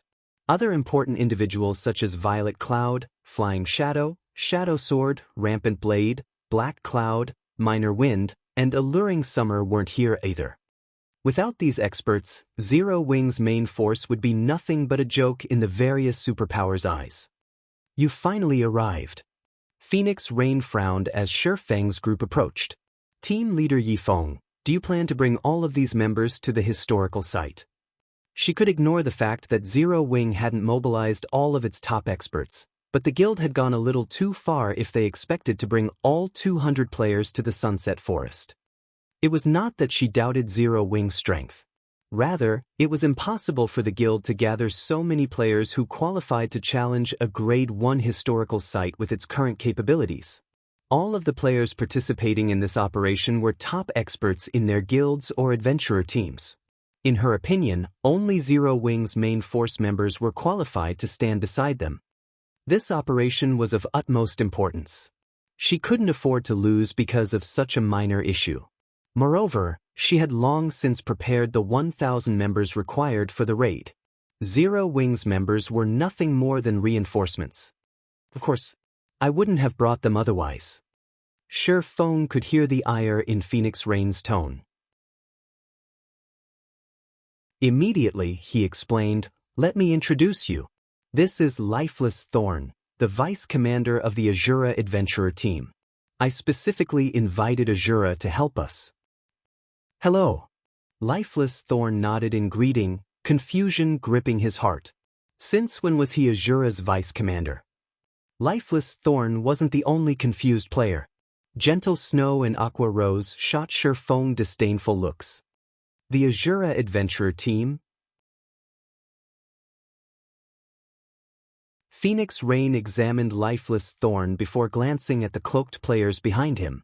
She had assumed they were from Zero Wing, but upon closer inspection, she realized that their appearances were foreign to her. She had never heard of an adventurer team called Azura. Yet, Shi Feng had invited this unknown adventurer team to join such a crucial operation. For a moment, she was at a loss for words. Relax. I can vouch for their strength. Shi Feng was fully aware of the questions plaguing Phoenix Rain's mind. He chuckled and said, moreover, Azura will be absolutely necessary if we want to raid Sunset Forest. When he had established the Azura Adventurer team, his goal had been to recruit the various independent experts that detested guild restrictions. Since he didn't want others to realize how closely tied the team was to Zero Wing, he had named it Azura. After all, any adventurer team that had a guild behind it would struggle to recruit members. In addition, Zero Wing's enemies might target Azura, which would be a detriment to the adventurer team's development. He intended to develop Azura separate from Zero Wing. The Dragon Phoenix Pavilion's operation was a good opportunity for Azura to make a name for itself in God's domain, creating a foundation for the adventurer team to grow. With this, he could save himself the trouble of trying to promote the team secretly. Since they had Shifeng's vote of confidence, Phoenix Rain sized up the berserker before her. Although the black cloak hid Lifeless Thorn's name and level, it did nothing to conceal his killing intent. Even she felt slightly threatened when subjected to this stranger's aura. As for the purple spear on Lifeless Thorn's back, although he had hidden the weapon's glow effect, she guessed that it was at least dark gold rank based on the design on the shaft and the small arcs of electricity dancing around it. It was very likely that the spear was, in fact, an epic weapon. The black cloak hid most of the berserker's equipment as well, but after a close look, she noticed that every piece had a unified theme. In addition, a distinct pattern flowed from one piece to the next. Its glow proved that it was dark gold rank, proving that Lifeless Thorn wore a dark gold set equipment. Moreover, it was an 8-piece set. The level 40, 8-piece barbarian set? Phoenix Rain guessed. The barbarian set is silver. This one is crimson. Could it be a level 45 dark gold set equipment? When Phoenix Rain considered the possibility of this man wearing an 8-piece, level 45, dark gold set equipment, the gaze she gave the berserker changed. Although the Dragon Phoenix Pavilion had level 45, dark gold set equipment as well, the guild had only collected a dozen or so 6-piece sets. Naturally, they weren't as strong as an 8-piece set. The fact that an adventurer team had obtained such a set, in addition to an epic weapon, proved Azura's prowess. Fine, have it your way. We'll enter the Sunset Forest together. Phoenix Rain still questioned Shifeng's claim, but when she thought about her agreement with the man, she gave in. However, we need to finish the raid as soon as possible. 9 Dragons Emperor has invited Bloody Paradise. I've heard that they helped the 9 Heavens Pavilion raid a Grade 2 historical site. They should know what they're doing. Bloody Paradise? Hearing this, Shifeng could not help but turn towards 9 Dragons Emperor's group. He quickly spotted undead Bloody Paradise's commander. Bloody Paradise had been a top adventurer team in his previous life. Although it hadn't achieved as much as the Midnight Tea Party had, the adventurer team had been absurdly powerful. This was especially true for the adventurer team's commander, Undead. He had been a madman who had dared to kill a super guild's leader and countless players from the Midnight Tea Party. Eventually, however, the various super guilds and Midnight Tea Party had hunted the man down, removing him from God's domain entirely. In any case, we need to raid the Sunset Forest as fast as possible. If you need recovery items, let me know, Phoenix Rain offered as she glanced at the time. Only a few minutes were left before the Sunset Forest opened, and even though Shifeng now knew about Bloody Paradise's participation, nothing had changed. All they could do was rest up and prepare for the raid. When 9 Dragons Emperor's players saw Zero Wings members join Phoenix Rain's forces, they laughed. Phoenix Rain has lost her mind. She actually let Zero Wing bring 200 members. Blood Dragon, the guild leader of the Dragon Phoenix Pavilion's branch guild in the Black Dragon Empire, could not help but laugh when he looked at the opponent's team composition. Have you looked into these 200 members yet? 9 Dragons Emperor asked as he glanced at Shifeng's group. Although he didn't think that Zero Wing could make much of a difference, there was no harm in being cautious. After all, this raid was incredibly important. I sent someone to probe for information. Among those 200 players, 100 belong to Zero Wing, while the other 100 are from an adventurer team called Azura. Unfortunately, we don't know anything about this adventurer team. My guess is that they've only recently established. Many of Phoenix Rain's experts aren't happy about the situation, Blood Dragon reported, chuckling. A new adventurer team? The news stunned 9 Dragons Emperor, but after a moment he laughed uncontrollably. Phoenix Rain is trying her best to sabotage herself. Have someone leak the information to those obstinate elders. Let them know who they should truly support. Understood. Blood Dragon began to compile the information and sent his subordinates to spread rumors. The last few minutes passed quickly. When the Sunset Forest activated, both Phoenix Rain and Nine Dragons Emperor retrieved a silver crystal ball from their bags at almost the same time, shattering it. The crystal balls then opened a spatial tunnel that allowed Phoenix Rain and Nine Dragon Emperor's teams to enter. Very quickly, 2,000 players entered their respective spatial tunnels, vanishing from the Dragon Phoenix Pavilion's residence. A breath later, the spatial tunnels also disappeared.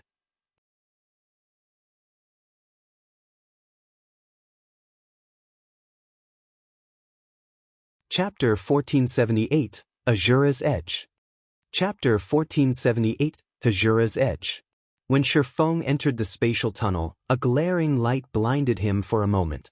When his vision recovered, he noticed that he stood in a familiar, yet foreign, location. System: you have discovered the historical site, Sunset Forest. System: you will be teleported out of the Sunset Forest automatically after 8 hours. It seems we've gotten pretty lucky. We were actually teleported to the werewolf zone. After taking a quick look around him, Shifeng had a general grasp of their location. A historical site was like a special secret land. It only opened at certain times. Players had to complete the key quest each time they wanted to enter a particular historical site. In addition, players would be teleported to different locations every time they entered. The Sunset Forest was massive, no smaller than a leveling map. The map was divided into 8 zones, and each time players entered the historical site, they'd be teleported to one of the areas randomly. Naturally, each area's danger would also differ. Among the 8 areas, the werewolf zone was considered the easiest to get through. Each of the Sunset Forest's 8 zones offered varying challenges. For example, the swamp zone would drag players down, drowning those who weren't careful. In the Stone Forest Zone, players weren't able to use spells. The Darkness and Hail Zones were the most dangerous. Random orbs of ice would rain down in the Hail Zone, claiming players' lives. In the Darkness Zone, players could only see 8 yards around them, making them easy targets for monster ambushes. The reason the Werewolf Zone was considered the easiest was that its main threat came in the form of a larger monster population. The zone's monsters were also quite organized. All 8 zones had one thing in common: they eventually led to the Sunset Forest Center. However, players didn't often get that far. Once the team was accounted for, they adjusted the team's formation. Phoenix Rain sent scouting parties of assassins and rangers ahead to determine their next move. Unlike dungeons, players didn't have access to a system map in historical sites. They had to explore the available routes. This was also why the system gave them 8 hours to clear the ruin. If a team wasn't careful, they could venture into a different zone, bypassing the historical site's core. After 15 minutes or so, the scouting parties reported back with what they had discovered. When Phoenix Rain read the reports, she was astonished. So, this is a Grade 1 historical site. Phoenix Rain frowned deeply at the reports. Their current location was extremely dangerous. Based on the scouting party's investigation, they were surrounded by werewolf caps. Moreover, a large number of werewolves patrolled the various paths leading to the Sunset Forest core. If they tried to advance, they'd march straight into these werewolves' den. 30 werewolf squads patrolled the straightest path to the core, and each patrol consisted of around 100 monsters, led by at least one Great Lord. The more powerful patrol squads were commanded by Grand Lords. Even the weakest werewolf in the zone was a chieftain, and they were all level 52 and above. Dealing with one werewolf patrol squad would be difficult and time-consuming, much less dealing with 30. Furthermore, if they weren't careful and disturbed any of the nearby camps, they'd be overrun. Each werewolf camp had at least 11 Grand Lords, including a specialized Grand Lord. Attempting to face such a force would be suicidal. After several evolutions to God's domain, even monsters of the same rank had varying levels of strength. Monsters that failed to evolve properly tended to upgrade a portion of their basic attributes first, such as their strength, agility, and defense. These monsters were known as specialized bosses. They were much stronger than bosses of the same rank and level, but they were extremely rare. Once they knew what they were up against, even Quiet Melody was shocked. She had raided a Grade 2 historical site in the past, but compared to this Grade 1 ruin, that experience had been child's play. Even extremely rare specialized bosses were common here. Although players would only lose 20% of their EXP if they died in the ruin, it would add up after multiple deaths. I see why they say that historical sites are even more difficult than 100-man Hell mode team dungeons. This Grade 1 historical site really knows how to render players powerless. Phoenix Rain smiled bitterly. She then turned to Shifeng and asked, Team Leader Yifeng, do you have a way to break through? I don't have any ideas either. We'll have to fight our way through, Shifeng stated. Players in other areas might be able to rely on their wit to overcome the zone's challenges, but the werewolf zone didn't offer that option. The only way to the core was to kill their way there. Fight our way through? Phoenix Rain rolled her eyes at Shifeng. She had asked him precisely because that wasn't possible. Since we don't have other options, I guess we have no choice but to use the 4 Tier 3 summoning scrolls earlier than expected. To raid the Sunset Forest, she had prepared plenty of trump cards. However, she hadn't expected to use them so soon after entering the historical site. No one else on the team voiced an opinion, either. With their team's strength, fighting 30 werewolf patrol squads was pushing it. They'd have to face over 20 level 55 Great Lords and several level 55 Grand Lords. There were thousands of weaker monsters as well. If they had 4 Tier 3 summon creatures to hold off the Grand Lords while they defeated the rest of the monsters, they might have a chance of making it through. It's too wasteful to use Tier 3 summoning scrolls right now, Shifeng commented as he stopped Phoenix Rain. That's easy for you to say. How are we supposed to get past the Grand Lords if we don't use the Tier 3 summon creatures to distract them? Lonely Fantasy snapped, clicking his tongue when he heard Shifeng. However, Quiet Melody quickly silenced Lonely Fantasy, turning to Shifeng. May I know if Elder Yifeng has a different plan? We'll just force our way through, Shifeng stated. For a moment, the team fell silent. If they could force their way through, they wouldn't need to use the Tier 3 summoning scrolls, yet when they saw the look in Shifeng's eyes, they knew he was serious. They were stunned. Team Leader Yifeng, what about the Grand Lords? Phoenix Rain asked when she saw the man's expression. The Azura Adventurer team will distract the Grand Lords in our path. Everyone else can worry about the other monsters as we advance, Shifeng explained. Leave them to Azura? Phoenix Rain shot Lifeless Thorn a glance. Based on the scouts' reports, 4 Grand Lords guarded the easiest path. A measly 100-man team could never deal with 4 Grand Lords at once. Besides, other monsters littered the area. We don't have any problems with it, Lifeless Thorn declared. Initially he had wanted to veto the idea, but Shifeng had sent him a whisper, instructing him to agree. With no other choice, he did as he was told. Hearing Lifeless Thorn's lack of hesitation, Quiet Melody and the others were stunned. None of them had ever heard of the Azura Adventurer team before today, yet the team claimed that they could distract 4 level 55 Grand Lords. This was simply inconceivable. After some reluctance, Phoenix Rain eventually agreed and said, All right, then. Let's try it. If we fail, I'll use the Tier 3 summoning scrolls to assist you. Following which, the team prepared to move out. Meanwhile, Shifeng made his own secret arrangements. 9, you'll tank 2 Grand Lords. Madness, you'll tank one of the remaining 2, and I'll take the last. Healers, focus on the 2 MTs, Shifeng whispered to Azura's members. I'm dealing with 2? Solitary 9 was beginning to grow nervous. Relax, Shifeng said, chuckling. After all, he had lent Solitary 9 the epic-ranked Titan Guard. The man was also a level 53 shield warrior wearing an 8-piece, level 45, dark gold set equipment. If he couldn't hold his ground against 2 Grand Lords, he didn't deserve the equipment. A moment later, the 1,000-man team moved out under Shifeng's command. First, he sent the scouting parties to lure Grand Lord's werewolf patrol squads to Azura's members. He instructed the rest of the team to focus on moving towards Sunset Forest's core. Every player in this raid was an expert. They had long since grown used to luring powerful bosses. It wasn't long before the scouts ran back with 4 werewolf patrol squads behind them. Go! Shi Feng commanded when he saw the oncoming monsters. Taking the lead, Solitary 9 ran up to one of the Grand Lord-ranked werewolf captains and executed a shield bash.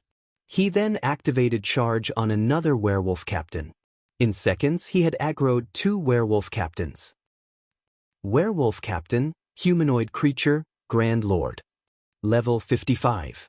HP 72, 000/72, 000/000. Awoo! The 2 werewolf captains howled in anger as they swung their clubs at the shield warrior. Ping! Both clubs struck Solitary 9's shield, emitting 2 loud, buzzing sounds. 2 damages of over -10,000 appeared above the Solitary 9's head, devouring nearly 2/5 of the man's HP. Fortunately, the 4 healers in the rear restored him back to full. How is this possible? As Phoenix Rain and the others fought their way towards the distant core, they were stunned when they saw the scene.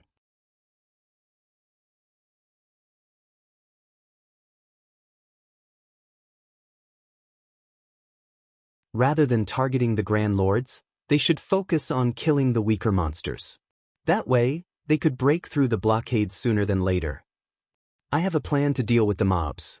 For now, prioritize the werewolf captains, Shi Feng said, chuckling. Even the weakest of these werewolves have several million HP.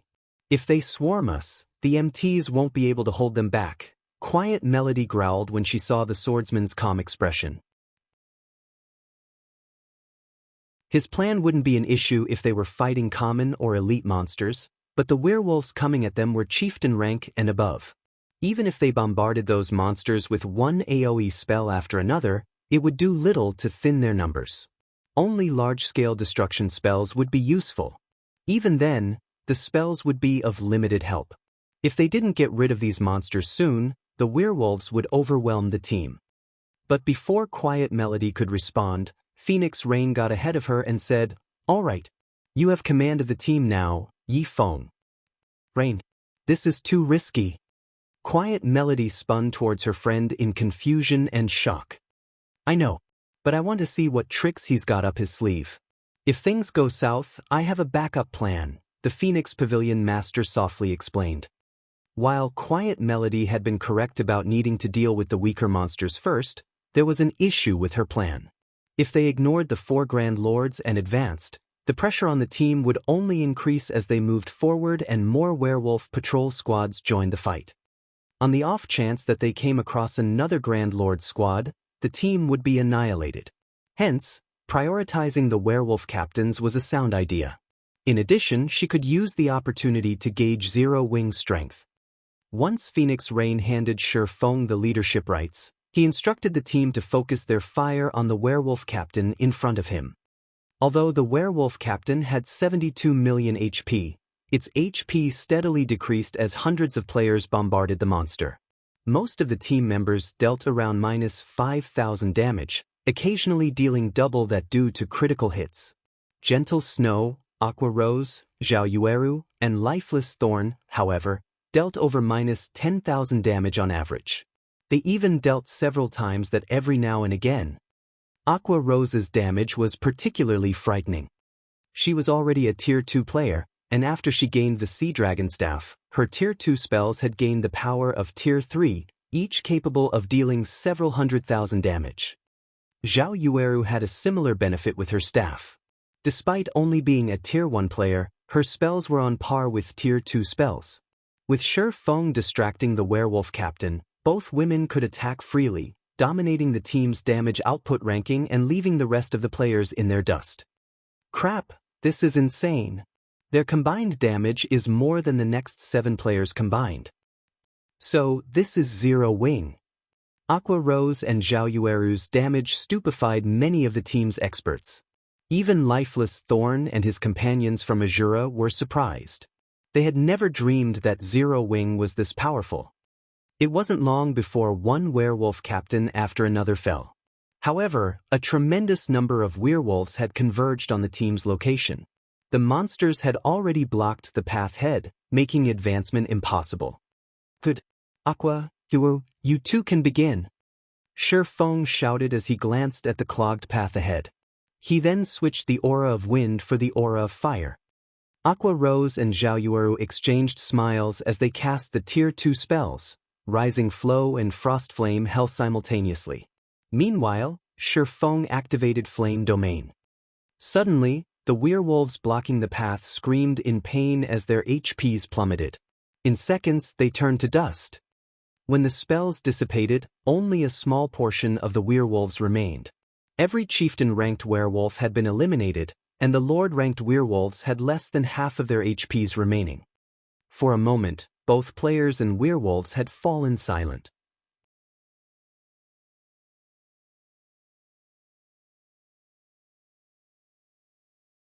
Chapter 1480, Historical Sites Treasure. Chapter 1480, Historical Sites Treasure. What destructive power! Am I seeing things? All of the chieftains are dead. An indescribable shock overwhelmed the team members as they stared at the clearing in the enemy lines. Moreover, after the deaths of so many werewolves, everyone's experience bars had risen by a significant chunk. They still have 3 large-scale destruction spells of such power despite so many of their main force members missing? Quiet Melody stared at Shi Feng on the front line in confusion. The various large guilds constantly searched for large-scale destruction spells, but such spells were extremely rare. Even a super guild like the Sacred Temple only had 30-plus players who could wield such power, and she was one of them. Players and guilds who didn't fully understand large-scale destruction spells treated them like war weapons or powerful tools to use when grinding monsters. Only players who had large-scale destruction spells knew that there were differences even among them. An ordinary large-scale destruction spell might be useful against players, but even 3 of such spells might not be enough to kill level 50-plus chieftain-ranked monsters and above.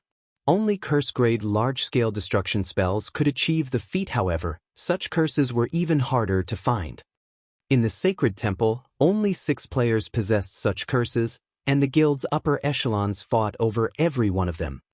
Quiet Melody found it hard to believe that, despite the majority of Zero Wing's main force missing, the guild could still employ 3 curse-grade, large-scale destruction spells. It's no wonder why Yi Feng claimed that we can clear the Sunset Forest. It seems he had hidden his guild's true power. Phoenix Rain shook her head and smiled bitterly at the empty plot of land before her. Curse-grade large-scale destruction spells were extremely useful when raiding a dungeon. It was especially true as players took on the dungeon bosses. Although she had prepared her own curse, that was it. None of her subordinates wielded such a spell. She had never expected to see 3 players from Zero Wing use one. The path ahead is clear. Everyone charge.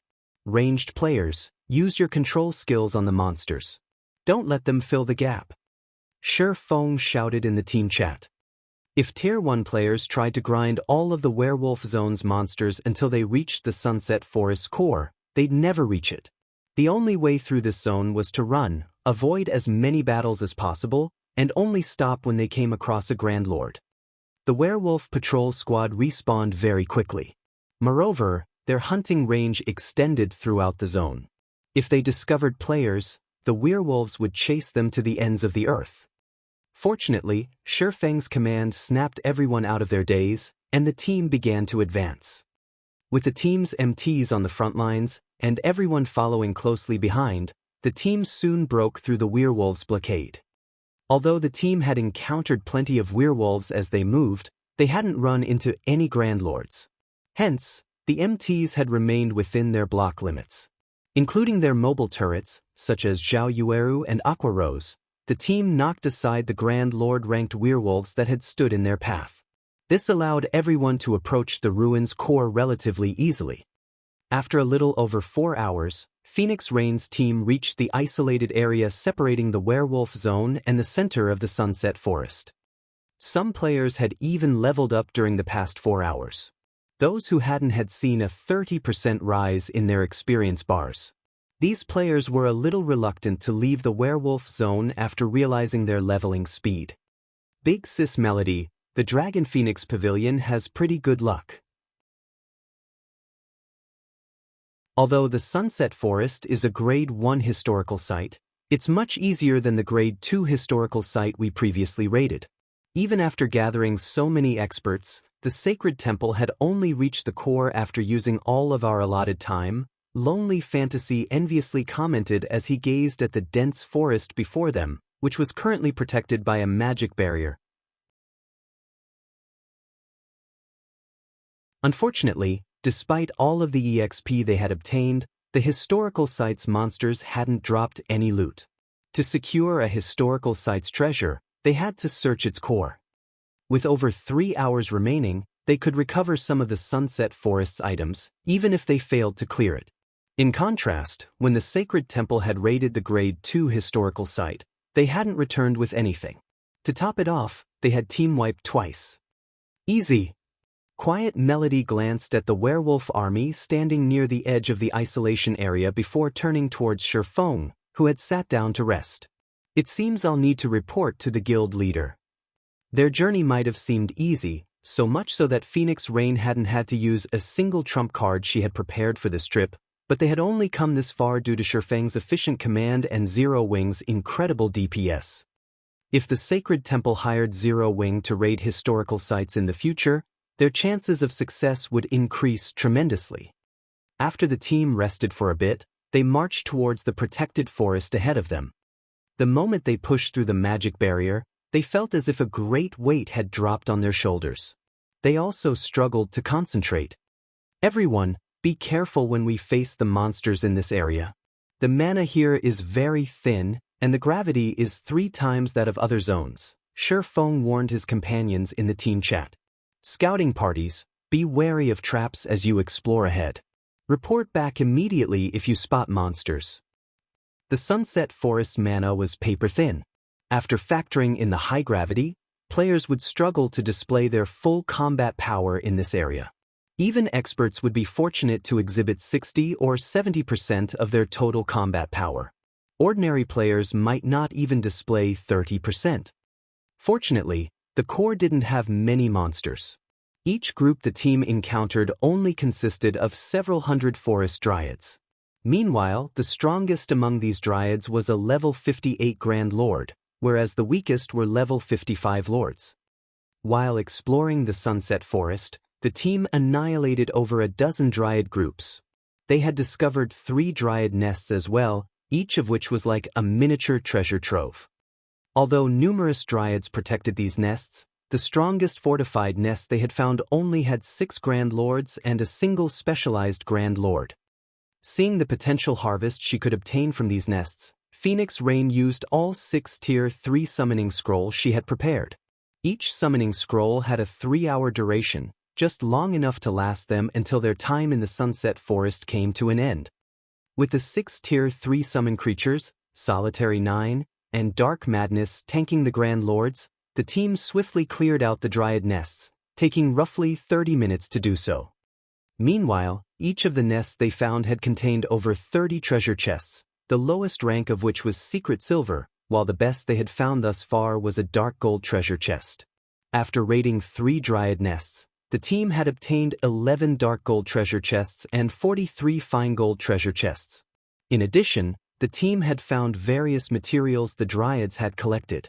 Among the materials, they had found precious ancient origin wood. Even Quiet Melody was a little jealous. The Sunset Forest was a level 50 to level 60 historical site. Needless to say, its treasure chests would drop level 50 to 60 weapons and equipment. At this stage of the game, level 50 plus, fine gold equipment was still incredibly rare, much less dark gold rank. Commander, we've discovered something, a scouting party suddenly reported. It looks like a dryad nest, but there's a shrine inside it. A lot of dryads are patrolling the nest too. I don't think we can investigate further without being detected. Good. We'll make our way there right away. Shifeng was ecstatic. The scouting party had found the Sunset Shrine. The Sunset Shrine hid most of the Sunset Forest treasure, but its location wasn't static. The shrine's location would differ each time the Sunset Forest activated. Every time players teleported to the historical site, they'd have to search for the Sunset Shrine all over again. Shi Feng quickly led the team to the Sunset Shrine, but when they arrived, they gasped at what they saw. How is this possible? Didn't the record say that Grade 1 historical site's final boss is supposed to be a Grand Lord-ranked archaic species? Phoenix Rain unconsciously balled her fists when she saw at the gigantic, living tree blocking the distant shrine. When everyone saw this massive tree ant, they could not help but shudder. The giant tree was the Sunset Forest's final boss, but its rank wasn't what they had expected. Rather than a Grand Lord, the tree ant was a mythic monster. The King of Trees.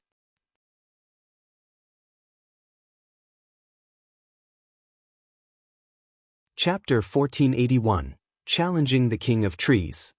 Chapter 1481, Challenging the King of Trees.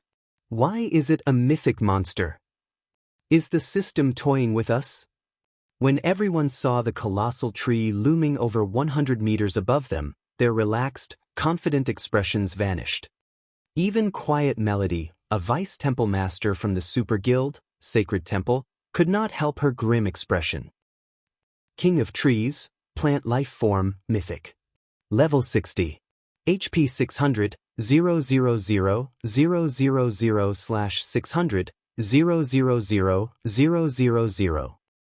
Just looking at the King of Trees sent shivers down her spine. Even before the fight began, the pressure of King of Trees' intense aura weighed down on her. This was only the tip of the iceberg. What truly made her feel powerless was the thick tendrils extending from the Trent's body. The Grand Lord-ranked Dryad they had previously faced had only wielded 4 tendrils, each possessing 60% of the Dryad's strength, yet the King of Trees has 12 tendrils. She wouldn't have worried if the tendrils had 60% of a Grand Lord's strength, but against 60% of a level 60 mythic monsters, even tier 3 summon creatures would be defenseless, much less players.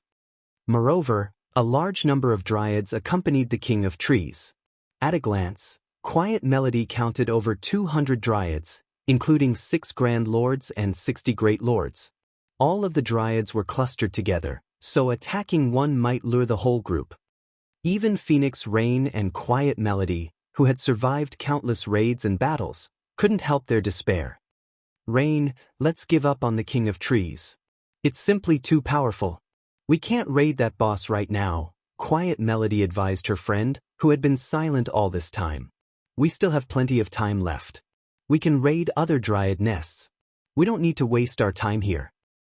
The best part about historical sites was their plethora of treasure-laden locations. Although the quantity and quality of treasures they would find in other Dryad nests couldn't compare to those in the Sunset Shrine, they'd walk away with far more than what they'd find in a 100-man Hell Mode team dungeon. I understand, Phoenix Rain responded, reluctance filling her eyes as she watched the King of Trees. She knew that trying to fight that thing would be suicidal. Not even the numerous trump cards she had prepared would help her against the mythic-ranked King of Trees. Immediately, she issued a command in the team chat. Everyone, rest up. Scouting parties, continue your search for other Dryad nest. Just as the scouting parties prepared to head out in search, Shi Feng shouted, "Hold on a minute. Does he have a plan?" Phoenix Rain could not help but turn towards the swordsman. How can he? The surrounding high-tiered Dryads will be difficult enough to clear out, not to mention the King of Trees. Not even 6 tier 3 summon creatures can hold up against the boss's tendrils. Without anyone tanking the tendrils, it'll only be a matter of time before we're annihilated, Quiet Melody argued. While she acknowledged that they had only made it this far so easily thanks to Shi Feng's leadership and ingenuity, she couldn't bring herself to believe that they had a chance against the King of Trees. Compared to the 3 Dryad nests they had already exterminated, raiding the King of Trees would be a nightmare. The boss wasn't a foe that they could defeat with good leadership and strategy. They also needed to be strong enough, and it was obvious that their team wasn't. I'll admit, I didn't expect the King of Trees to be a mythic monster. However, it isn't exactly impossible to defeat. I just need to adjust my original plan, Shifeng explained. He, too, was surprised to see the boss's mythic rank.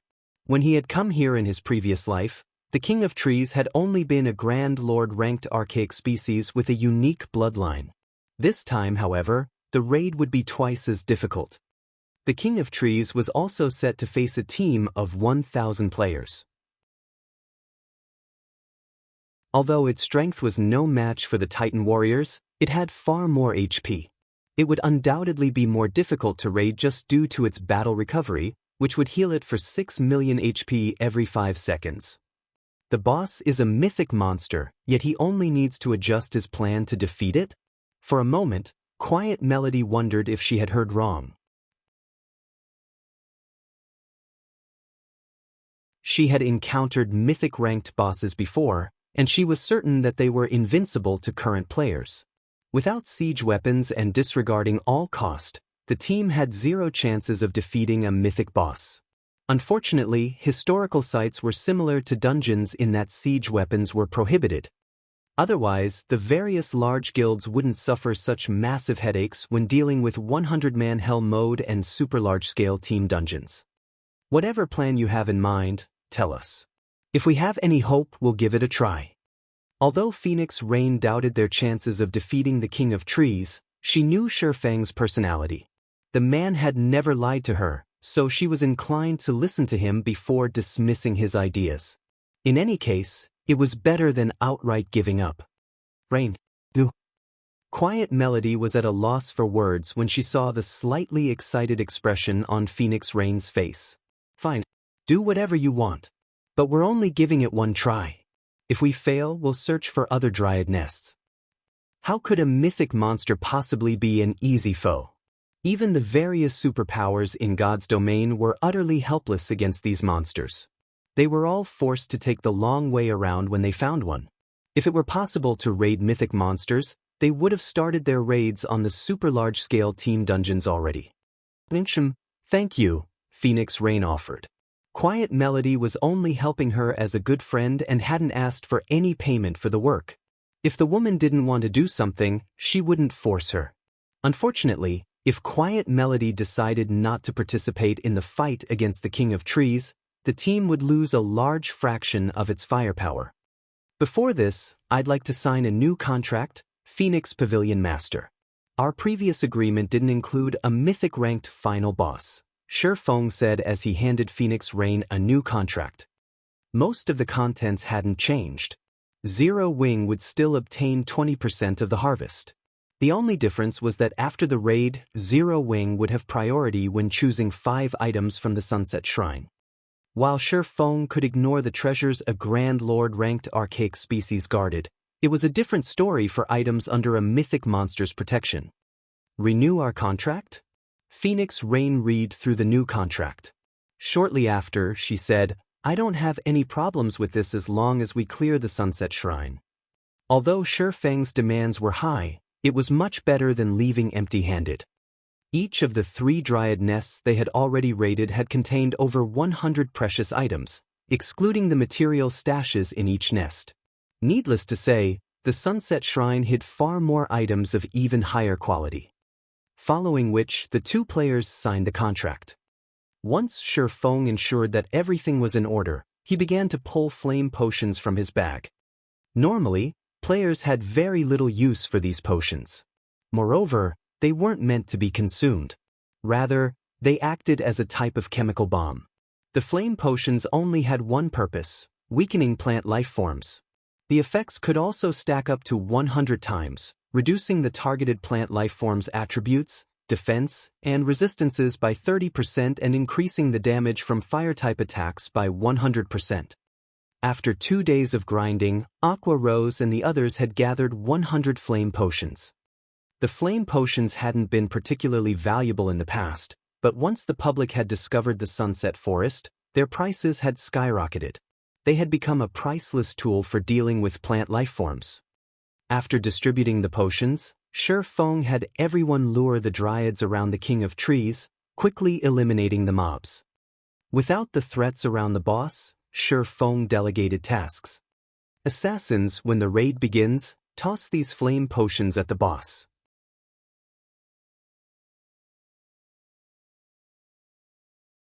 Lifeless Thorn and his companions from Azura were particularly anxious. They were already familiar with the mythic monster's prowess. Without a magic array to weaken the boss, it could instant kill any player. Team leader Yi Feng, everyone is in position, Phoenix Rain reported. Could 9 begin the raid? Shi Feng commanded.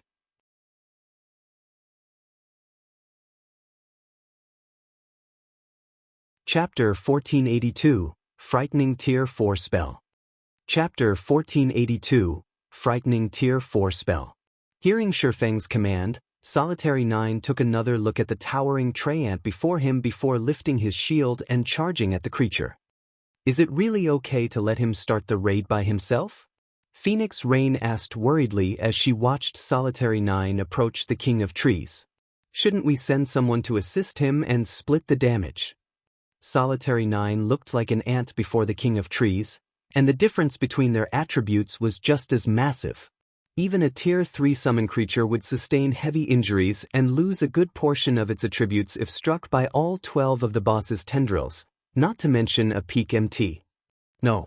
9 is more than strong enough for this task, Shi Feng said, chuckling. Although the King of Trees' rank had changed, its skills and attack pattern wouldn't differ. This boss always used the Tier 3 skill, Thorn Smash, on its first target. This move could even wound a Tier 3 summon creature of the same level, much less a player. Tier 3 summon creatures were a precious source of combat power for the team right now, so they couldn't afford to risk them needlessly. In the past, teams had usually sent a player's sacrifice to take on Thorn Smash before sending the MTs in. Fortunately, Solitary 9 wielded the epic rank Titan Guard. They didn't need to waste combat power by sacrificing a player. The moment the Shield Warrior moved within the King of Trees' 200-yard perception range, the mythic monster's 12 tendrils transformed into sharp spears and shot towards Solitary 9. The spears were so fast that they looked like 12 streaks of green light as they moved. Thorn Smash. So fast. The sudden attack surprised Solitary 9, but Shi Feng had warned him to activate Titan's Will the moment he was within range. When Titan's Will activated, golden, divine runes swam across Solitary 9's body. The Shield Warrior's eyes had turned a dark gold as well. Once Titan's Will took effect, Solitary 9 was able to shake off the King of Trees' mental pressure as he received a significant boost. Due to the upgrade to epic rank, Titan's Will now reduce the damage he received by 90%. The skill also increased his attack speed by 100% and movement speed by 30%. His starting movement speed was set to 80% of his maximum movement speed, and the skill now lasted 20 seconds rather than 15. Before the King of Trees' main tendrils reached Solitary 9, he skillfully maneuvered his shield, leaving afterimages as it shifted before the Shield Warrior. Despite its relatively small size, the shield felt like a wall, enclosing Solitary 9 within. In the end, he fended off all 12 strikes. Boom. A series of explosions echoed throughout the forest, making the distant players' scalps tingle. He's still alive? How is this possible? He actually survived. As the dust settled, it revealed Solitary 9. The man hadn't moved an inch, and he still had roughly 10% of his HP. What destructive power! Solitary 9 gasped when he realized that he still had 6,000 HP. Sure enough, current players have no hope against a mythic monster. Despite blocking every attack with his shield and the 90% damage reduction from Titan's Will, he had lost over 50,000 HP. Even if he had activated a life-saving skill, the attack would have killed him instantly if he hadn't activated Titan's Will. Meanwhile, the King of Trees followed up with another tendril attack. Crap! Heal him! Phoenix Rain hurriedly shouted. Unfortunately, the team's healers were a little too slow. Before they had begun to cast their spells, the tendril had reached Solitary 9. However, with Titan's Will still in effect, Solitary 9's shield moved as if it could teleport, appearing between the tendril and the Shield Warrior almost instantly. Peng! A crisp clang reverberated as Solitary 9 was forced to retreat by 3 steps before stabilizing himself. His HP decreased once again, minus 3,208. Even after another hit, he's still alive.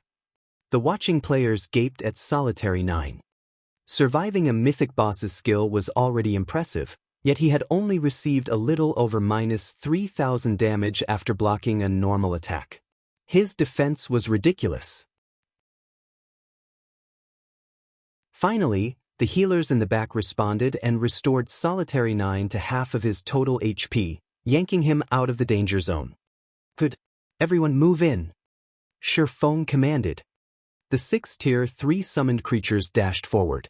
The assassins who had been in stealth all this time also dashed at the King of Trees. Once they were within 40 yards of the boss, they threw their flame potions at the mythic monster. When the potion bottles shattered and coated the King of Trees' trunk, its sturdy bark ignited. By the time all 100 flame potions struck the King of Trees, the mythic monster had transformed into a bonfire. Groar! The King of Trees bellowed and groaned as its basic attributes rapidly fell, and the pressure on Solitary 9 decreased. Now, he only received around minus 2,000 damage when blocking the mythic monster's normal attacks. Now, he could even withstand an attack from all 12 of the King of Trees' tendrils simultaneously. The 6 Tier 3 summon creatures and 5 MTs groups ran forward, each tanking one of the boss's main tendrils, further reducing the pressure on Solitary 9. However, the King of Trees was enraged, its attack speed increasing. Hundreds of smaller tendrils extended from its trunk, attacking everything in range. Each of the minor tendrils carried 35% of the mythic monster's strength, more than enough to suppress a great lord of the same level. The summon creatures and the MT groups were in danger. When the MTs blocked the minor tendrils, they received nearly minus 8,000 damage. On average, each MT had to face 3 or 4 minor tendrils. Even with their life-saving skills active, the MT groups were starting to falter, and the healers struggled to keep up with the plummeting HP. Phoenix Rain's team finally understood how terrifying the King of Trees was. As expected of a mythic monster, relying on the flame potions isn't enough. Shifeng sighed helplessly. He then used 5,000 magic crystals to activate the Ring of Gospel's world projection. When world projection activated, the King of Trees' attributes decreased once more. The debuff was just enough to help the MT groups hold on. Everyone attack! When Shifeng issued the command, he activated Phantom Kill and dashed for the King of Trees. Due to the flame potions, the King of Trees' defense had weakened significantly.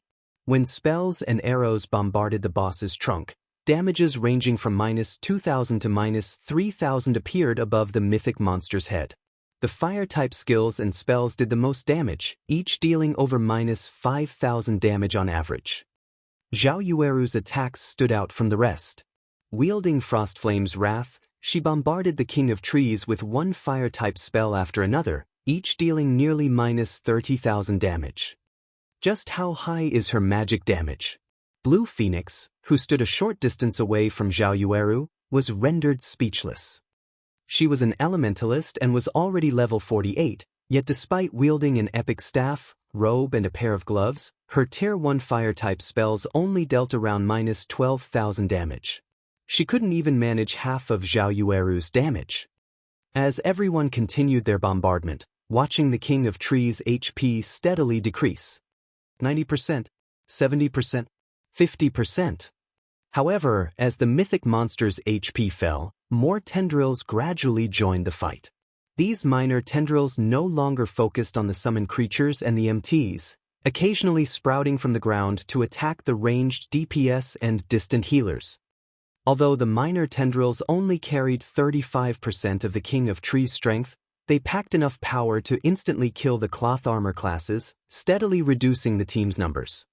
By the time the King of Trees' HP fell to 20%, the 1,000-man army had around 700 players remaining. Despicable intruders! You will only help me grow, the King of Trees bellowed. Suddenly, 6 more main tendrils joined the fight.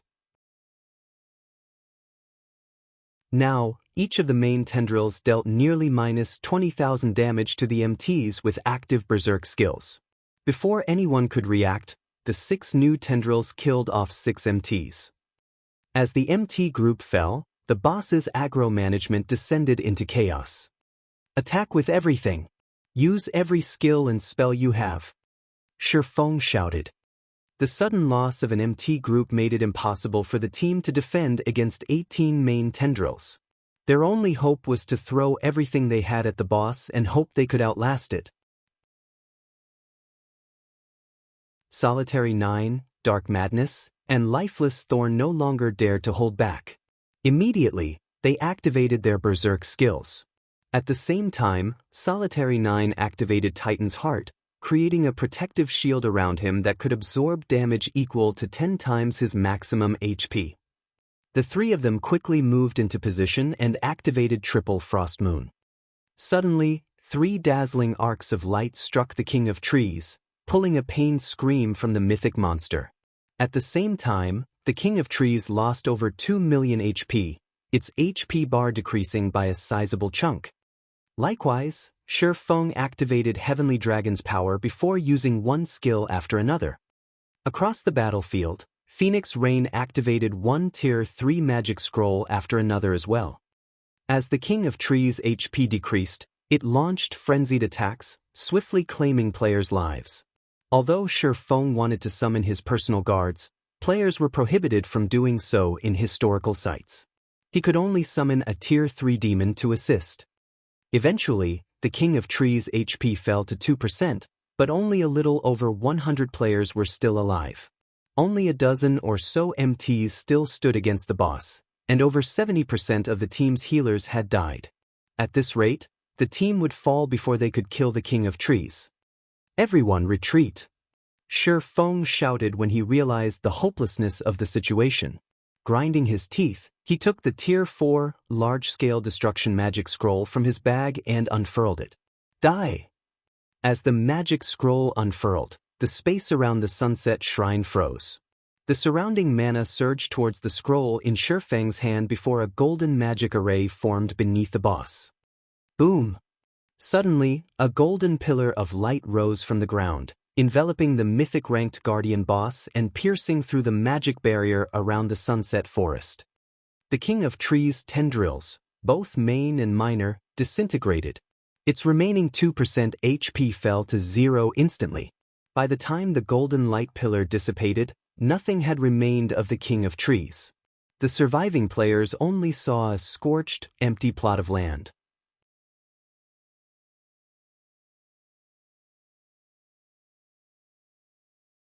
Chapter 1483, Obtaining the First Clear of the Sunset Forest. Chapter 1483, Obtaining the First Clear of the Sunset Forest. The boss is dead. What tier was that spell? How is it so powerful? As the Tier 4 spell, Titan's Wrath, dissipated, the surviving team members regained their senses. Even then, they couldn't bring themselves to believe that the King of Trees was dead. By the time the team had taken the King of Trees down to 2% of its HP, it had deployed well over 1,000 minor tendrils on the battlefield. With the remaining 100+ members on the team, it would have been impossible to wipe out the boss's remaining HP before the mythic monster annihilated the rest of the team. And yet, just as the team was about to wipe, someone bombarded the King of Trees into oblivion. Why wouldn't they be shocked? Was that some sort of trump card Zero Wing had kept hidden? Phoenix Rain stared at the empty plot before her in shock. She had never expected Zero Wing to have a Tier 4, large-scale destruction magic scroll. At this stage of the game, Tier 3 magic scrolls were extremely precious. With just one of these scrolls, an ordinary player could make a fortune overnight with enough funds to purchase a powerful set of equipment. Among the various magic scrolls available, large-scale destruction spells and summoning spells were the most valuable and highly sought after by the various large guilds. Both types of magic scrolls were powerful enough to turn the tide in battle. But Shifeng had actually used a Tier 4, large-scale destruction magic scroll. Not even the Dragon Phoenix Pavilion had gotten their hands on such a scroll. The King of Trees' death contributed a tremendous amount of EXP to the surviving players. Phoenix Rain had even risen from level 48 to level 49. They had obtained more EXP than anyone had expected. Meanwhile, after the King of Trees' death, the barrier enveloping the Sunset Shrine gradually disappeared. System, congratulations! You are the first team to raid the Sunset Forest successfully. Rewards in the Sunset Shrine doubled. You will be teleported out of the Sunset Forest after 1 hour automatically. Healers, resurrect the dead. Everyone else, rest up, Shi Feng commanded before entering the Sunset Shrine with Phoenix Rain to inspect the treasures inside. The other players couldn't help their envy, curious about what treasures the shrine held, but they knew that they'd have to wait. Historical sites typically offered far more treasure than dungeons, some of which could be used as guilds' trump cards. Naturally, these guilds would have more of an advantage if fewer people knew about these items. As for Shi Feng, not only was he Phoenix Rain's ally, but he had also signed a contract with the Phoenix Pavilion Master. He had also contributed the most during the raid. Thus, he qualified to enter the shrine alongside the guild leader. Zero Wing and the Azure Adventurer team, huh? Quiet Melody could not help but watch Shi Feng's departing back before glancing at Azura's resting members, curiosity and intrigue dominating her thoughts. It seems that I really will need to report to the guild leader. Despite all of the effort the Sacred Temple had spent raiding various historical sites, the guild had failed to raid a single Grade 2 ruin, yet Phoenix Rain's temporary team had secured the first clear of a Grade 1 historical site. If other guilds discovered this, it would cause a commotion. On the journey here, Quiet Melody had carefully observed everything that had happened. Based on what she had seen, she was absolutely certain that without Zero Wing and Azura's help, Phoenix Rain's team would have failed. In fact, they would have been lucky to reach the Sunset Forest core within the allotted time, much less kill the mythic-ranked King of Trees. She had never imagined that a recently established guild like Zero Wing could become so powerful in such a short amount of time. While historical sites were very rare in God's domain, super guilds like the Sacred Temple had discovered quite a few already. The only thing preventing them from harvesting these ruins' treasure was their lack of strength. Although she did not know what the conditions of Phoenix Rain and Zero Wing's agreement, the Sacred Temple was capable of any price she could afford. Elsewhere, with the magic barrier gone, Shi Feng and Phoenix Rain easily entered the Sunset Shrine. The interior was luxurious. It looked more like a palace than a shrine. Meanwhile, the two found a large pile of items in the center of this palace. This is the Sunset Forest's first clear reward. Even Phoenix Rain, who had seen plenty of treasure before and had her own significant wealth, was surprised to see the mound before her. Among the small mountain of items, she easily counted more treasure chests than what they had looted from the 3 dryad nests they raided earlier. She even saw a few epic treasure chests among them. Aside from treasure chests, there were all sorts of master-ranked potions, high-tiered magic scrolls, special gemstones, and many other valuable items. As she gazed at the items, Phoenix Rain felt as if she were dreaming. At least I didn't waste that Tier 4 magic scroll. Shi Feng spotted 3 epic treasure chests in addition to elemental treasure boxes and 7 luminaries treasure boxes, which contained elemental sources and 7 luminaries crystals, respectively. He had thought that the flame potions would be enough to raid the Sunset Forest, but in the end he had been forced to use a Tier 4 magic scroll as well. But after seeing the Sunset Shrine's treasure, he was satisfied with trading a Tier 4 magic scroll for the first pick of 5 of the shrine's items. Neither the elemental treasure boxes nor the 7 luminaries treasure boxes were any less valuable than the epic treasure chests. An elemental treasure box would drop 1 to 3 elemental source stones when opened, while a 7 luminaries treasure box would drop 3 to 6 units of 7 luminaries crystals. Both treasure boxes had been highly sought after by the various guilds in his previous life. Moreover, Shi Feng spotted various materials, designs, skill books, and other precious items that could easily drive the various large guilds mad with envy. It took Shi Feng and Phoenix Rain over half an hour to organize the loot. According to our agreement, I'll choose 5 items first, Shifeng said as he glanced at Phoenix Rain. Alright, take your pick. Phoenix Rain nodded. She was extremely satisfied with the Sunset Shrine's treasure. Even if Shifeng claimed all 3 epic treasure chests, she wouldn't be disappointed in the least. After all, among the treasures here, over 10 were just as valuable. Seeing Phoenix Rain nod, Shifeng began to select his prizes. However, the man hadn't pocketed the 3 epic treasure chests as Phoenix Rain had expected. On the contrary, Shifeng didn't even glance at the treasure chests. Instead, the first items he claimed were the 2 elemental treasure boxes. While current players might realize how valuable elemental sources were, he did. In fact, elemental sources could be strategic tools in mythic monster raids. Hence, he had to prioritize these items. After selecting the elemental treasure boxes, Shifeng chose the Sunset Potion recipe, an advanced alchemy recipe unique to the Sunset Forest. The recipe usually had a very low chance at appearing in the Sunset Shrine. When consumed, the potion would have the penalty of a single death. It was a super potion with a 24-hour cooldown. Avoiding death was incredibly difficult in God's domain.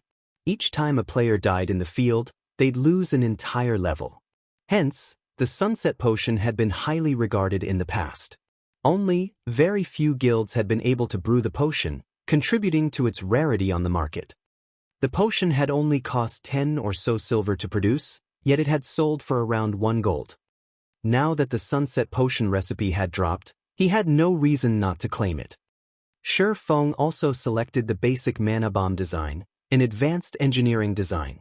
Although the necessary materials to craft the item were rare and expensive, each basic mana bomb was as powerful as a peak tier 2 attack. When used in conjunction with defensive turrets, the mana bombs could rival a tier 3 attack. The design was far more valuable than an epic weapon. For Shifeng's 5th choice, he selected the only epic item throughout the hall. The 7 Luminaries Bible. That you're tuning in to the Wang Lin's Journey YouTube channel. Don't forget to subscribe and join us on this journey to catch the most captivating stories.